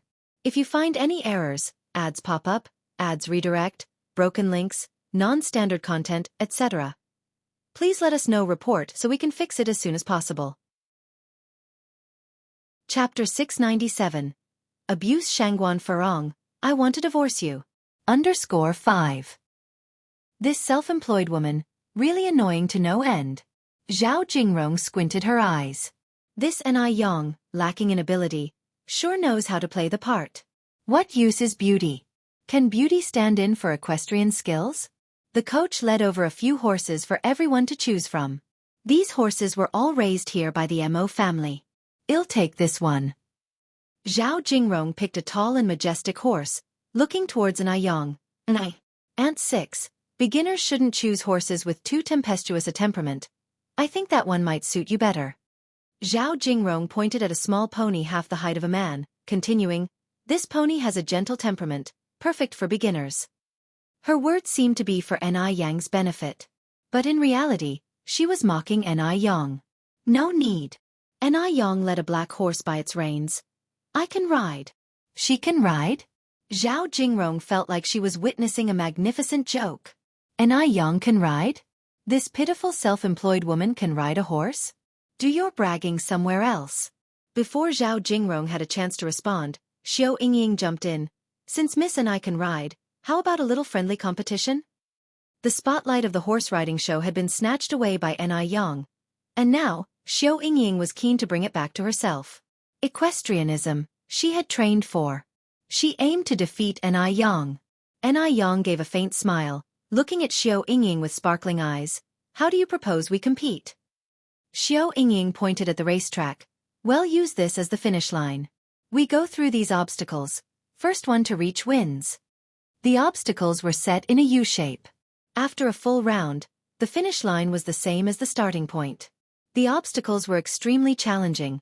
For ordinary people, it could take 20 minutes to finish. But for Xiao Yingying, 10 minutes was more than enough. When the time comes, she would certainly shine. Okay. Yang nodded slightly. Zhao Jingrong's relationship with Xiao Yingying was quite good, and knowing that Xiao Yingying didn't like Yang either, she was happy to have someone else to suppress Yang together, and purposefully asked, Yingying, how long do you need to get through these obstacles? 10 minutes. Xiao Yingying answered. On hearing this, the surrounding gasped. 10 minutes. If Xiao Yingying truly could complete the obstacles in 10 minutes, she would stand as a woman of gallantry. Ant 6, what about you? Zhao Jingrong looked at Yang. Yang absent-mindedly put on her white gloves. That's hard to say. She hadn't practiced for so long. Zhao Jingrong's eyes were full of mockery. These obstacles weren't easy to get through. When Yang falls off the horse, it will be a fun sight. Are you ready? Let's start. Xiao Yingying climbed onto the horse, looking down at Yang with disdain. Ready. Yang tugs the reins about to mount. Her foot slipped and she almost fell over. Indeed, she had grown rusty. Yang sighed softly. All of this was seen by Zhao Jingrong. She knew all along. Yang definitely can't ride a horse. She's finally going to make a fool of herself. Ant 6, be careful, this horse is so high. It's no joke if you really fall. Zhao Jingrong eyes filled with schadenfreude. Actually, I really think that little pony suits you. Yang rubbed her chin.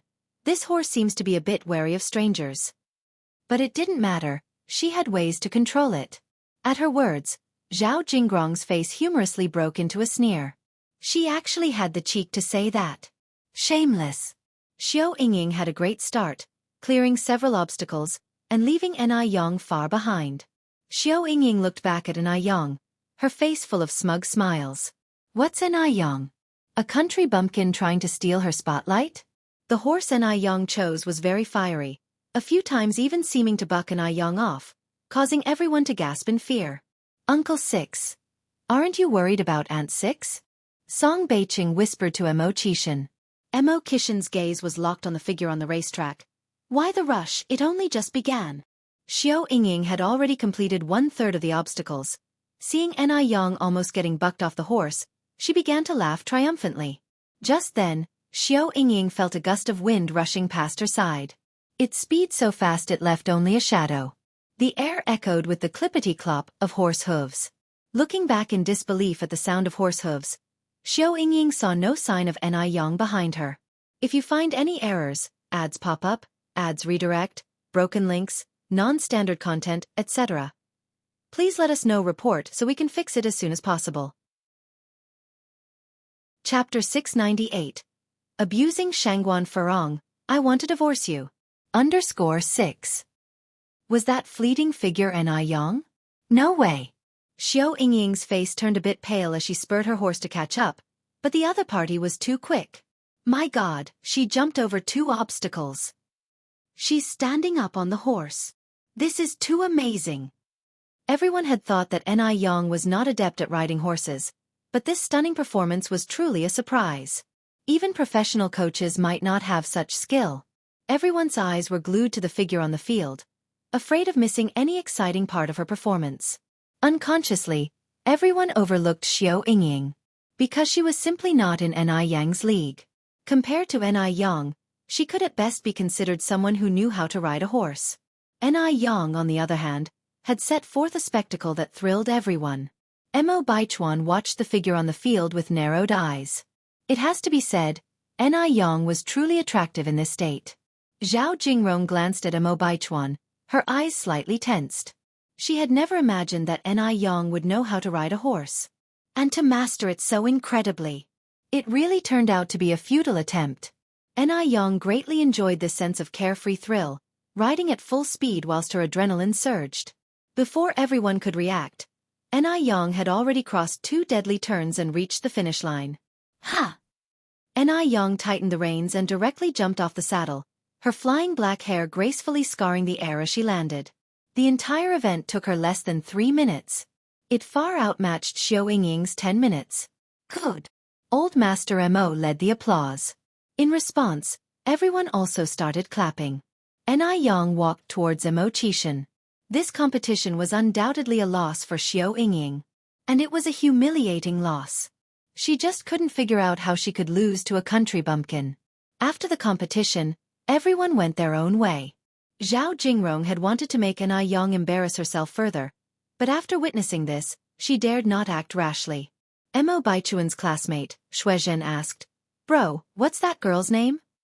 Don't even think about it, she's my 6th uncle's girlfriend. Mo Baichuan calmly replied. Shuizhen continued, such a great girl, is she really into your 6th uncle? Mo Baichuan did not respond. Yes. With Anew being so outstanding, how could she possibly be interested in Mo Qishan? Shuizhen continued, Bro, just tell me her name. Once it works out, I'll treat you a drink. Don't daydream. Mo Baichuan glanced at Shuizhen. Even if Anew had ulterior motives with wine, it wouldn't be about Shuizhen. He always has a way to make Anew feel anxious. Mo Baichuan looked up again, only to see Anew had somehow climbed up and was now riding the same horse as Mo Qishan. Anew was sitting in Mo Qishan's embrace and the horse was strolling leisurely in the field. The setting sun cast a gentle layer of golden light over them, creating a beautiful scene. It hurt Mo Baichuan's eyes. It stung a lot. At this moment, Zhao Jingrong held Mo Baichuan's hand. Baichuan, shall we go horse riding too? All right. Mo Baichuan nodded. Time passed quickly, and a month had gone in the blink of an eye. During this time, the weather had become much colder. Today, Shangguan Furong had arranged to go to the movies with her girlfriends. As she was getting ready to leave, a servant handed her a note. Who gave this to you? Shangguan Furong frowned. the servant said. He was wearing a hat. I couldn't see his face clearly, but he seemed quite old. Shangguan Furong nodded. Upon opening the note, it read, "Come to 27 New Village Villas immediately." New Village Villa number 27? Isn't that owned by the Zhao family? What's there? Though Shangguan Furong had initially intended to dismiss the note, curiosity drove her to go to the New Village Villa. The villa's front door was open. Could there be someone inside? Shangguan Furong slightly frowned. She rarely stayed at this villa, though there would be a servant to maintain the place regularly. Perhaps it's one of the servants? Without further thought, Shangguan Furong walked in. The sound of her high heels echoed. Clack, clack on the floor. Inside the room, Zhao Shen snapped to attention when he heard the sound. He quickly got out of bed and grabbed the first piece of clothing he could find to put on. What are you doing? Lin Feng was awakened by Zhao Shen's sudden movements. Zhao Shen, looking nervous, replied, I think I heard something. Could it be Furong? Afraid of her? Lin Feng sneered. Lin Feng interjected. Don't worry. It's probably not her. It might be the cleaning crew. Get back under the covers before you catch a cold. Okay. Zhao Shen seemed soothed and laid back down in bed. Lin Feng snuggled into Zhao Shen's arms, a smug smile playing on her lips. Why wouldn't the person outside be Shangguan Furong? The next second, the door was pushed open. Squeak. Sister Furong. Lin Feng shrieked, shooting up from the bed. Lin Feng. Shangguan Furong was taken aback. Just then, she noticed clothes strewn all over the floor. Weren't these Zhao Shen's clothes? How come Zhao Shen's clothes are here? Shangguan Furong narrowed her eyes, a sense of dread creeping into her heart. Lin Feng, what are you doing in my house? Lin Feng turned pale immediately. She got off the bed, went over to Shangguan Furong and knelt down. Sister Furong, I'm sorry. It's all my fault. I'm to blame. Shen had nothing to do with this. Blame me, not him. Lin Feng took all the blame onto herself. Shangguan Furong's face grew paler by the second. She pointed at the bed. Who's in the bed? Lin Feng remained silent. Who is it? Shangguan Furong's voice was near trembling. She grabbed Lin Feng's shoulders. Who is it? Through her tears, Lin Feng replied. Sister Furong, I'm sorry. Yell at me, hit me, anything you want. Is it Zhao Shen? Lin Feng nodded. Shangguan Furong was livid. She could never have imagined that something like this would happen to her. Lin Feng dared to seduce Zhao Shen behind her back. And she thought Lin Feng was a trusted friend. This is how Lin Feng repays her trust and friendship. Slut. Shangguan Furong slapped Lin Feng hard. You slut, I'll kill you. Lin Feng took the hits without fighting back. Sister Furong, kill me if you want to. Just please, don't take it out on Shen. The last sentence stirred a protective instinct in Zhao Shen. He shouldn't let Lin Feng take all the blame. He's a man. He should be the one protecting Lin Feng. He couldn't be a coward anymore. Zhao Shen pushed off the covers, walked up to Shangguan Furong, grabbed her hand and slapped her hard. You're the real slut. I want a divorce. If you find any errors, ads pop up, ads redirect, broken links, non-standard content, etc. Please let us know. Report so we can fix it as soon as possible. Chapter 699. It's too late for regrets. Under one with a slap. Shangguan Furong's face immediately swelled up. She looked at Zhao Shen, disbelief written all over her face. He had hit her. Zhao Shen had actually hit her. During their marriage of over a decade, there was not a single time when Zhao Shen had ever raised his voice at her, let alone raise his hand. Was she dreaming? Shangguan Furong stood there, unable to believe what was happening right in front of her eyes. Lin Feng looked at Shangguan Furong, a derisive expression on her face hidden well enough. She stood between Shangguan Furong and Zhao Shen. Brother Shen, you can't divorce Sister Furong. All the faults are mine. I let Sister Furong down. It's right that she hit me. Lin Feng's position was very humble. On the surface, she was taking all the blame upon herself. Yet, in reality, she was subtly shifting the blame onto Shangguan Furong. Compared to Lin Feng's empathy, Shangguan Furong's domineering attitude made Zhao Shen opt for her. This has nothing to do with you. Zhao Shen pulled Lin Feng to her feet. Don't worry, I will divorce her and then marry you. What did you say? Shangguan Furong looked up at Zhao Shen. I said, I want a divorce. Zhao Shen said angrily. I've had enough of you, Shangguan Furong. Yes, he's had enough of Shangguan Furong. For all these years, he has listened to Shangguan Furong's decisions. And what has she done? She hasn't been a dutiful daughter-in-law towards her parents-in-law, nor has she attended to the needs of their children. She's been taking his sincerity for granted. No. I want divorce. Zhao Shen, you can't divorce me. Shangguan Furong stood up from the ground and tightly grasped Zhao Shen's arm. She couldn't bear to get a divorce. If she were to get divorced, how would others perceive her? Everyone knows about her powerful status in the Zhao family. Even the old lady Zhao had to consider her opinion at all times. If people found out that Zhao Shen wanted to divorce her for a vixen, how could she live? Zhao Shen looked coldly at Shangguan Furong. Shangguan Furong, this marriage must end. I can't put up with you anymore. For 19 years. Think about what you have contributed to this family. Now that things had come to this point, he no longer wanted to hide his relationship with Lin Feng. The time he spent with Lin Feng was joyous, which he had never experienced before. If Lin Feng became the matriarch of the Zhao family, she would undoubtedly outperform Shangguan Furong. Prostitute! Overwhelmed with anger, Shangguan Furong pushed Lin Feng to the ground and started beating her. It's all because of you, you slut. Why won't you just die? Lin Feng didn't retaliate. She just wept and said, I'm sorry, Sister Furong. Get out of here. Zhao Shen couldn't bear to see Lin Feng being bullied by Shangguan Furong.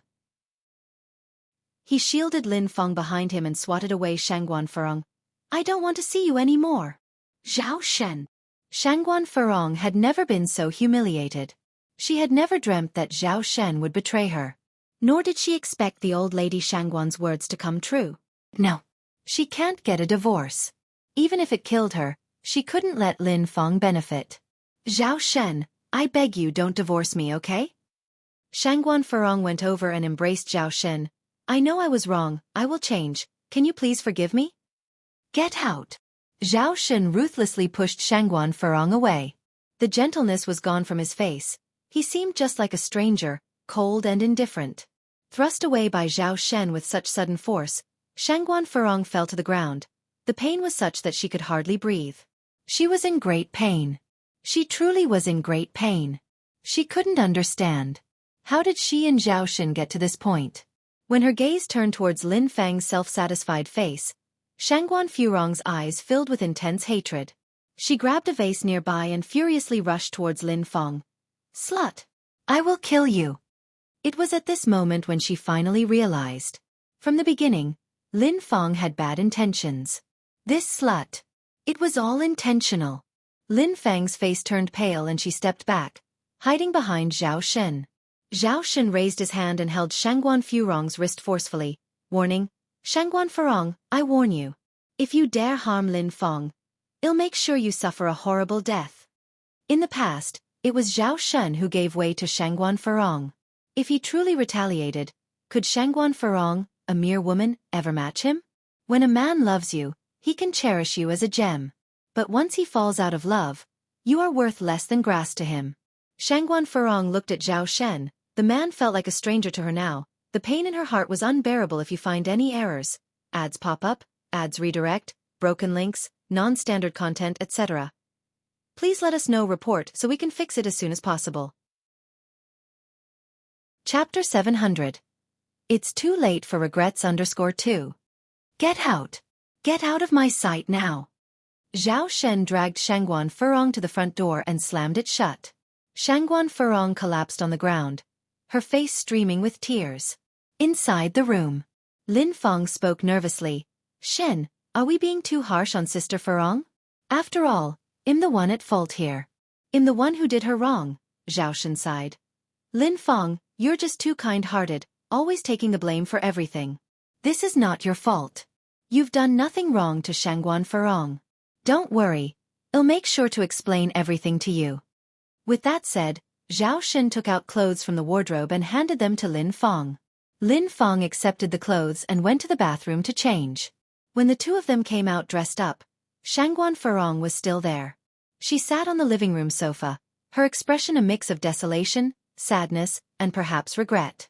After being married to her for so many years, Zhao Shen looked at Lin Feng with guilt stirring in the depths of his eyes. If he didn't love Lin Feng, he wouldn't have indulged her all these years. Zhao Shen's changing expression didn't escape Lin Feng's observant eyes. Shen, I'll leave you to talk to Sister Furong. I don't want to interrupt you, Lin Feng continued. You've been husband and wife for many years, don't allow me to destroy your harmony. Bang! Just then, a vase shattered at Lin Feng's feet, scattering pieces everywhere. Get out! Shangguan Furong pointed at the door. Out! Nah! Shangguan Furong, get a hold of yourself. Zhao Shen's rage was ignited in that moment. The one who should be leaving is you. Shen, don't be like this. Lin Feng deliberately stoked the flames.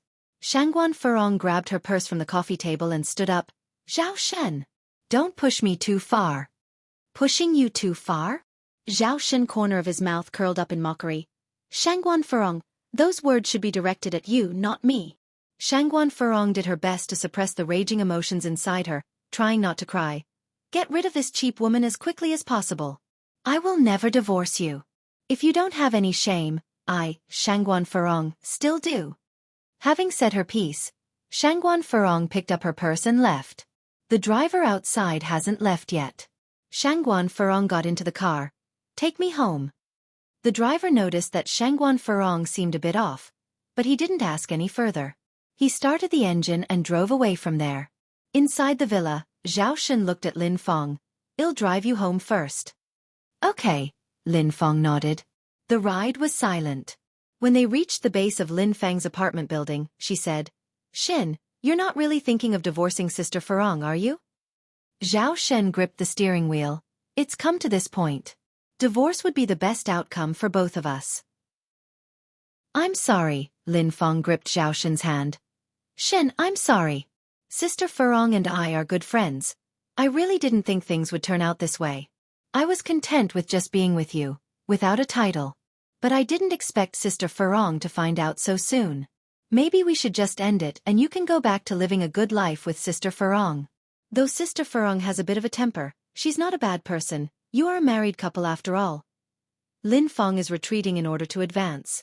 The more noble and kind-hearted she appears, the more she could expose the shortcomings of Shangguan Furong.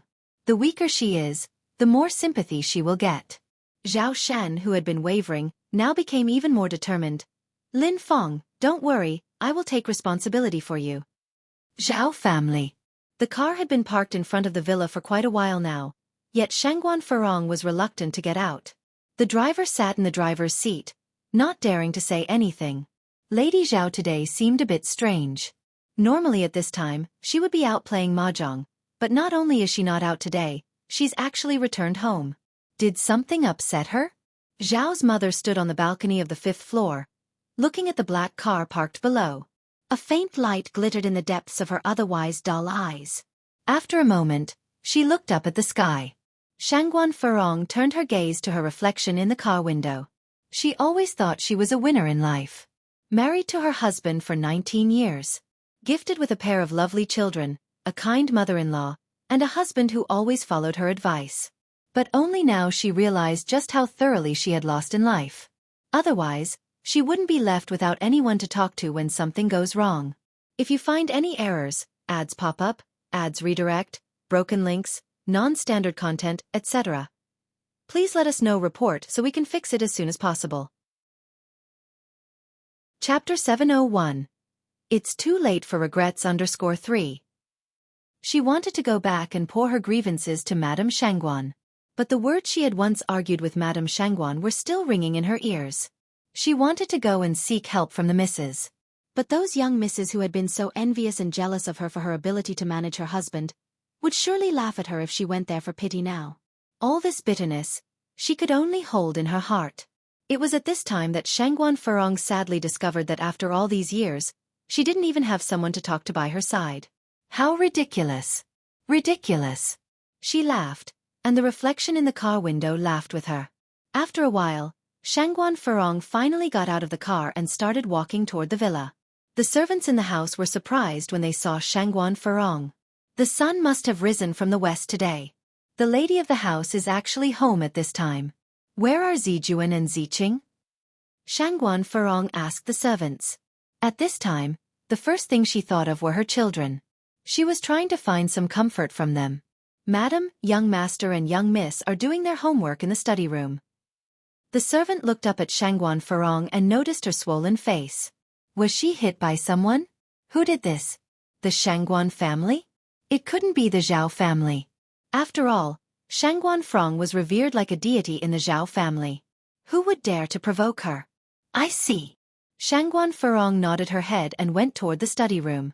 The study room was on the 4th floor and the door was closed. She could faintly hear the conversation going on inside. Brother, when do you think Auntie Lin Fong can come? This was Zhao Ziking's voice. I don't know. This was Zhao Zijin's voice. Zhao Ziqing put down her pen and looked out the window. I want to eat the dumplings Auntie Lin Fong made. Brother, do you want some? No. Zhao Zijuan answered. Zhao Ziqing laughed. Brother, you're lying. Every time Auntie Lin Fong brings dumplings, you eat the most. And now you say you don't want any. Zhao Zijuan didn't say anything. Zhao Ziqing continued. Brother, do you like Auntie Lin Fong? A child's concept of like is very simple. Whoever treats her well, she will like them. Although Lin Fong had ulterior motives in getting close to them, she at least took some action. Compared to Shangguan Furong who neglected them after giving birth, she found it easier to accept Lin Fong. Zhao Ziqing added, I really like Auntie Lin Fong. Last time, Auntie Lin Fong even helped me review my homework. I wish Auntie Lin Fong was our mother. Upon hearing this, Shangguan Furong couldn't hold back her sorrow any longer. She started crying heavily. Her tears fell like pearls off a broken string. Don't talk nonsense. Zhao Zijuan, being older, was more composed. We have a mother. But she doesn't like us, and I don't like her either.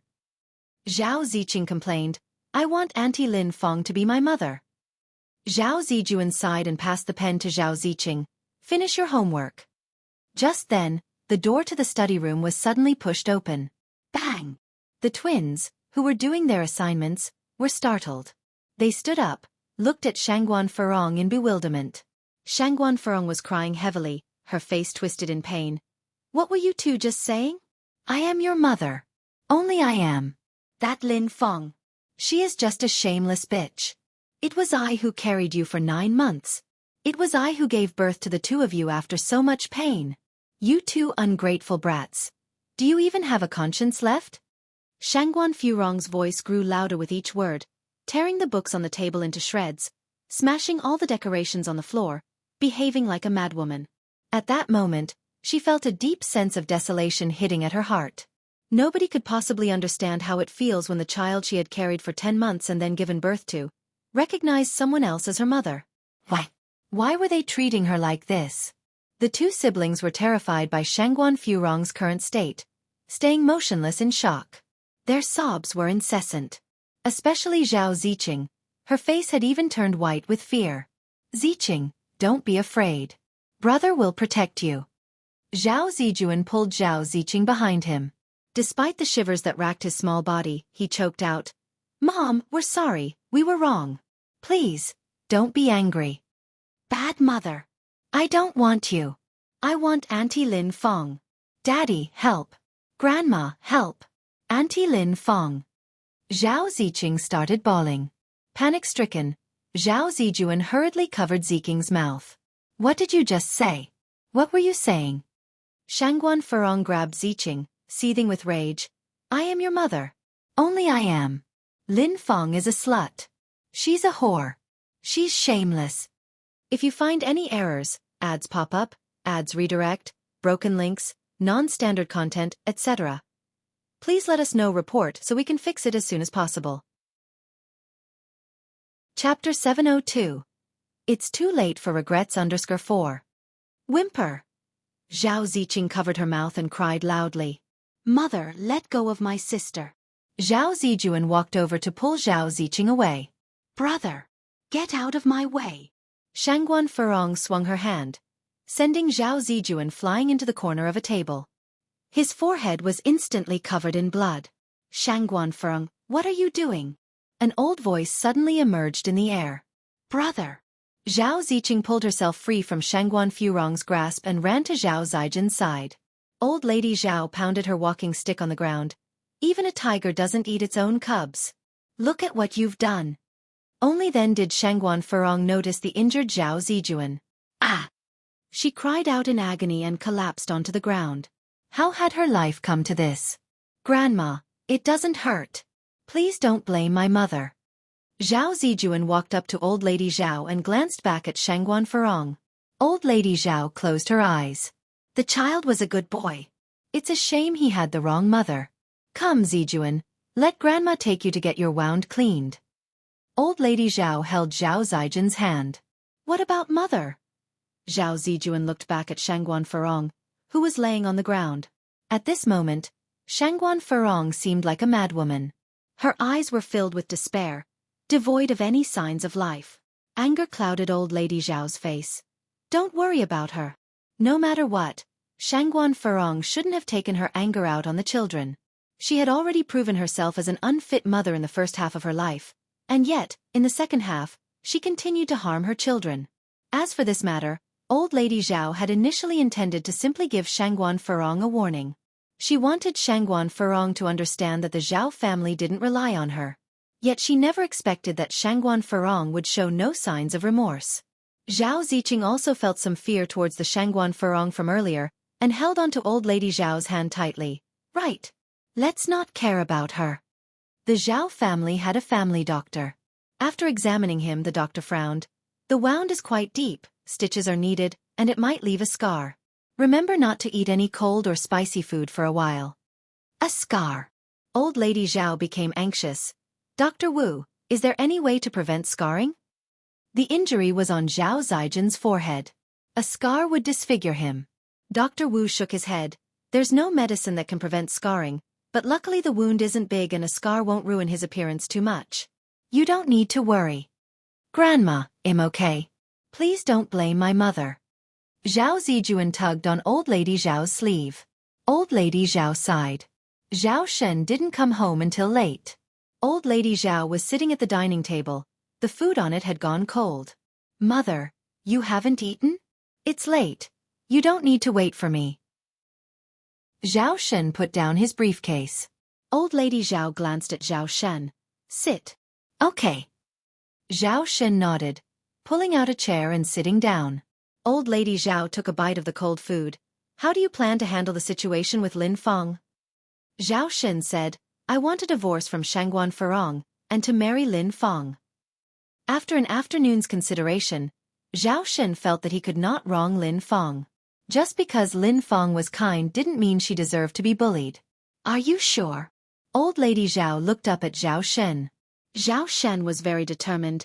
Yes, I've decided. Lin Feng is kind and dignified. I want to be with her. Before Old Lady Zhao could respond, a disheveled Shangguan Furong walked over from the other side. I don't agree. I want divorce you. If you want a divorce, it'll happen over my dead body. Otherwise, she wasn't stepping aside for that wretch of a woman. That wretch thought she could replace her and marry Zhao Shen? That would never happen. In just a few hours, Shangguan Furong seemed to have aged more than a decade. Her eyes were swollen and red, and her face was without a trace of color.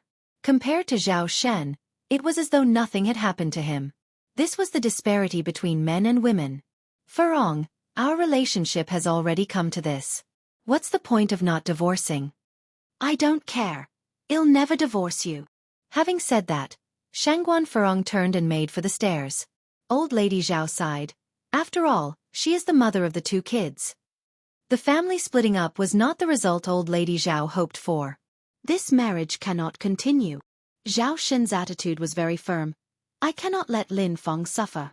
Shangguan Furong, unwilling to divorce, locked herself in her room for days and wouldn't speak to anyone.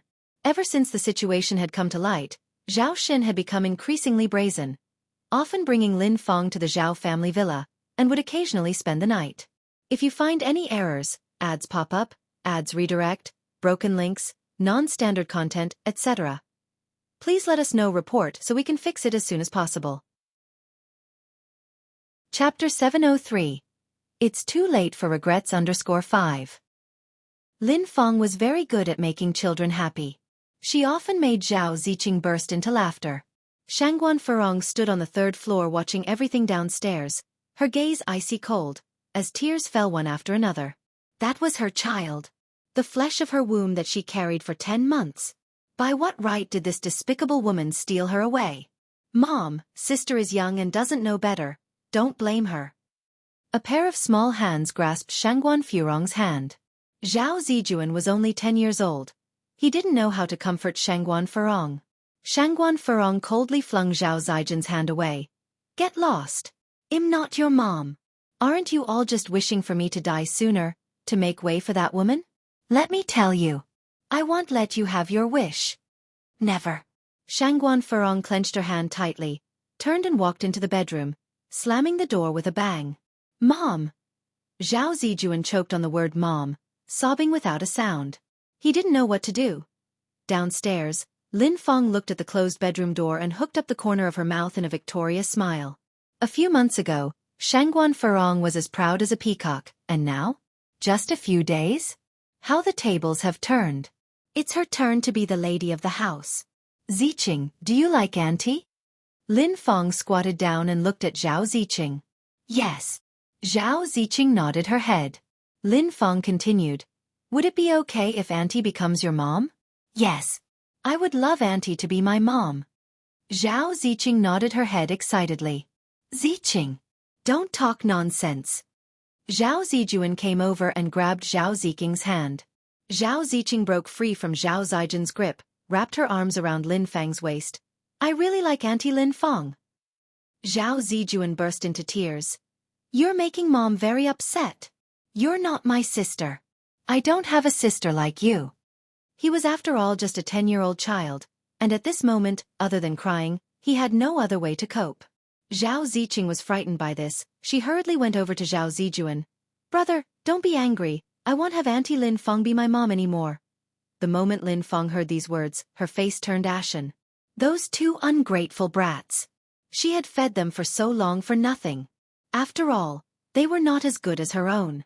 She needed to find a way to marry Zhao Xin sooner, move to the Zhao family's house, then figure out how to make Changyu change her surname to Zhao, and enter the Zhao family's genealogy. And then get rid of these two little beasts. Lin Feng narrowed her eyes. The 24th of the lunar December was the eve of the Lunar New Year. Shangguan Furong unusually appeared in the Zhao family living room, dressed up beautifully, and even made breakfast. Old Madame Zhao looked at her in surprise. Furong you? Shangguan Furong smiled and said, Mom, I've come to my senses, am willing to divorce Zhao Shen. She wore a thick layer of makeup on her face, cleverly concealing her dark circles and fatigue. For a moment, that glamorous Shangguan Furong seemed to have returned. Being a daughter-in-law for many years, old Madame Zhao found it difficult to let go. Actually, there's absolutely no need for you two to reach this point. Shangguan Furong didn't respond to old Madame Zhao's words, but continued, but I still want to spend my last Lunar New Year with the Zhao family. After the New Year, I will set Zhao Xin free, and also, please don't tell my mom and my brother about this. I want them to have a good Lunar New Year. Old Madame Zhao sighed. Furong, have you really made up your mind? Shangguan Furong nodded her head.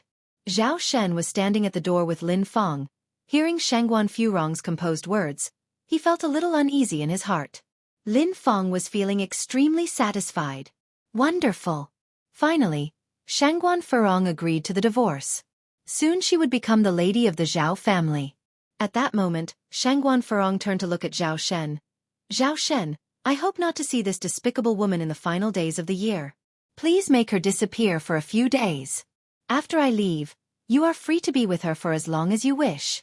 But right now, I'm not dead, I still have a breath in me. Shangguan Furong maintained her composure throughout. So calm that it was frightening. Zhao Shen sighed, turned his head and looked at Lin Feng. Lin Feng feigned strength and raised a smile. Brother Shen, I'll leave first then. Zhao Shen couldn't bear to see kind-hearted Lin Feng feel aggrieved, and quickly ran after her. Outside the villa, Zhao Shen held Lin Feng's hand and said, Lin Feng, let's endure a little longer. After the New Year, I'll marry you. Lin Feng hugged Zhao Shen. Brother Shen, even if you don't marry me, it's okay. Being with you for such a long time. I've been very content. Hit a snake at its 7 inches. Lin Feng had now mastered where Zhao Xin's 7 inches was. If you find any errors, ads pop up, ads redirect, broken links, non-standard content, etc., please let us know report so we can fix it as soon as possible.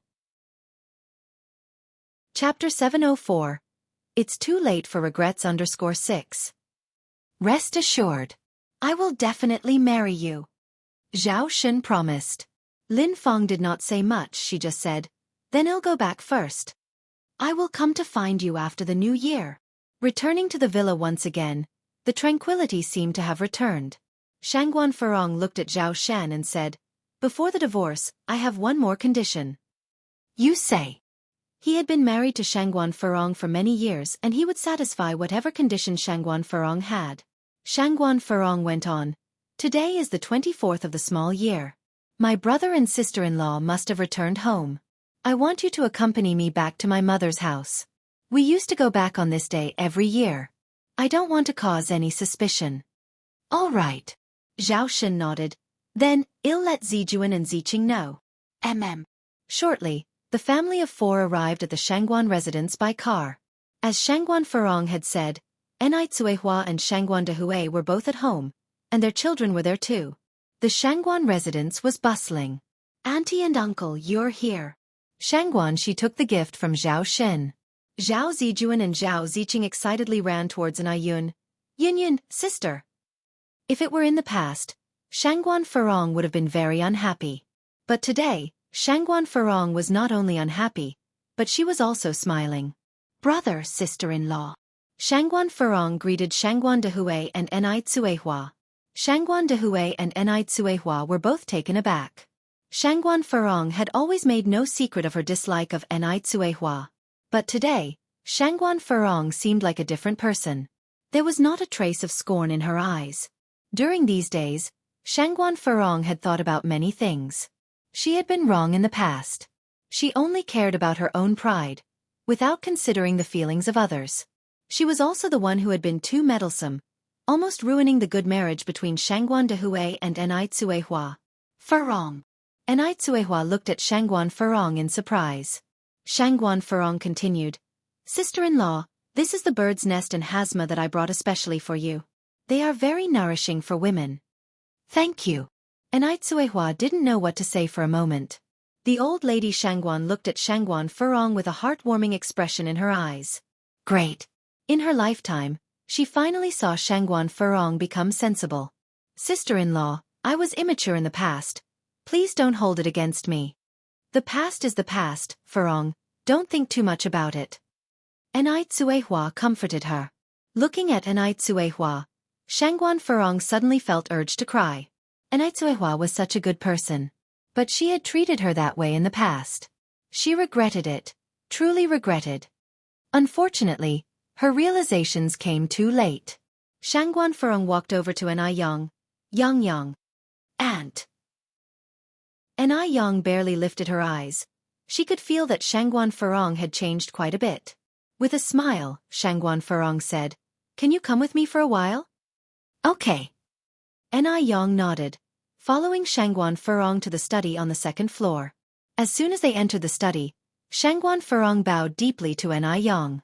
Yang, I'm sorry. Aunt, don't do this, I'm the younger one. Enai Yang hurriedly helped Shangguan Furong up. Shangguan Furong went on to say, I know that a bow can hardly make up for the harm I've caused you, but now, all I can do is apologize.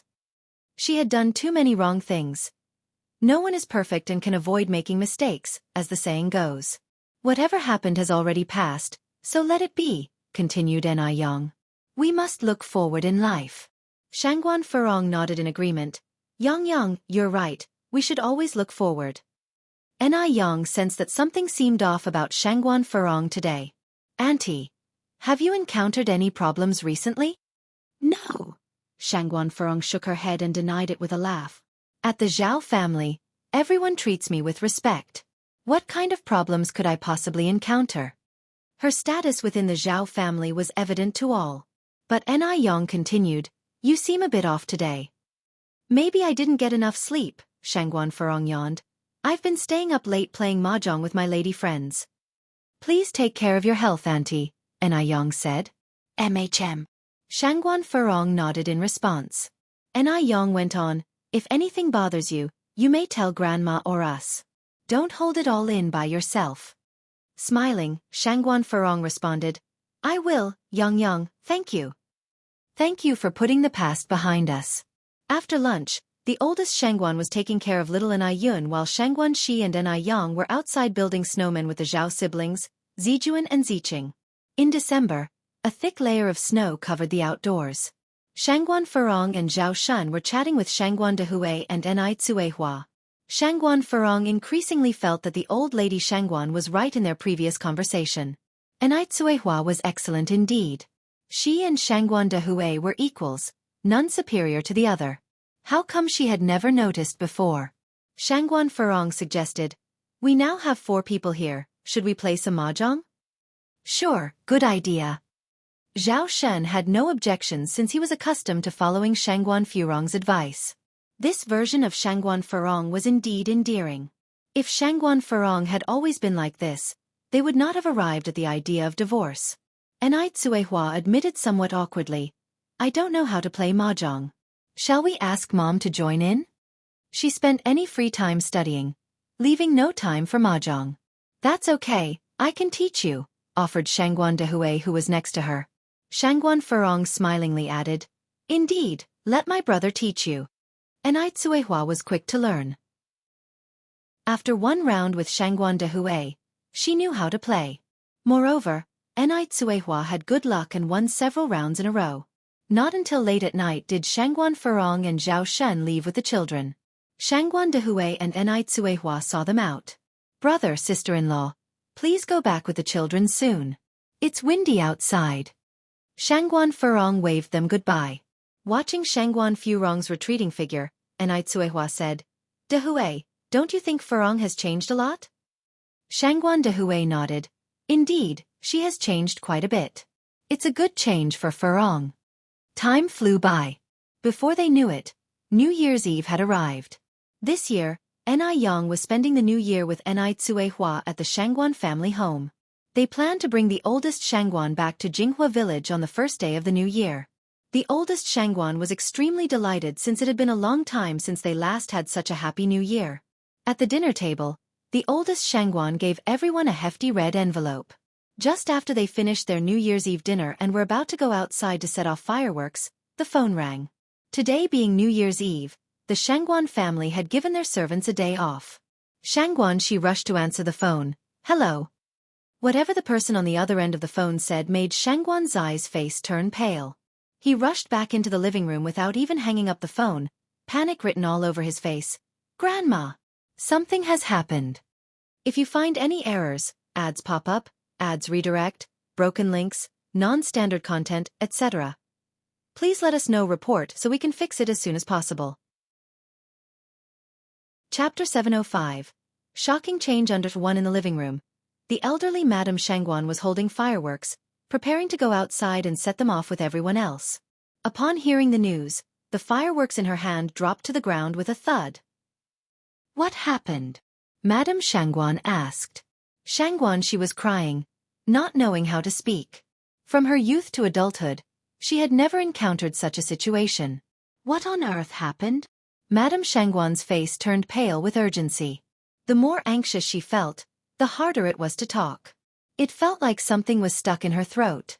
Sister Xiaoxi, don't panic, take your time. Anew walked over to Shangguan Shi, holding her hand and comforting her in a low voice. There's an acupoint on the hand called the Laogong acupoint. When someone is highly stressed, lightly pressing the Laogong acupoint can relieve stress and calm the mind. The place that Anew was pressing was exactly the Laogong acupoint. Gradually calming down, Shangguan Shi said, Grandma, Aunt had an accident. What happened to her? Old Madame Shangguan asked urgently. She's threatening to jump off a building with Zijuan and Ziqing. What? Shangguan Dehui and Enai Tsuehua happened to walk in from outside at that moment. Their smiles froze on their faces, as if their blood was running in reverse. Madame Shangguan couldn't catch her breath and almost fainted. Luckily, Anew caught her in time. Quick, quick. Let's get to Furong's house. The Shangguan family's home was only 5 minutes away from the Zhao family's. But for the people in the car, those 5 minutes felt longer than 50 minutes, 5 hours, even 5 years. Madame Shangguan cried. When I visited last time, I noticed that something was wrong with that child. She told me many things, told me to take care of my health, not to eat sweets, to take my heart medication on time. I should have realized it earlier. I should have. Madame Shangguan originally thought that Shangguan Furong was just maturing. She never dreamed that Shangguan Furong could do such a foolish thing. Mother, please calm down, Anew comforted. Furong will be okay. She will be, I am sure of it. Before long, the car stopped in front of the Zhao family's villa. The butler immediately came out to welcome them. Madam, sir, you're here. The mistress and master are upstairs. Please follow me. What on earth happened? Asked Shangguan Dehui, his face cold. Although Shangguan Furong was domineering and strong-willed, she would never seek death so easily, especially not with 2 children involved. The butler heaved a sigh. He was at a loss as to how to explain the situation to Shangguan Dehui. Please go up and try to reason with the madam. The young master and miss, they are innocent. They are still just children. Madame Shangguan had cried herself weak and collapsed helplessly into Anai Yang's arms. What sin have I committed that I am being punished by the heavens like this? The Zhao's villa was like a palace with 10 floors in total. Shangguan Furong and the 2 children were sitting on the open-air balcony on the top floor. Zhao Shen and old lady Zhao stood nearby. The elderly Mrs. Zhao tried to hold back her tears. Furong, take the children and come down. Let's talk things over. Don't do anything foolish, okay? Zhao Shen took a tentative step forward. Furong, come down. As long as you come down, I promise anything. We won't divorce. Is that all right? Don't come any closer. Shangguan Furong moved closer to the edge of the balcony with the children. Okay, I won't come closer. Just don't do anything rash. Don't be rash. Zhao Shen took a step back. He never thought things would come to this. He didn't imagine that when Shangguan Furong said she wanted a divorce after the new year, she meant to take their 2 children and die. After carrying a pregnancy for 10 months and giving birth. How could she bear to? How could she bear to choose death for the 2 children? Just then, Shangguan Furong looked towards the top floor exit, her eyes lit up. Mom, brother, sister-in-law, you're here. Furong. Anew covered her mouth in terror. Furong. Furong. Madame Shangguan cried as she lunged forward. Furong, what are you doing? Mom, don't come over. Shangguan Furong moved back again with the children. There were no railings behind them. If they moved any further, she and the children would fall off. 40 meters from the 10th floor. If they were to fall, the consequences would be unimaginable. Grandma, stay calm and stay back. Anew pulled Madame Shangguan back. Old lady Zhao saw the Shangguans had arrived, and as if seeing a lifeline, pleaded, Elder sister, you're finally here. Help me reason with Furong. Don't let her do anything foolish. Zhao Shen said, Mom, brother, help me reason with Furong. As long as she doesn't do anything foolish, I can agree to anything she asks for. If you find any errors, ads pop up, ads redirect, broken links, non-standard content, etc., please let us know report so we can fix it as soon as possible. You're tuning in to the Wisdom Diary YouTube channel. Don't forget to subscribe and join us on this journey to catch the most captivating stories.